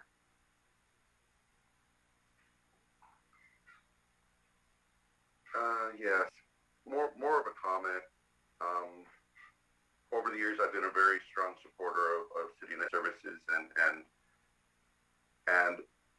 understanding the difficulties of without increasing access to fiber, and we've been. I'm looking forward to the next month to receive the business plan. But from what's being reported, it's as a business and becoming positive by cutting positions, and we're still losing subscribers. It seems like it's going to be still a difficult road ahead. But I want to acknowledge that the effort that is being expended and just that it's hard to compete.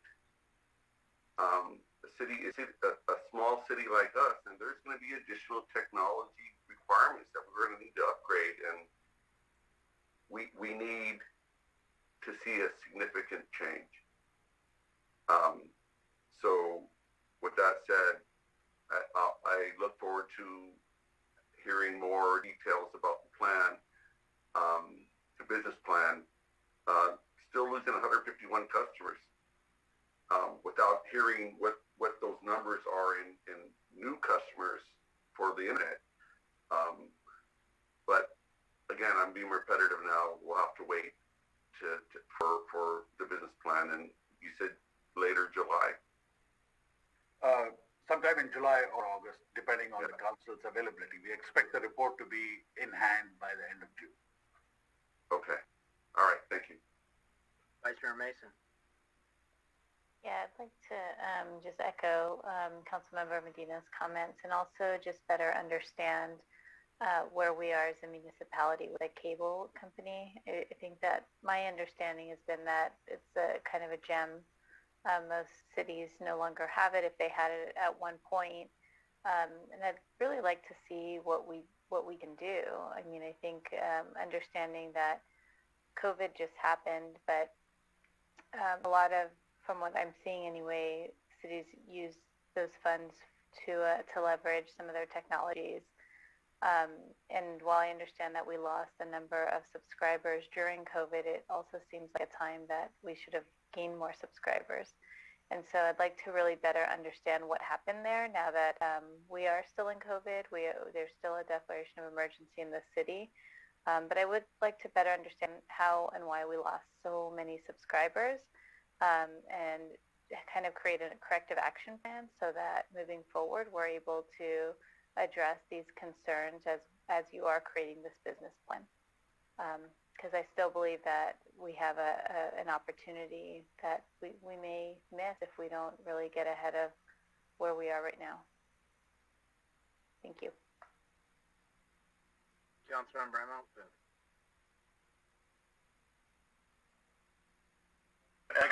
I was disconnected, so I apologize if this question was already asked. But as part of the recent federal actions taken around the internet and subsidizing of internet fees, I'm just wondering if we've looked into or plan to look into any possibility of seeing if those programs can be leveraged to help us become whole again with all of the delinquencies that we had from folks not paying their city net bills during COVID.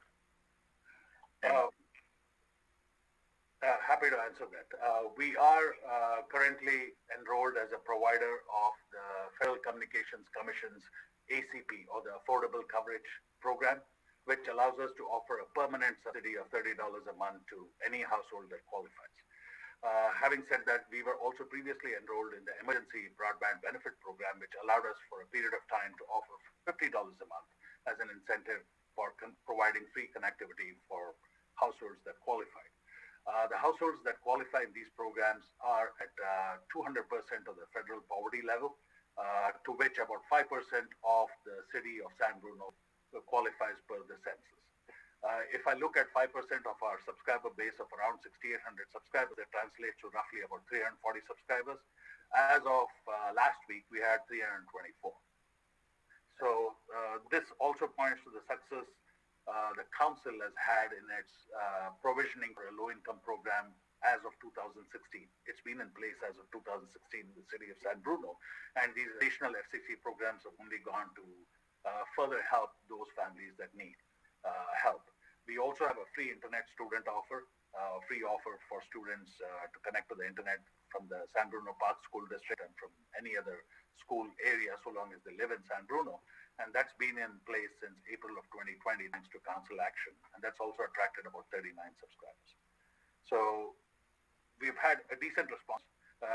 Does it go to say that we've addressed every low-income member in the San Bruno community who can get it? Not quite. So we continue marketing efforts going forward through water inserts in the water bill and so on. Thank you, Director. City Hall. Yeah. Just in the late hour, I know we're going to have a full study session on this in July and August. But when Councilmember Hamilton started to ask his question, I thought he was going to ask, has the city looked toward receiving federal dollars for broadband infrastructure that are out there? And the answer to that is yes. We'll talk a little bit more at our study session on our ability to qualify for those. But I just want the council and the public to know that yes, we are paying very, very close attention to federal dollars for infrastructure. At that study session, we will also go into detail on the loss in subscribers, as has been noted, and I too remain concerned about that.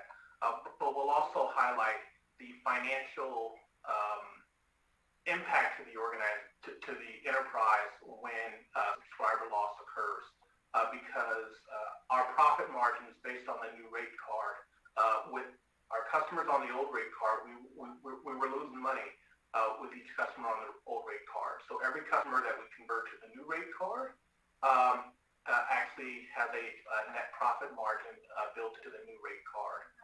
And so while we did lose additional customers on those old rate cards, actually has a converse effect of helping the enterprise out financially because we're still losing money on a lot of those triple play old rate cards.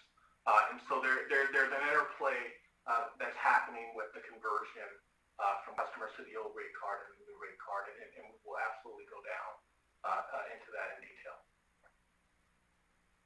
Okay. And so not seeing any other... Yes, let's continue these. Taking the nod from the mayor, we have, I think, 5 more slides in what we had prepared tonight. And so let's go to our internal service funds. And I'm saying 5 are real slides because there are some transition slides there. The finance director, Chin Yu Sun, was going to give a quick overview of our internal service funds. Again, that's the garage, building technology, and self-insurance.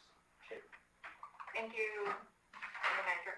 So for internal service funds, we have 4, garage, building, facility, technology, and self-insurance. We use a cost allocation method to allocate all the expenditures of those internal service funds to the city departments and other enterprise funds. And then our city does have a reserve policy for those internal service funds, and as it's part of the fallback just in case some of the expenditures go over, and we will have some funding source to cover the overages. The reserve policy requires us to keep at a minimum of 15% and up to at a maximum of 25% of annual expenditures. So last year, with at the year end 21-20 this current year, and we're estimating the reserve policy in the total to be just shy of $2 million. Self-insurance does not have any reserve requirements, so it's not the consideration of any reserve setting. For 22-23, we are trying to line everything, all the reserve back to about 15% of the budgeted expenditure. On the concerns, the reason we set it as a minimum because we're concerned of the funding availability of general fund mostly. So that's why you see some of the fund balance of the internal service fund actually decrease. For instance, the central garage is dropped from $206,000 to $117,000. So there's some shifting on the reserve balance for 22-23. With at the year end, we're estimating reserve balance will be around $1.7 million. But we are meeting our policy target at 15% minimum. Thank you, Director Sun.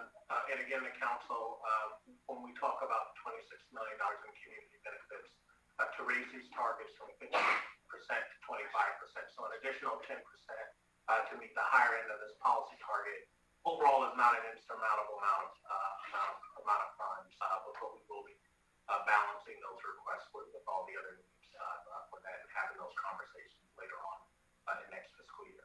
And so if there are no questions on this, we will go to our last presentation, and Mayor, I'm looking at you and looking at hands. So unless you stop me, we're going to keep going. Okay.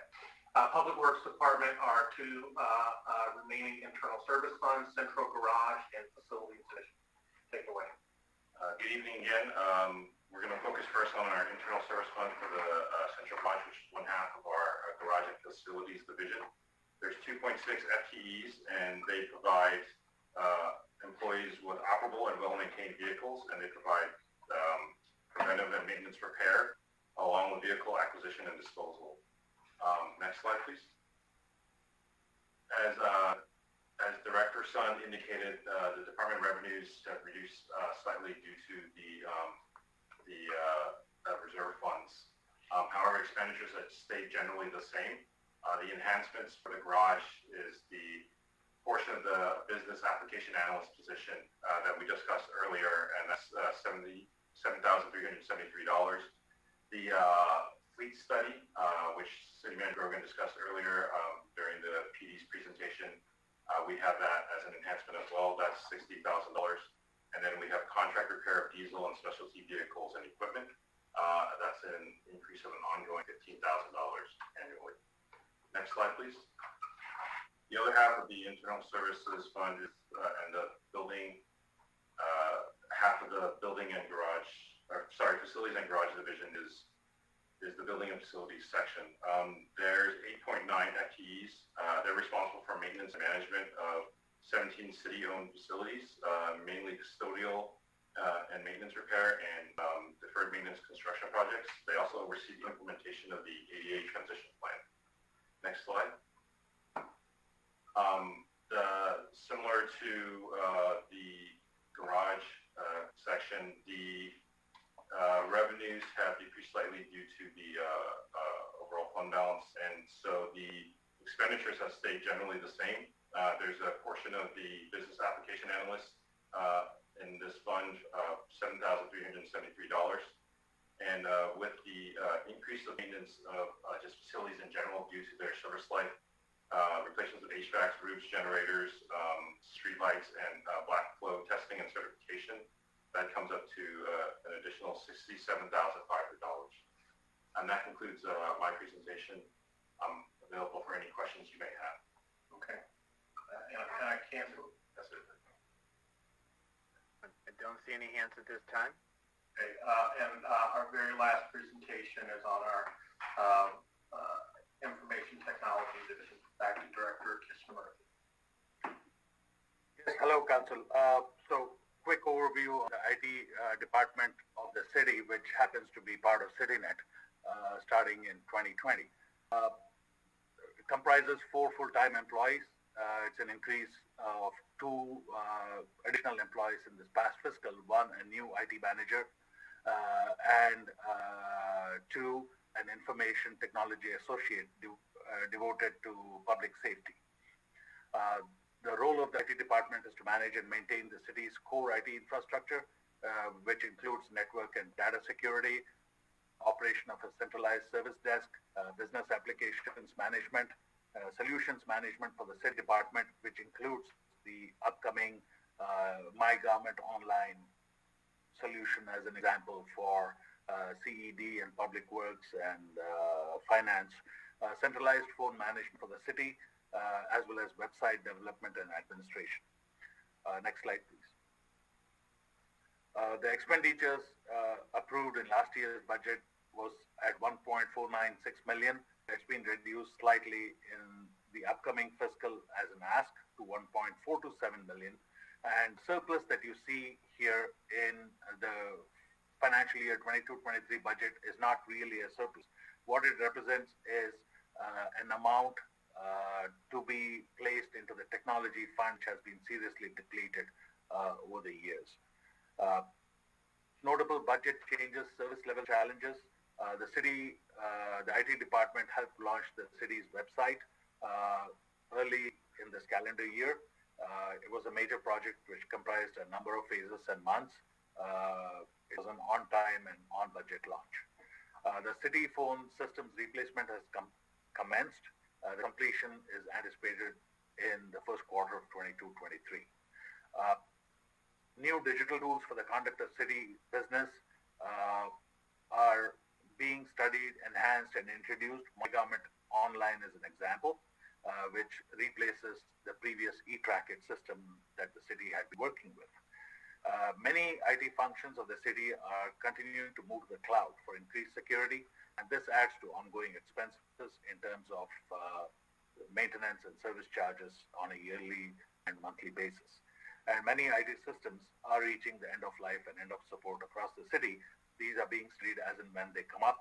This also includes, for instance, the ERP, the Enterprise Resource Platform, for which the council had allocated $1 million in the past and continues to be carried forward through current time, while the study is being done on the appropriate type of platform to be sourced as a replacement, and in what mode or fashion that replacement is to be sourced.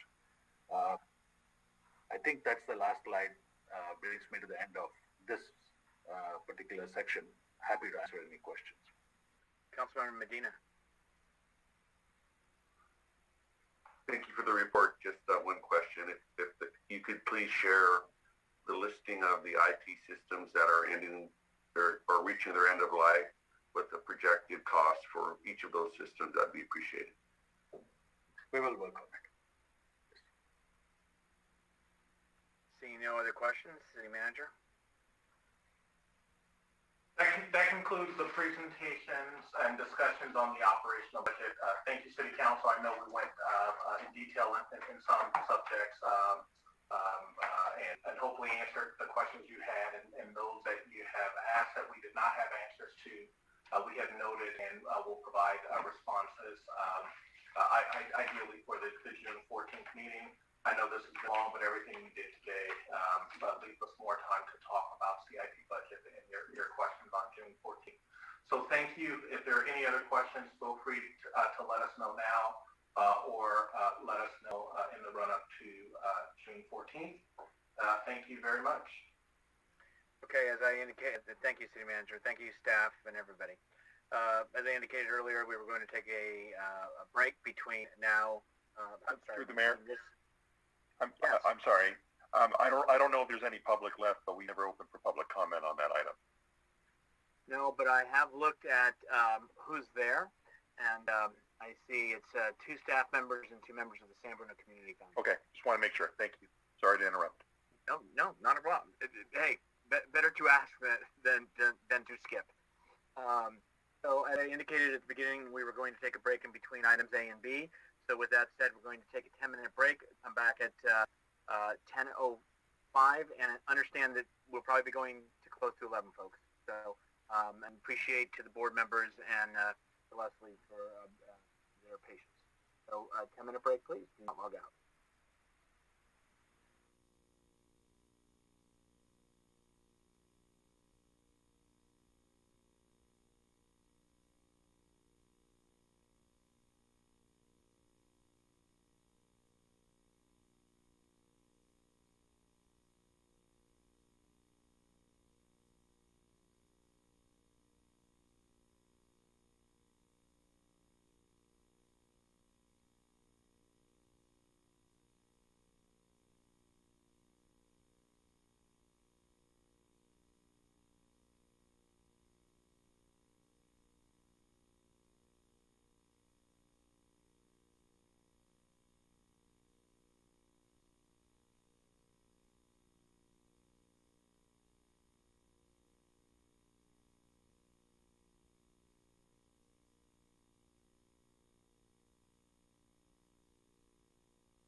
members?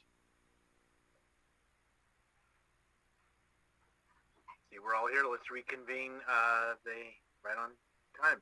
10:05. We will be reconvened and we will move on to the next item under our study session for today, and that is item B, receive report on the San Bruno Community Foundation fiscal year 2022-2023 budget. I will turn over to City Manager Grogan, and then of course we will be hearing from the Executive Director.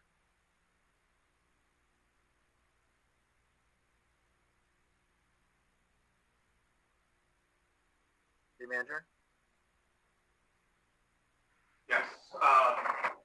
Mayor Medina, I'm sorry, I thought you were going to go directly to the San Bruno Community Foundation, but I can certainly do that. I see her here? Yes. Do not. Mayor, why don't I introduce Leslie Hadamia, the Executive Director of the San Bruno Community Foundation, who will present her proposed budget to the City Council, and Leslie has a PowerPoint presentation, and her budget is due to go to the San Bruno Community Foundation Board of Directors subsequent to this meeting.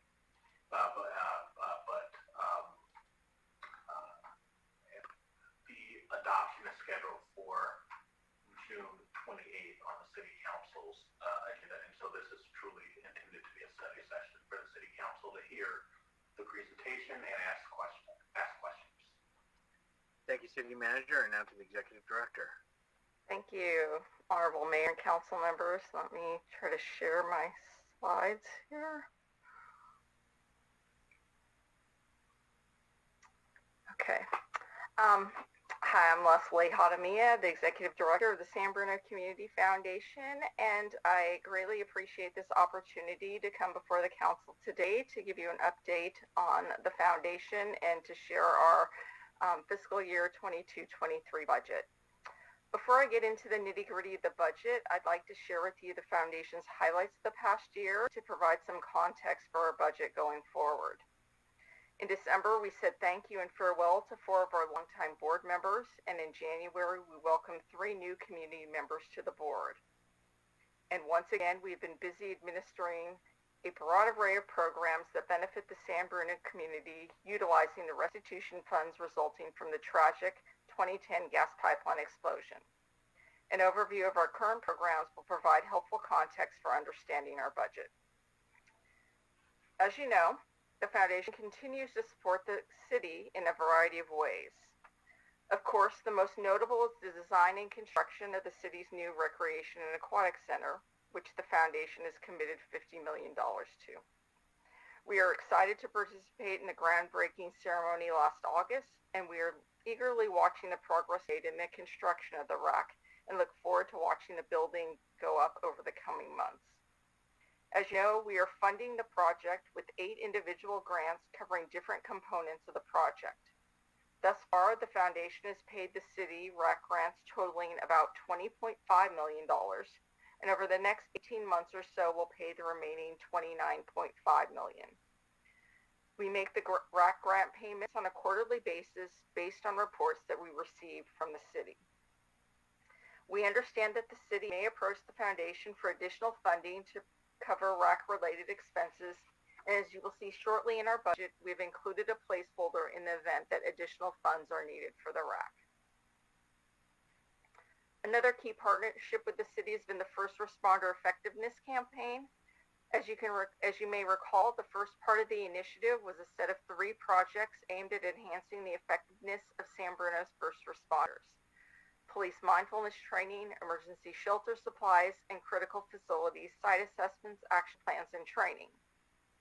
Then, after the April 2018 shooting at YouTube's headquarters, Google.org and employees of Google and YouTube contributed more than $300,000 to our first responder efforts, and in 2019, the Foundation Board approved a grant to cover the acquisition and construction of a mobile command vehicle for the city using these funds. This grant finally concluded this past December when the Foundation made final payment on the grant after receipt of the city's report. As you can see in the slide, the board visited the mobile command vehicle in the fall, and we look forward to the city using this valuable resource in our community for years to come. We are happy to see the city relaunch Community Day this coming weekend after a 2-year COVID-based hiatus. The foundation awarded the city a $30,000 grant to again be the lead sponsor of the event, and we are looking forward to experiencing the reimagined event along San Mateo Avenue in just a few days.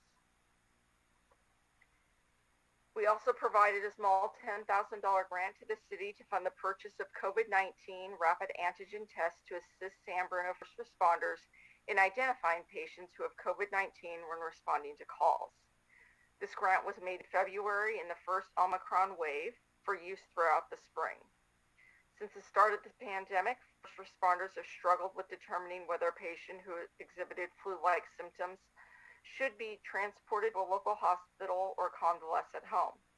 With this grant, San Bruno Fire Department crews are equipped with rapid antigen test kits that allow a patient to be tested at the scene of a 911 call, enabling first responders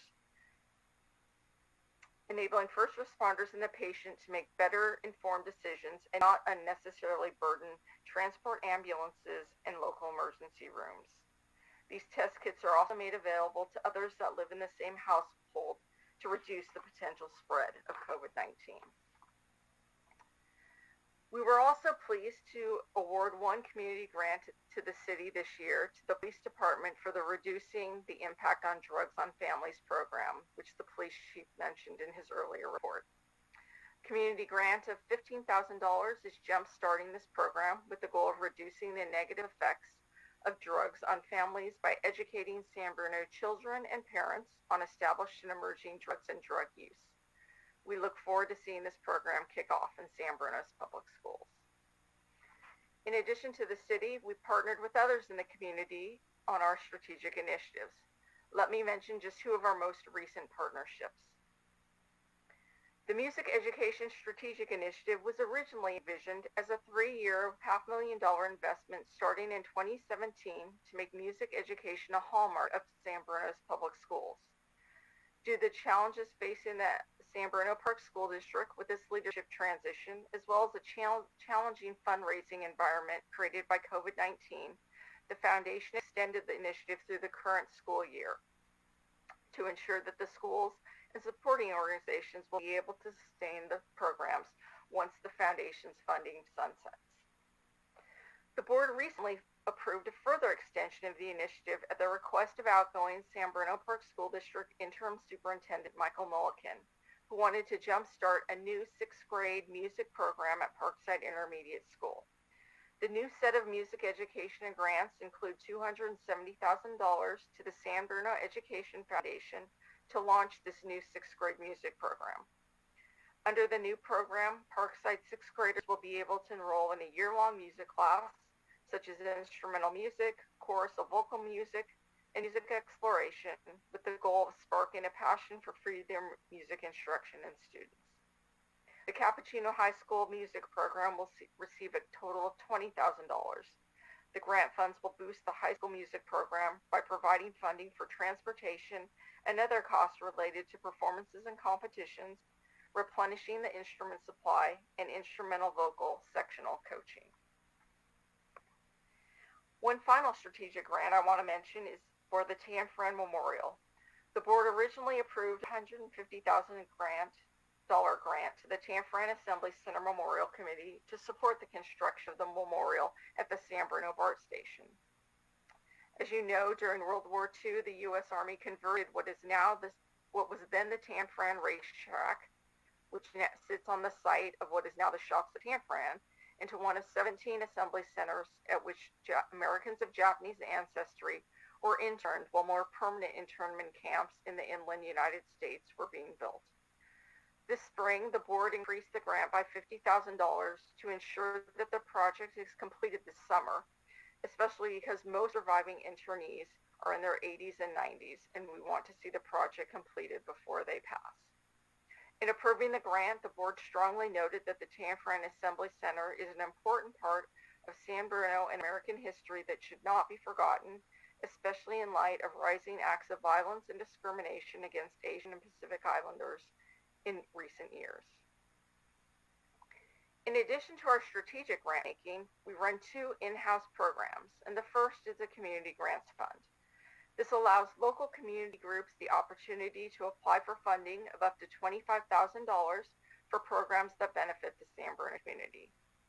At the end of 2021, we awarded our 6th set of community grants, totaling $300,000, thanks in part to a generous donation from YouTube and Google.org. The 23 grants went to a diverse set of community groups, as you can see on the slide. Not surprisingly, given that many families continue to struggle in the face of the pandemic, many of the funded programs are social service programs, food delivery for seniors, school-based food pantry, rental and utility assistance for low-income residents, crisis intervention services for victims of domestic violence, dental care for low-income students. Other funded programs are education-based. There are a number of school-based programs, including community pride projects, art and music workshops at the public schools, and a high school robotics club launch.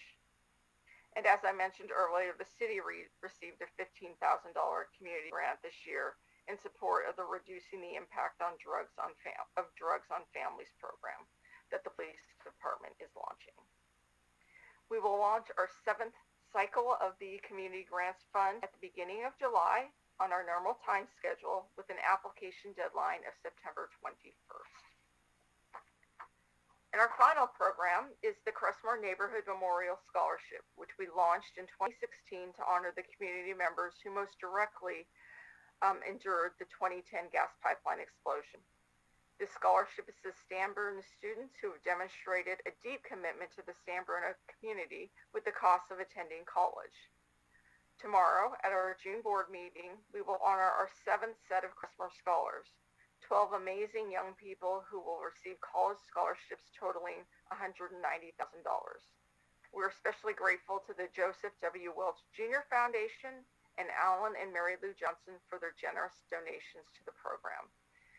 These impressive young people are inspiring and give us great hope for the future, and we hope if you are available, you'll be able to join us tomorrow for our ceremony. And as you know, one of our most significant developments for the foundation in 2021 was the strategic planning process. Our president, Melissa Natani-Jones, and our consultant, Sean Spano, with the Public Dialogue Consortium, provided the council with a thorough presentation on the community listening campaign and strategic plan 2.0 a month ago. I won't reiterate everything that they covered during that presentation, but I do want to comment on the council's 2 requests following up on the presentation. First, the council requested that the foundation reconsider our priorities to include the city of San Bruno's downtown as a priority, since the San Bruno community ranked at #1 on the list of community needs and is currently not listed as a San Bruno Community Foundation priority. I'd like to highlight that economic vitality is one of the strategic grant-making priorities that the board identified first back in 2015 and then in the aftermath of Strategic Plan 2.0. Economic vitality is a term that's broader than downtown, but certainly it includes the downtown area. We are and have been open to strategic grant ideas related to the downtown. It's worth noting that since 2020, we have awarded over $500,000 in COVID-19 relief grants that have benefited struggling San Bruno businesses, many of which are located downtown. Our pedestrian safety initiative also benefited the downtown by funding a set of flashing beacons on the south end of San Mateo Avenue. And we have also spoken with City Manager about possibly helping fund the development of Centennial Park on San Mateo Avenue. This project to transform Centennial Park into an open community gathering space is also right in line with one of our other strategic grant-making priorities, which is park improvements. We look forward to investigating this possible grant opportunity as the city continues to work on its plans for this site. And you will see in the budget presentation that there is a $500,000 placeholder for additional strategic grants that we could tap into to fund this project. I also just want to note that under our public charity status, the foundation is unable to give grants directly to for-profit businesses, and all of our grants must have a charitable purpose, which is important when talking about the downtown. The council's second request was to reconsider making a priority active fundraising, since the community ranked it number 4 as a process recommendation from members of the San Bruno community, and it is not listed as a San Bruno Community Foundation priority. I want to assure you that the foundation board spent a considerable amount of time during strategic planning deliberations discussing the pros and cons of shifting our business model to include active fundraising. In deciding to stay with our current program-focused model at this time, when we still have a substantial investment portfolio, board members noted that the board's original decision not to fundraise to avoid competing with other local nonprofits was still relevant. The board also noticed the costs of building up a fundraising operation, and also the belief that the city and other grantees might be better positioned to fundraise than the foundation. Prior to the council's recent discussion, President Natani Jones and I had discussed the idea of hiring a fundraising consultant to do an analysis of both the foundation's fundraising potential, that is, what we could realistically raise on an annual basis, as well as the projected cost of implementing an active fundraising operation, with the assumption that we would have to hire additional staff. And we have included funds in the budget you will see to do so. We are a very leanly staffed organization, and ramping up a fundraising operation is not inexpensive, especially in the Bay Area. And we'll have to weigh the costs of fundraising against the realistic expectations of how much money the foundation could raise on an annual basis. Analysis by an outside fundraising expert would provide us with valuable data about whether ramping up an active fundraising operation at this time would or would not make sense for the foundation. Also want to just highlight that as part of the strategic plan was the imperative that the board revisit our plan at least every 5 years, if not more frequently. So it's a very much a living plan where things will be reconsidered on an ongoing basis. Just wanted to point those out to you. I appreciate the opportunity to address both of those areas and let the council know that they have been areas that we have been considering and will continue to consider as we move forward. So that's been the foundation for the past 12 months, and I hope you'll agree that we have been having another busy and productive year in service to the community, and we look forward to continuing our operations as we move forward. So now moving on to the budget. Before I go through a detailed account of the budget for FY 22-23, I think it's instructive to review the overall financial health of the organization. This chart provides a complete picture of the foundation's overall financial history and health, and includes both the investment portfolio managed by Sandhill Global Advisors, our investment advisor, as well as other funds, including initial funds received from the restitution funds to support the foundation operations in the early years prior to establishing our investment accounts. Note that these are rounded figures, just to give you the high-level picture of our financial health. Remember that the initial grant from PG&E was $68.75 million in cash and 5 vacant property lots then valued at $1.25 million. The city sold 3 of the 5 lots for nearly $1.25 million, and the city converted the remaining 2 lots into the relaunched Earl Glenview Park. Total initial assets included the $69.8 million that were transferred to our Fidelity accounts in 2016.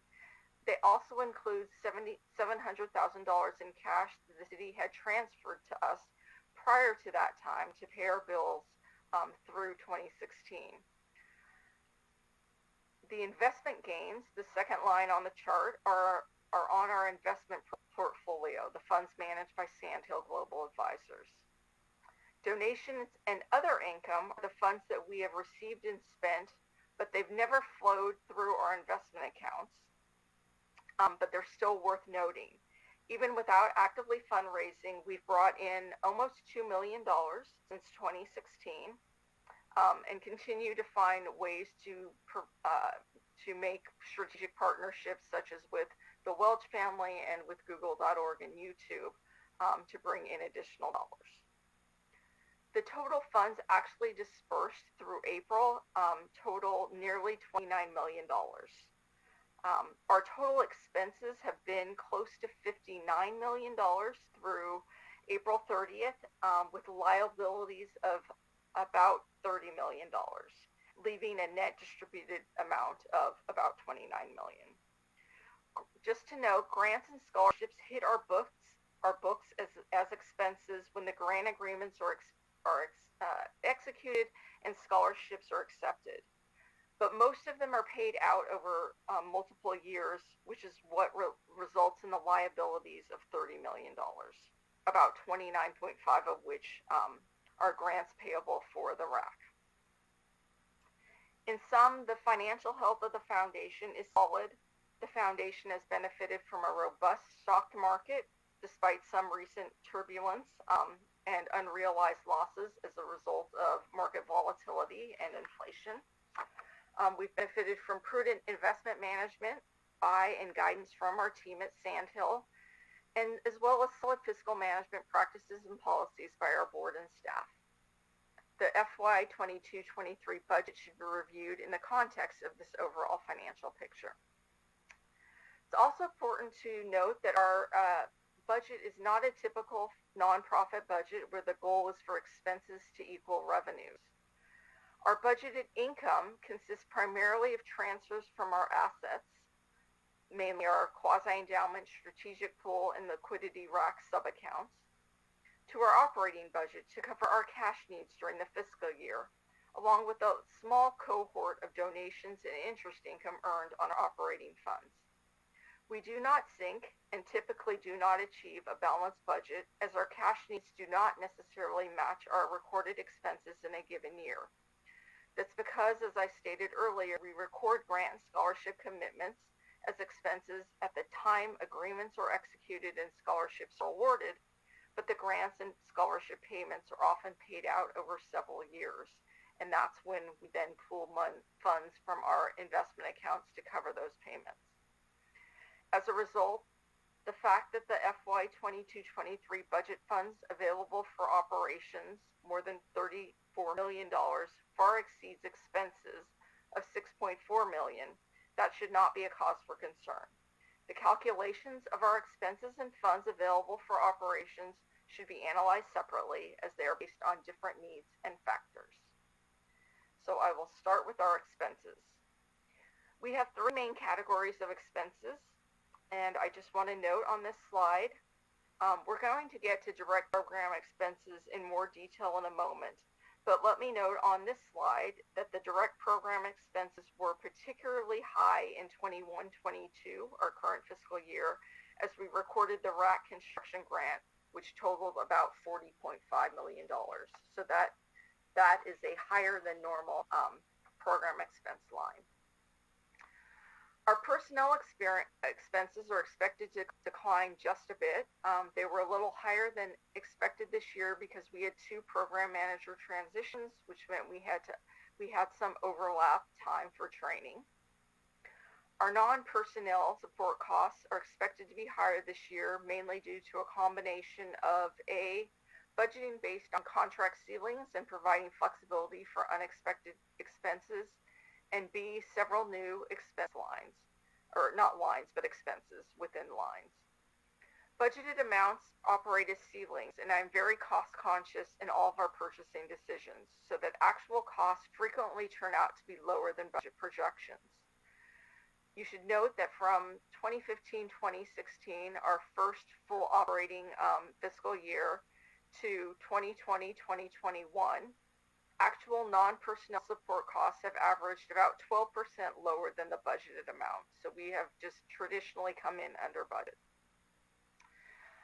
This year, increased costs of note include about $5,000 in marketing and communications increase This is due to funds primarily to make available funds for a second citywide mailing if we think that's necessary.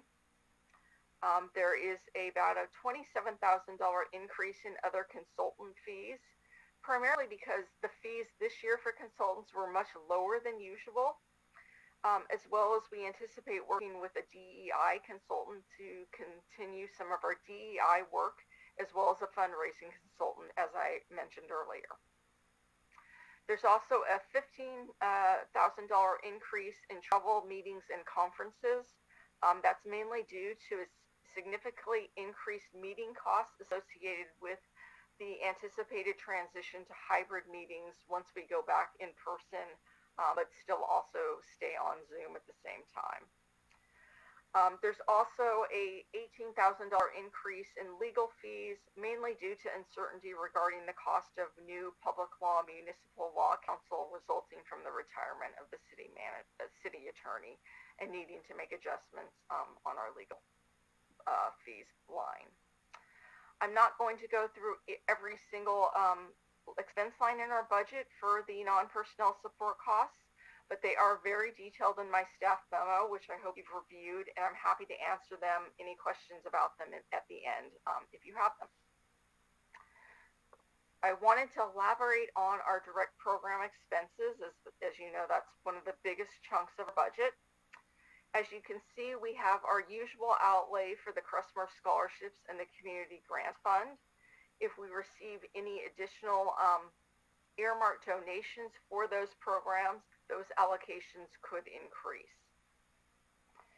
The strategic grants line is budgeted at $5.5 million.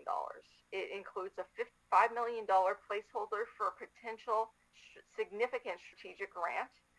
The board anticipated the possibility of at least one major strategic grant of up to $5 million as part of Strategic Plan 2.0. And we know the city may approach us for additional funding to cover anticipated costs related to the RAC. So that $5 million placeholder gives the board the flexibility to consider such a request or other major strategic grant-making opportunity that may arise. If no such opportunities materialize in the coming fiscal year, the board retains the ability to decide not to make such an investment in 22-23 and to hold on to those funds for future use. The budget line also includes an additional $500,000 that can be used for other smaller strategic grants, such as continuation of our support for Community Day, additional COVID relief grants, and other strategic grants that the foundation has been investigating, particularly a number related to education, as well as smaller strategic grants that could result from the listening campaign and strategic planning process. A grant for Centennial Park could also come out of this pot. Just to remind you, all strategic grants require specific board approval, not just inclusion in the budget, and decisions on specific strategic grants will take place as proposals are vetted throughout the course of the coming year. The bottom line is other grants, and we always budget $10,000 each year so that we are able to respond to some community grant type requests that are urgent and come outside the normal community grants fund cycle. For example, this year, the grant to the city for rapid antigen tests for the fire department was approved through this process. So those are our direct program expenses, not quite $6 million. Here's the breakdown of our income and our funds available for operations. We typically budget operating income to be low. We don't currently expect any donations, but some may arise during the year, as they have in typical years. Miscellaneous income is always unexpected, such as when a grantee returns a portion of a grant that was expensed in an earlier year. Investment income is difficult to predict and is relatively small in the grand scheme of things.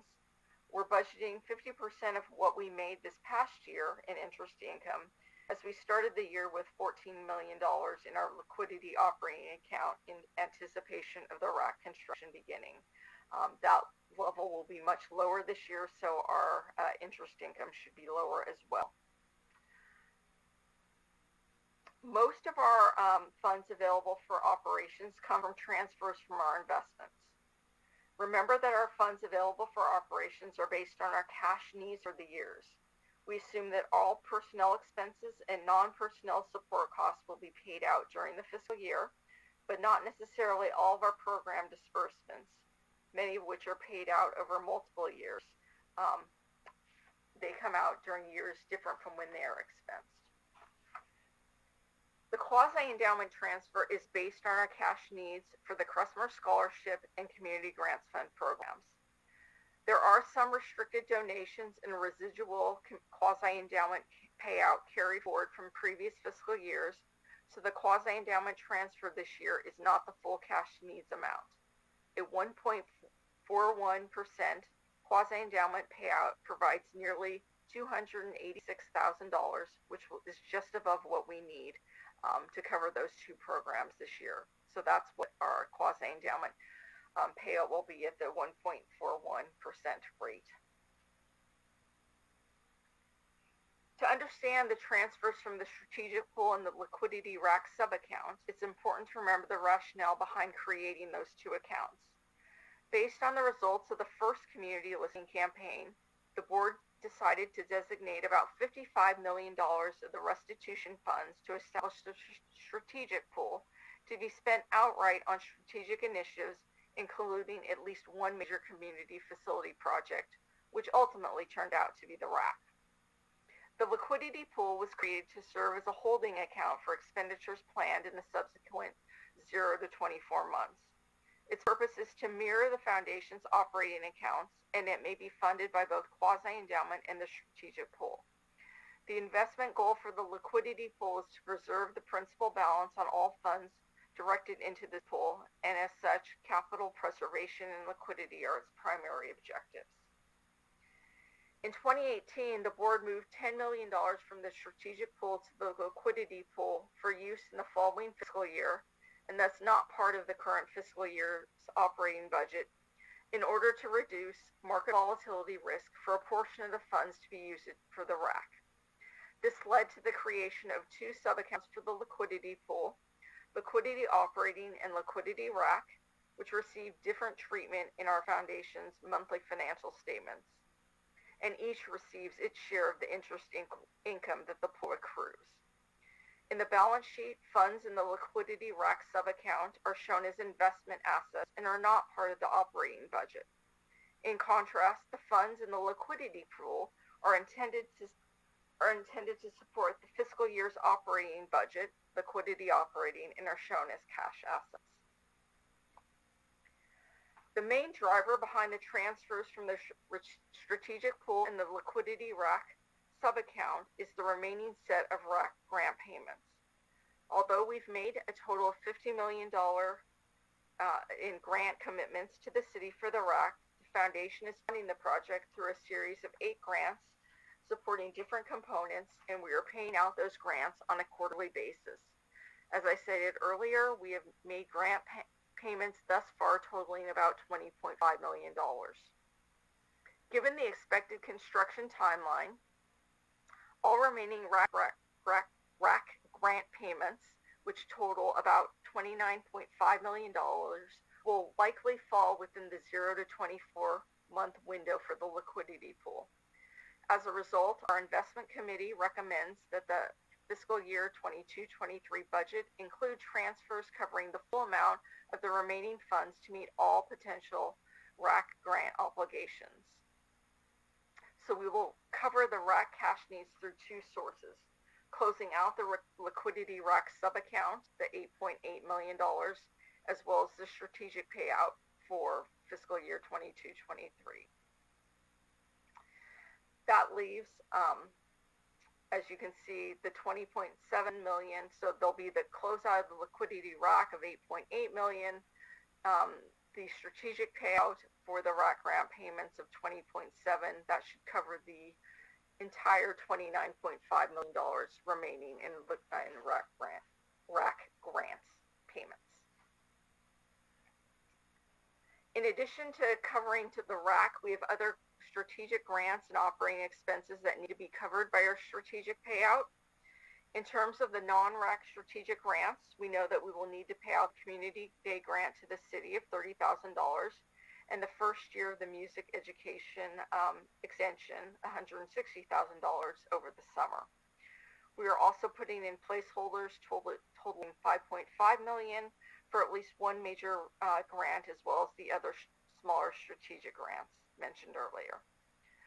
We also expect to pay all operating costs during the fiscal year. That leaves us with total strategic cash needs of $35.6 million for RAC and non-RAC cash needs. As you can see, of that amount, $1.8 million will be covered by the carry forward from the current fiscal year. We'll close out our liquidity RAC sub-account of the $8.8 million, and operating income is about $10,500. And then we always include a buffer of about $100,000 to give us a little bit of wiggle room in our budget. This results in a strategic payout of a little more than $25 million for the year. So that is our budget. Tomorrow night, the foundation board will be meeting and will receive basically the same report I just gave you and consider the following actions: to approve fiscal year 22-23 budgets, to approve our quasi-endowment payout rate of 1.1%, to approve the transfer from the strategic pool to the liquidity operating sub-account of $25 million, and to approve a transfer of the liquidity RAC sub-account to the liquidity operating sub-account of approximately $8.8 million and to close that sub-account. Note that all of the transfer amounts are ceilings. The budget resolution that the board will consider gives the executive director the discretion to divide the transfers into smaller increments, set the timing of the transfer of those increments, and to transfer less than the approved amount based on the foundation's actual cash needs as the year progresses. Once the board approves the budget, we will respectfully ask the City Council to approve our budget later in June. This action will allow the foundation to continue moving forward on its current trajectory to use the restitution funds for the benefit of the San Bruno community. Before I close, I'd like to acknowledge by name our board members who have been key to our success this year: President Melissa Natane-Jones, Vice President Jim Ruane, Secretary Raul Gomez, Treasurer Pac Lin, and board members Melissa Moreno, Supriya Perry, and Irving Torres.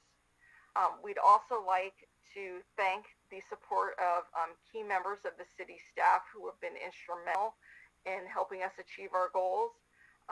We've benefited from the support of City Manager Javon Grogan, retiring City Attorney Mark Zaffarano, Community Services Director Ann Matola, Finance Director Chin-Yu Sun, and the City Clerk's Office.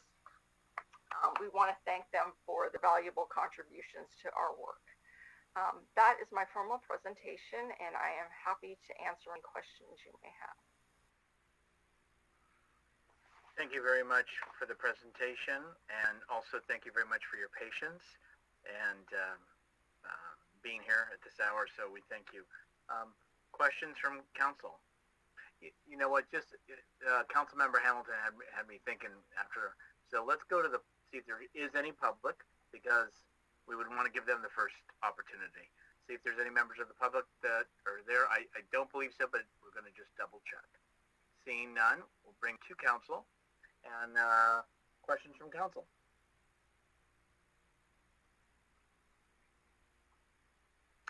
Seeing no questions from council, then I want to, Councilmember Medina. Yes, thank you, Mr. Mayor, and thank you, Leslie, for the presentation. I suppose this is the most thorough one I've seen in the 7 years I've been on the council, and it's great to hear of the various things that you guys are working on. It is clear from our earlier study session topic that, San Bruno has an incredible amount of need. And unfortunately, we do not have the revenues to fill all those needs. And I do appreciate your willingness to examine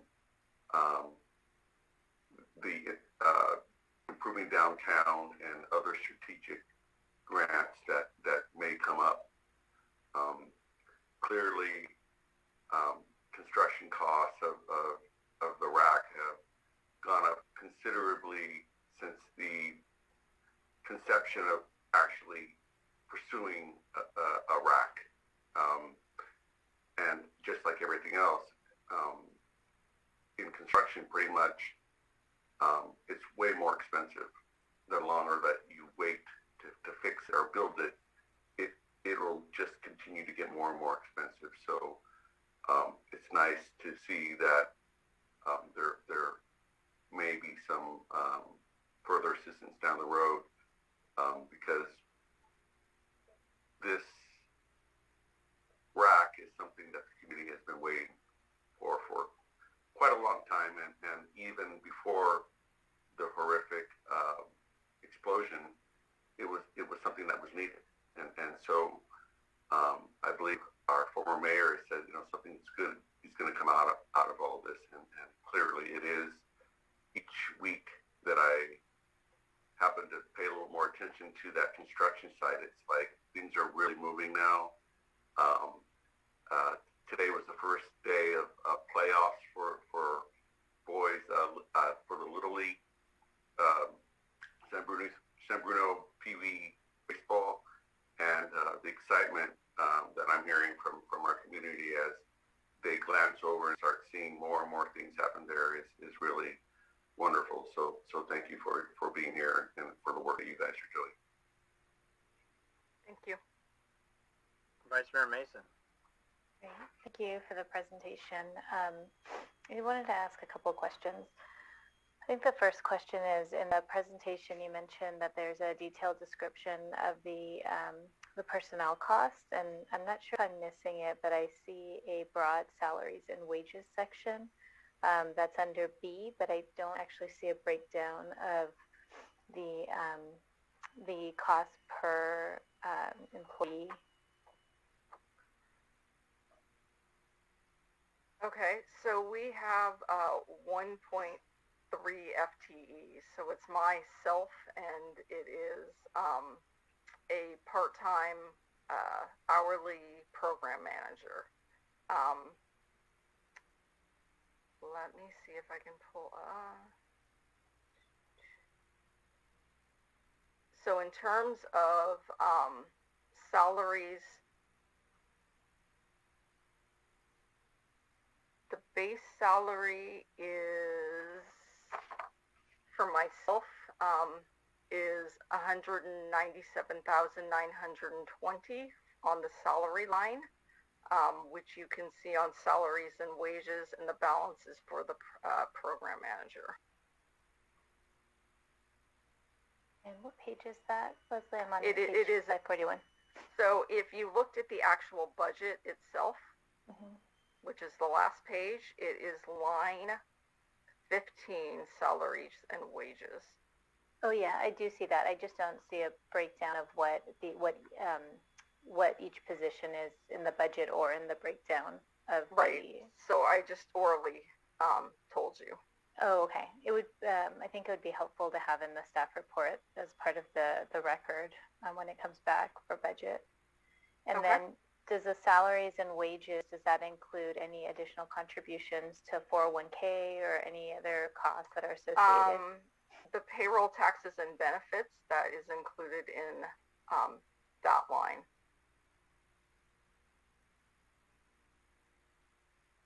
So the payroll, the line 16. Great. And is that broken down as well in some area by employee? We can provide that for you. I don't have it in front of me right at this moment. Okay, that would be great. Most of the, I will say, I mean, to the extent that there are benefits, most of them are on the full-time position. The other position is a sub half-time. It's a 0.3 FTE, which does not accrue most benefits. Okay. And I don't think it's a secret. I've mentioned this in the past privately, but considering that I continue to see contributions every year, I do just have some concerns around the salary. And you did just hear like hours of the budget. We do receive, every year what the budget is for different salaries. And these are overseeing entire departments. So I think, one of the things that stands out to me is when I got on council, I was informed that these funds were not intended to be spent on salaries. And so I'd kind of like a better understanding, I guess, of maybe how we got to this, at this point with benefits, it's clearly over $200,000, which, to put it in context, the current superintendent overseeing all the schools is at $206,000. And, I see this as just essentially public money. And whether that be yourself or the president, I just think there needs to be a better understanding of why the salary is so high. So let me address part of it. I don't know that the costs of running the organization are part of the costs of business. So I don't know that the intent ever was to never use any of the restitution funds. It was to set up an organization, and there are operating costs involved with that. It's a little awkward for me to talk about my own salary because it was set by the board and it is evaluated every year by the board. Our president, Melissa Natani Jones, is an attendee here and is happy to address that question for you. Perfect. Thank you. Hi, this is Javon. Hold on. I'm sorry. And city manager, maybe you were going to help me out. Just gotta guess. She's being brought in. Okay, thank you. Is that what you were going to say, city manager? I want to go to you first. Yeah, I was going to ask, Mayor, if you wanted Melissa Natani Jones brought in as a panelist. I saw her raising her hand, but I wanted to go through you. I see that she's already in as a panelist, and so if you would like to have her address the question, she is, I think, ready to do so. Thank you very much, city manager. President Jones, would you like to assist and respond in the question? Sure. I'll just take a few minutes here. Thank you so much, problem. Mayor Medina and City Council. I just wanted to provide some additional context to the Executive Director. And before she was hired, the board enlisted the assistance of a consultant to do a compensation study of the ED salaries of similarly sized foundations in the Bay Area. They picked a salary of about $175,000, somewhere in the middle of the range the survey identified. And since then, the only salary adjustments have been COLAs, in line with what the city gave city staff in those years, about 3 to 3.5%. In the 7 years that Leslie has been with the foundation, the ED has received a COLA 4 times. The last one was in 2020, and there have been no adjustments to her base salary in the last 3 years. In addition, the board has approved a one-time 5% increase in the contribution to the ED's retirement plan 5 times, which the last one was in this past year. I also just want to mention, Leslie had mentioned it earlier, that it's worth noting that she does not receive any health insurance benefits from the foundation, which is a benefit typically provided to full-time employees, resulting in a not insignificant savings to the foundation. So I hope that can provide some additional context to Vice Mayor. Yeah, that is helpful. I'd love to see what the organizations that were compared to. I want to just be clear, this is not at all a question about Ms. Hitamiya's ability to do the job or whether she's doing a good job or not. It's really more of an issue that it just appears to be a high salary provided, really how these funds were received and what the intent of these funds are. And when I compare them to the numbers of the staff that we're hiring at director and deputy director levels, it appears to be a significant amount of responsibility in comparison. And like I said, the superintendent's currently making $206,000. The new one just got obviously more because you needed to have somebody stay. But I do think it's a kind of a disparity there when we look at different positions and the different responsibilities that they hold. So I did want to bring that to light. Like I said, I have brought this up in the past to previous presidents, and just wanted to state that publicly now that we have the budget in front of us this year and what appears to be an additional contribution this year again. I did want to ask about the economic vitality initiative that was mentioned. This may be supported by fellow council members or not, but I do think that it is important that downtown actually be named.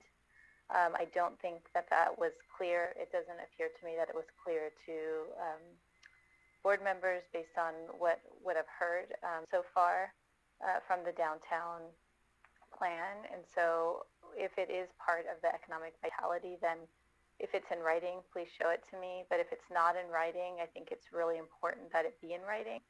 And I don't think that $500,000 is sufficient. I think that actually goes to what Ms. Natane Jones mentioned in the meeting, which said that we don't want to be responsible for putting a flower in a pot. I think that we have a streetscape plan that's valued at whose value was $20 million, separated into 4 phases of about $5 million each phase. And I think if the foundation is looking for impactful work, as Ms. Natane Jones mentioned in our last meeting, I think it's there. And we have various community members that have been involved through the Planning Commission, through the council, through a number of merchants, a number of the public, just like I would say even more so because it was pre-COVID, so many people came out in person to participate in the streetscape plan. That is an opportunity that is present and is just really waiting for funds. So I really want to echo the importance of naming downtown as an initiative. I think it's better to be its own initiative and not buried in an economic vitality umbrella. But if that's the way that the board decides to move forward, then downtown should at least be actually named within that in writing so that it's easy to find and identify as a priority. So that's a comment I have just about the downtown. And then I think as far as just the investments, I do think, or not the investments, the fundraising, I really appreciate that this was reconsidered or considered by the board and that there was significant discussion around it. But I just want to reiterate that I do think at a minimum that the operating costs should be covered. And I think if I haven't said that clearly before, I think that should be at a minimum covered by fundraising so that the funds that come from the restitution are not being spent on salaries and rent. And at a minimum, there should be some fundraising to cover the operating expenses so that the full amount goes back to the community. The idea of competing with other organizations, some of the organizations I would think of right off the top of my head are going to be like the SBF. But given the amount of money that the Community Foundation is starting with, provides a significant opportunity for the foundation to go after national grant opportunities and to be more, I think, visible on a higher level than at the local level, where I think the foundation has benefited a lot. But in the same way that we're taking, and accepting money from Google, YouTube, and the Welch family, that money could also be going to other local organizations like SBF, where I think the foundation has a greater opportunity for other outside San Bruno funding opportunities. That's just a comment I have to that, and I would still hope that that would be reconsidered. And then I think the last question I had was, in the past we had received upon request, so I just wanted to request it again, but the grant impacts. I know there were a number of grants that were provided during COVID. The merchants has been mentioned on a number of occasions. I'd love to hear, how many people attended all the webinars that were offered. of those individuals, you know, how many of them were required to attend as a requirement for the funds versus just members of the public or store owners who wanted to attend. I would love to hear about the impacts of the last round of grant funding, and specifically to San Bruno residents. And I think it would be great to hear of those that received grants, how many are local San Bruno organizations. And lastly, then this is actually a question. Is it still unclear to me how the larger funds are requested? So the Tanfran Memorial, the superintendent requests.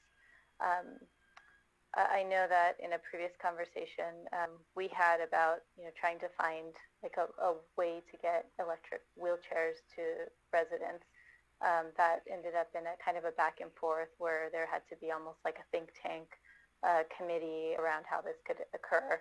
And so I am curious to really understand if there's an organization in San Bruno that is interested in receiving funds, how do they go about that? Because it doesn't appear to be very clear. And maybe there's something in writing that I just haven't seen yet, but what is that process? Sure, I can answer. I appreciate all of your comments, and we've noted what you've said. I will note that on the sort of your fundraising point, I mean, we started with $70 million. Our investments have made about $16 million as of the current balance right now. So under our leadership and our management of the funds, we have significantly increased the benefit that will go to San Bruno. So I think that should be noted. In terms of your question about just how strategic grants are developed, there are sort of two main avenues. In some cases, organizations have approached us, such as the superintendent brought up the idea of the 6th grade music program, and you know that was a program he came up with and approached us with a desire to receive grant funds. So there's organizations come to us. Same thing with the Tanfran Memorial, they approached us. There have been other initiatives, including the initial music education strategic grant, where we identified certain needs, in part because actually in that case, both the Education Foundation and the Cappuccino High School Alumni Association had applied for community grants for the music programs, and we saw that there might have been synergies there, and there was an opportunity for a bigger initiative. So that's where we kind of identified, hey, there is a way we can support the schools. Both organizations wanted to do work in music education. They had applied for smaller community grants because those are small, but we said, here's an opportunity to make a bigger impact in that area. And so we created a committee. Typically what happens is that once an idea comes to us, either because we've identified it either through a listening campaign or things we've heard in conversation with different community leaders, we then set up a board committee that then investigates that idea and fleshes out what a proposal might look like. And then it reports back to the board, gets feedback from the board. Usually there's a couple of iterations before a proposal is finally approved by the board. Great, and I just bring that up because I know we had a previous superintendent who did request some funds, and I didn't fully understand why they were denied, and I don't think it was clear what the process was. So it would be good to better understand the process, just so that anybody coming in can set that meeting up or that conversation up or that letter, whatever it is that's required, to at least get that moving. I think that's all I have for right now. If we could get some information, though, around the grant funding, and I know you and I have been through this, so you know how many questions I ask about the impacts, but I am prepared to just ask a number of questions when the numbers come back to us, just because I think it's really important to understand. It's really a great feeling to have funds going out. It's really just as important to ensure that those funds are actually impacting our families and who they're impacting, And are they going to San Bruno residents? So thank you. Other questions or comments from colleagues? Not. Everybody moved. So anyway, just wanted to make sure I didn't see the hands. You know, I know it's a late hour, so we could rediscuss this on another time. You know, one thing that was mentioned was about rent for like an office. And that was something when the foundation was established there was conversation. Why don't we have a spot at City Hall or a cubicle or whatever? And the thought back then was not to have it completely separate from the inner workings of City Hall and political.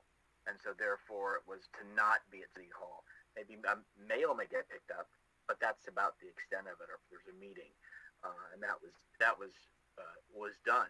And you and colleagues, you all know we have a mayor and council office, and guess what? There's a charge for that. So it's not ever going to be free, unless somebody wants to offer a free office place for the foundation. And then I'm not going to go into the salaries, because I just find that's the board that has made that decision in closed session and makes those. So those are questions best for the board members. It's a little awkward for the director to be here and to be addressing that as if we would do to as we had a budget session, start asking about other people's salaries.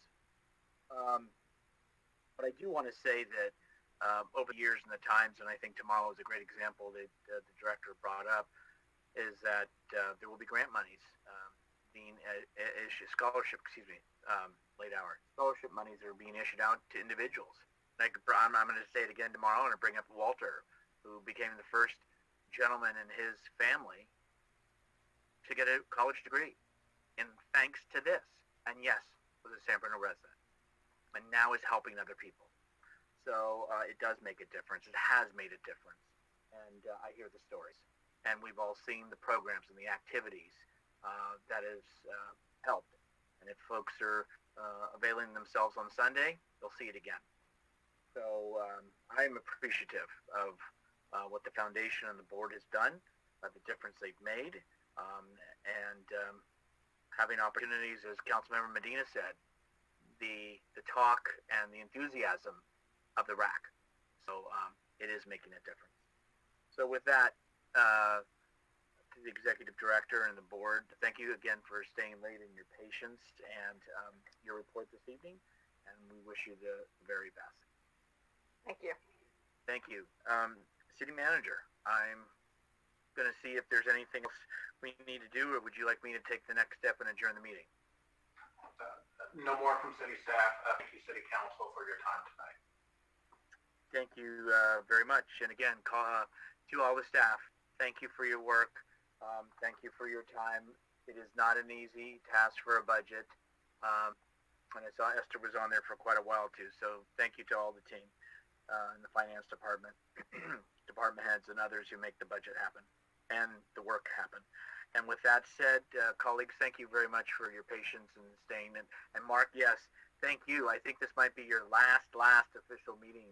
I think that's true, Mr. Mayor. Thank you very much for noticing that. But my colleagues Well are done, prepared to everyone. call a special meeting in a couple days to have one more. I will be there if you do. Okay. Well, thank you all. Have a good rest of your week, and let's go ahead and adjourn tonight's meeting to the next regular City Council meeting, which will be held on June 14th, 2022 at 7 p.m. Take care. Enjoy.